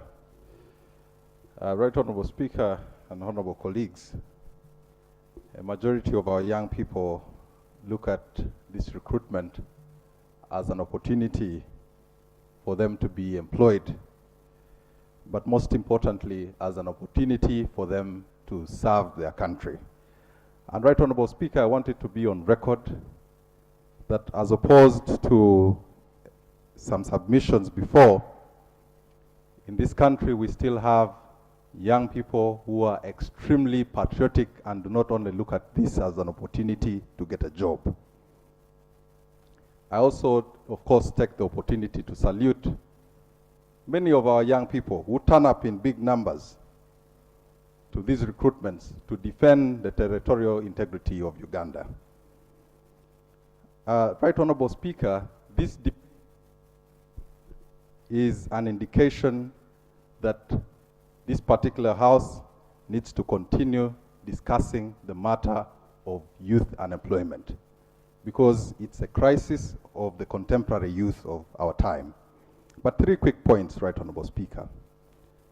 I totally and vehemently support the proposal of us not losing any allocations to any of the sectors, because Lira in itself lost 196 slots in the last recruitment. Secondly, some of our young people have reported the element of vindication when they report any complaints. And we request that there should be complaint desks, perhaps manned by senior officers. Thirdly, the tremendous interest of our youth in turning up for this recruitment shows you how much our young people want to serve. And it should push government to introduce a national youth service scheme as a way of addressing the matter of mindset and ideological need to promote national development. We've seen this happen in other countries, and we believe that this compulsory program can work. Thank you. Thank you. No, Honourable Kwaringa, I pass to that side, you refuse to stand up. Thank you, Right Honourable Speaker. I'd like to thank the committee for the meeting, for the reports, and also thank the petitioner, Sarah Opendi, for coming up with these very important issues. For me, I think I want to talk about only one thing, which I realized during this recruitment exercise. There was an element of money extortion. This was confessed by the parents whose children were taken or recruited. They had to pay some money. Some paid like 2 million, 3 million. They had to do that because they were desperate for jobs. And I know all these reasons that we are, all these observations that we are seeing is due to corruption. The recruitment officials are corrupt. Let me say like that, because they accepted to get money from people. Yes. Now, my prayers is that I call upon government to ensure that the recruitment exercise should be free and fair for all the Ugandans. The people who should be taken up for the jobs should have been those ones who have really performed well, and everybody should know that those are the ones who have gone, have performed. Honourable, conclude, please. Conclude. Okay, not those ones who have paid money. Thank you. Thank you. The way Honorable Phyllis Chematai, and be telling you, you just read it from her heart. Directly,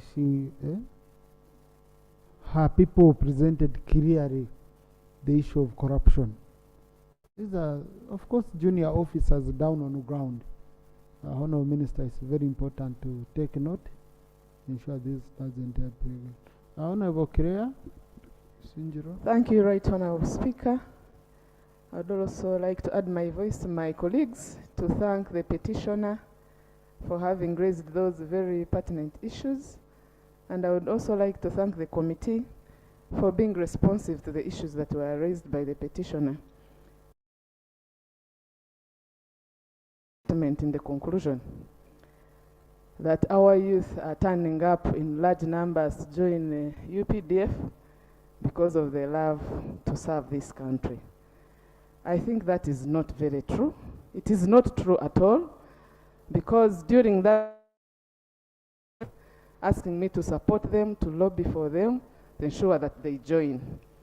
But I want, because all of them are my voters, I try to refrain myself from participating and encouraged them to go and participate. But I want to assure the House that these people were going there out of desperation, looking for survival, looking for ways of getting probably some employment. And I would like to warn that probably when we get these people going there going for recruitment into UPDF, they have so many expectations, very high expectations. And when they don't get them,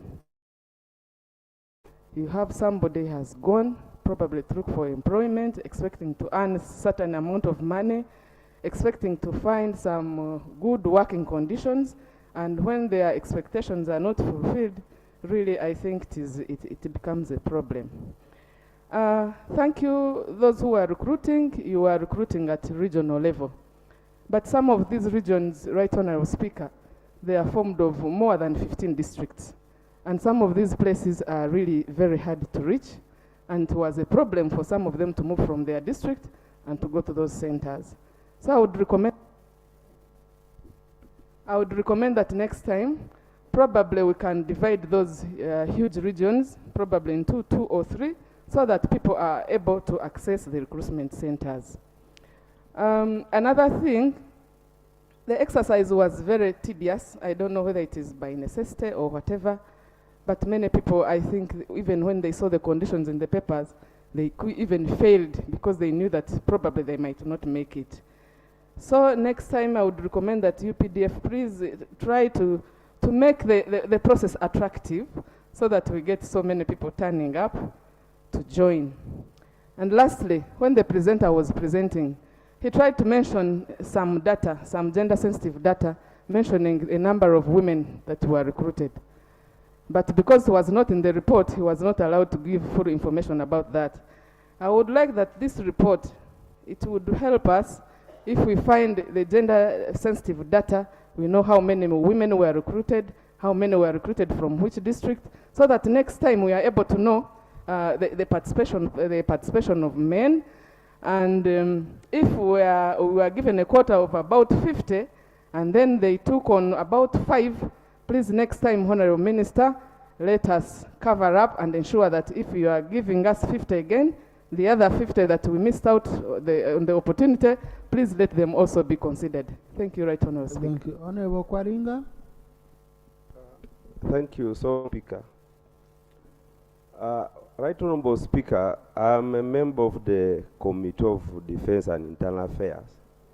There is something that has just come which I propose could have been maybe included, because ideas tend to keep on coming. So if it is beneficial, it's not good to sit down with it, waiting for future opportunity, you see. So I have to give it here. Right Honorable Speaker, looking at the challenges, because if you put yourself, I tend to put myself in the shoes of those who are recruiting. You want 57 and 2,000 have come. And out of 2,000, maybe possibly 1,000 of them do qualify, have the basic necessities. What do you do? Our thinking maybe we need to have, like before the recruitment next year, let us tell those who feel they have the qualifications and the talent to join the forces to come now, and then let the name be generated, the lists be generated early enough. This be given to intelligence to vet early enough, and then let's say we can now take 57, but we are going to sequence this list over time. We sequence them so that it gives hope for those out of the 1,000 who had the best qualifications. It gives them hope that this year they have taken 57, perhaps the following year I will also benefit from the next sequence. Thank you. Thank you. Yes, Honorable Charity.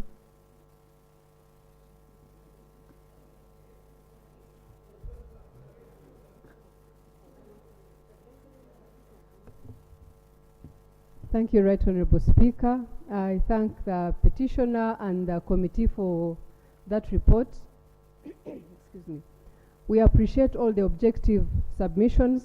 The subjective ones certainly we don't take. This will help us to make better as we go. But I would like to also emphasize this.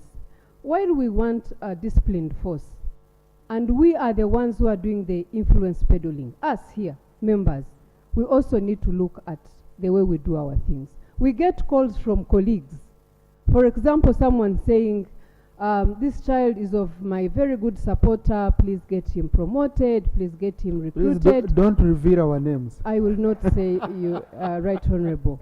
And you ask, is someone being your supporter one of the parameters for recruitment? Certainly not. So while we blame the LCs that they are corrupt in those areas, we also need to do a soul search somewhere, because we have all participated in this influence peddling.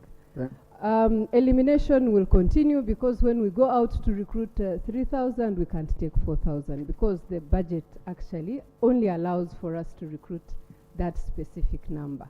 But for all the objective submissions that you have given us, we will use them to make better as we go forward. I thank you, Right Honorable Speaker. Thank you.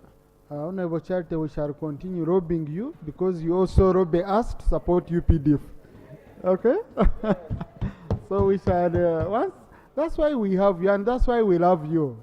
When we are in the corridors, in the canteen, when we are lucky, when we are lucky to have you. General Kavuma? Now, I don't know whether you are waiting for Honorable Guzuri to go out and then. Thank you very much, Right Honorable Speaker and Honorable members. I want to appreciate all the members who have contributed and those who raised these matters. We take whatever has been raised positively, but and I believe the minister has prepared enough to respond to all the issues that have been raised. But what I want, and I want to thank the committee for their findings and their report. But what I wanted to know is that UPDF has not just existed today. UPDF has been in existence, and it has been recruiting. And if I may refer to myself, I was recruited in 1981, but that was not by quota system, it was by other arrangements. But since then,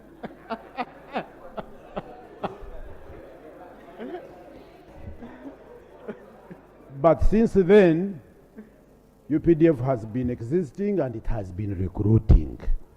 And members who are raising these issues have been also in existence. For example, Honorable Sarah has been a member of Parliament for quite some time, has been a minister, and even those who are in Parliament for their first time have been in local councils, like some have been RDCs, others have been LC5 chairmen, others have been LC3s, or even LC1s, supervising these recruitments. So I wanted to know whether Switch on. I wanted to know whether the problem just came in the last recruitment, because that is what has been referred to.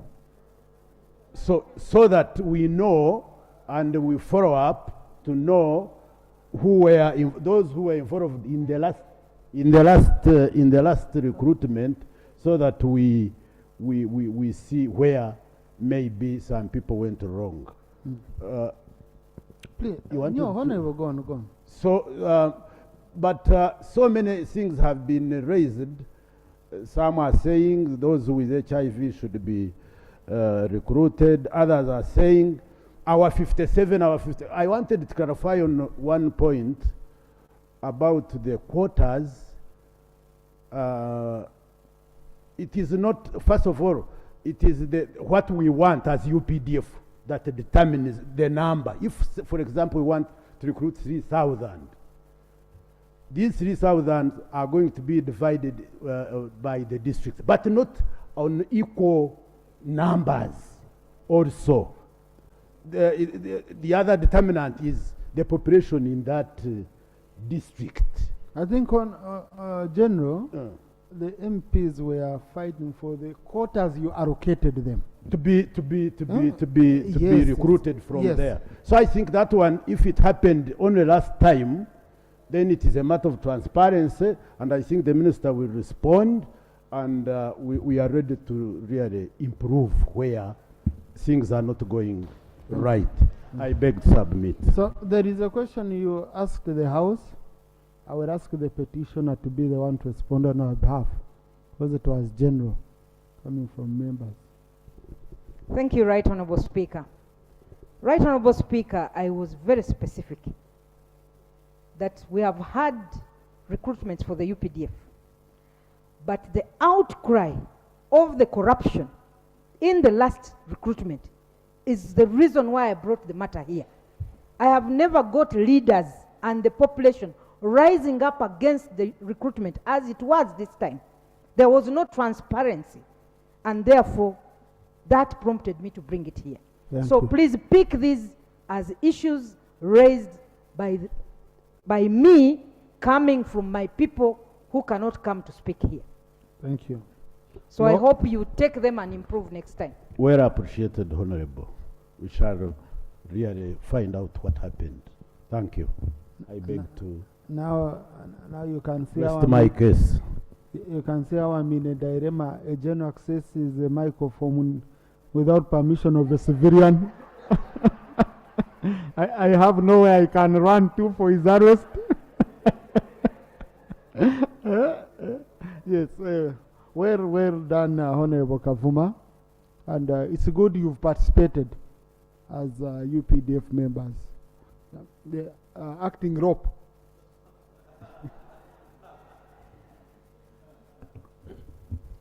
Thank you, Right Honourable Speaker. Right Honourable Speaker, I would like to begin by urging our UPDF to maintain their professionality. Right Honourable Speaker, right now as I speak, Ugandan soldiers are being respected in the whole of African continent.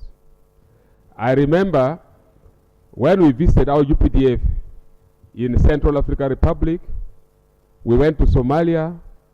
Our UPDF are so professional. Therefore, these are the minor issues of corruption during recruitment. Those are things will tarnish your name for no good reason. So let us maintain that professionality. Right, Honourable Speaker, transparency is very important. The truth of the matter is that in the last election, there were no transparency in the recruitment. It was a recruitment, not election. You only think in terms of elections. Thank you, Right Honourable Speaker.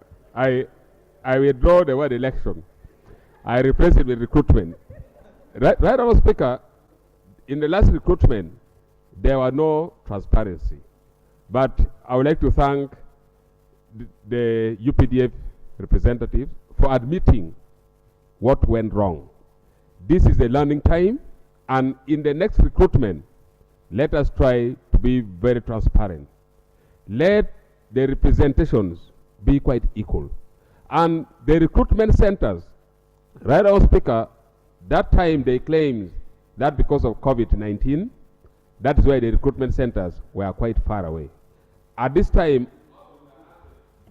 out of the 134 districts, let the recruitment be done from the specific districts. In my district, Amoro, let them come to Amoro and they recruit so that we know how many shall be recruited from my district, Amoro. Let them traverse all the districts in this country, right, Honourable Speaker.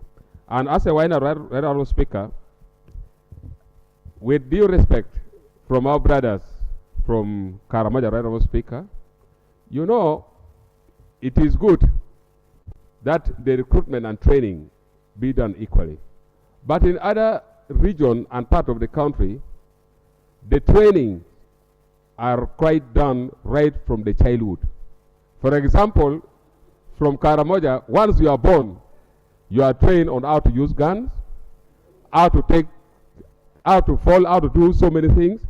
And I really feel that, Speaker, you will guide if they really still need the training that is being done countrywide. They are here and they will attest to that. And guns is part of their life. So I really feel, right, Speaker, they should give chance to other regions whereby they have never held guns and they don't know what happens as far as guns is concerned. And finally, as I said, right, Speaker. Point of order from Abim. Thank you very much, Right Honourable Speaker. Right Honourable Speaker, I know in Karamoja we have 11 tribes. One of the tribes is a Tur, the Acholi Labur of Abim. Is it in order for the honorable member to misinform this house and the country that the Karimojong train children from childhood on handling the gun? And yet we know right now, Honorable Speaker, there is disarmament to rid the region of the gun. Is it in order to misinform and even to have a bad picture of a good person like me? Thank you.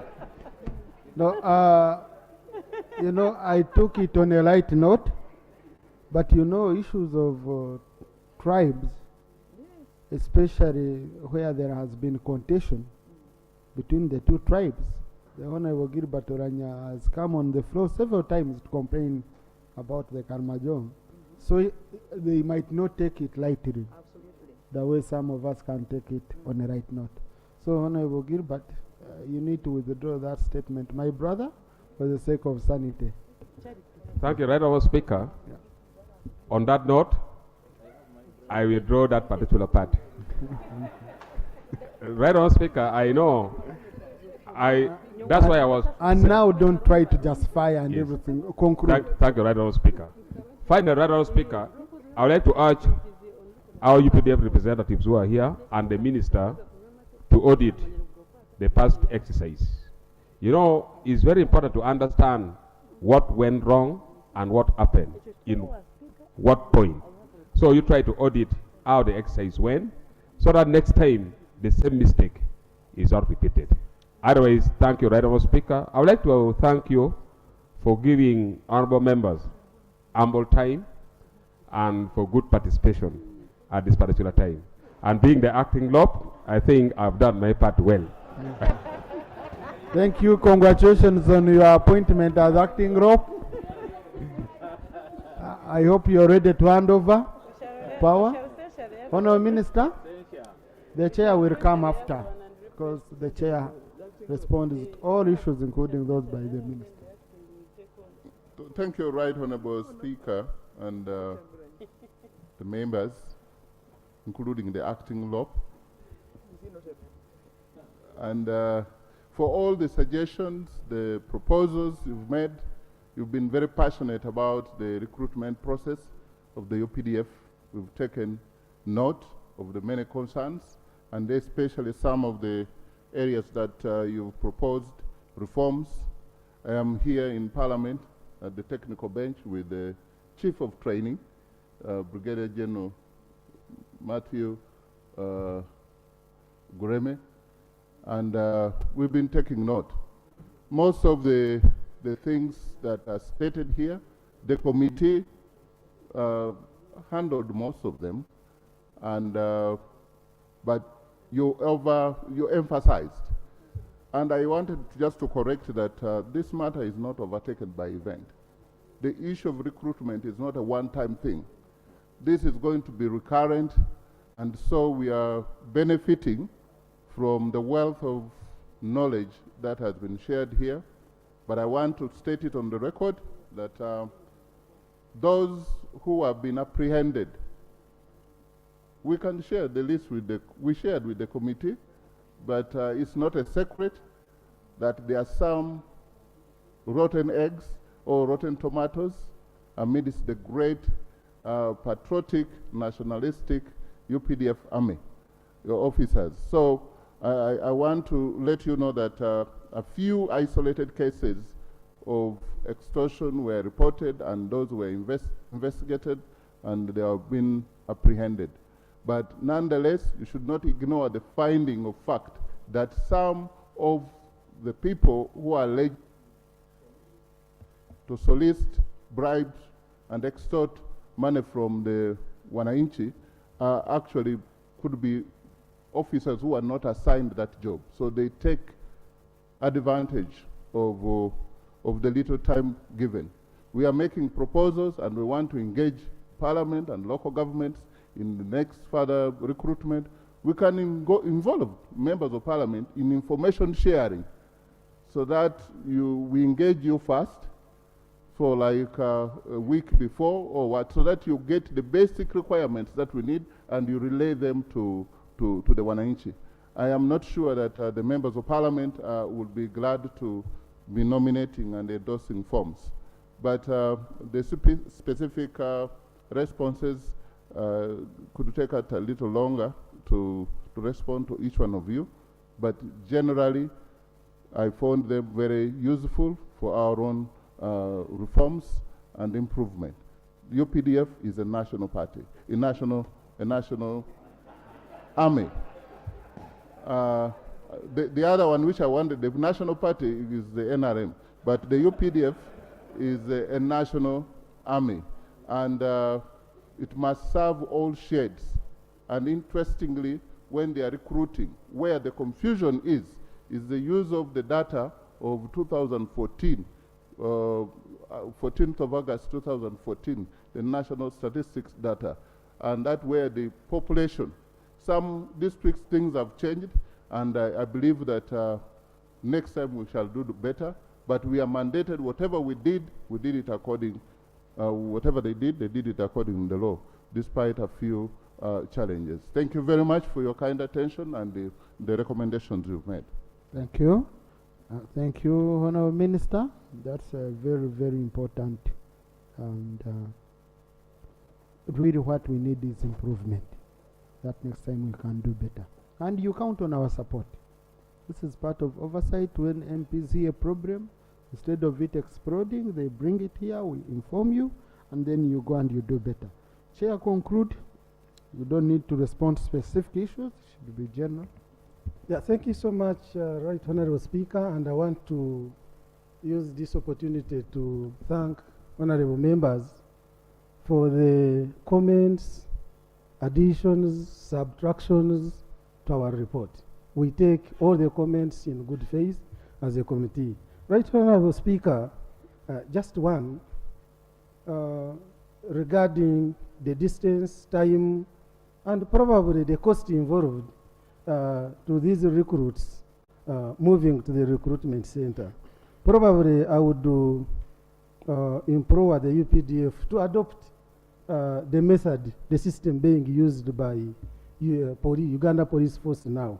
With the involvement of the committee, when we interacted with Uganda Police Force now sends out an advert, then they advertise, the DPC and the security team puts things together, and they put a short list and send it to the headquarters. They vet, they verify the national identity cards, and the shortlisted ones are again sent back to the district for scrutiny, and then they are called for recruitment.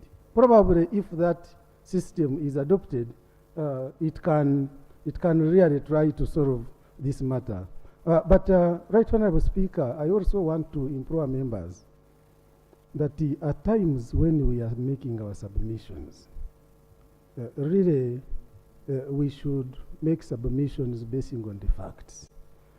Because take an example, one of the members raising an issue on recruitment, like in Pader, the chairman LC5 just waking up in the evening of the day, on the D-Day, and then inform members that, you know, all the able-bodied youth should now move to Guru for recruitment. Right Honorable Speaker, one of the documents presented, laid on table, was the advert, which was sent almost a month before recruitment. And the Pader was part of the document whereby they were supposed to report to Guru as a recruitment center, including Kitugumu, Pader, Guru, and the other districts. So we also need to get these facts when we are submitting. Lastly, Right Honorable Speaker, why we emphasized on the issue of budget was around the UPDF ample time to go through these recruitment processes. Otherwise, the recruitment funds allocated for that particular exercise is not enough, cannot be able to facilitate them, take a lot of time to verify, to vet, and also to put more members, to create more recruitment teams to reach out to those districts. So if funds are appropriated, probably they will send out more teams to reach out to our districts for better processes.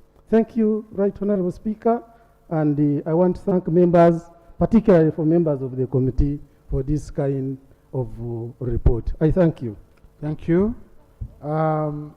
Colleagues, you remember a colleague from Sebei when I asked, I said the good runners, you know, the people who give us medals, many are not even given any priority. Yes, the government chief whip has some information he would want to give to the House. Then I put a question. Right Honorable Speaker, permit me to thank you and also thank the acting leader of opposition, my brother Honorable Lanya, and all the members who have stayed up to now. Right Honorable Speaker, with your permission, I would want to do two things. One, if it pleases you, I read a 3-paragraph letter and later on lay on table. This letter is from the Office of the Minister of Education and Sports, and you all know I served as Minister of State in that office in charge of sports, and it is dated 31st August 2021, addressed to all local council 5 chairpersons, Central, Western, Eastern, and Northern regions. Presidential Directive on excelling sportsmen and women with Uganda Advanced Certificate of Education, UACE. As you may recall, on 13th August 2021, the President of the Republic of Uganda hosted a state reception for the triumphant contingent of Team Uganda that represented our country at the 2020 Tokyo Olympic Games at Kololo Ceremonial Grounds.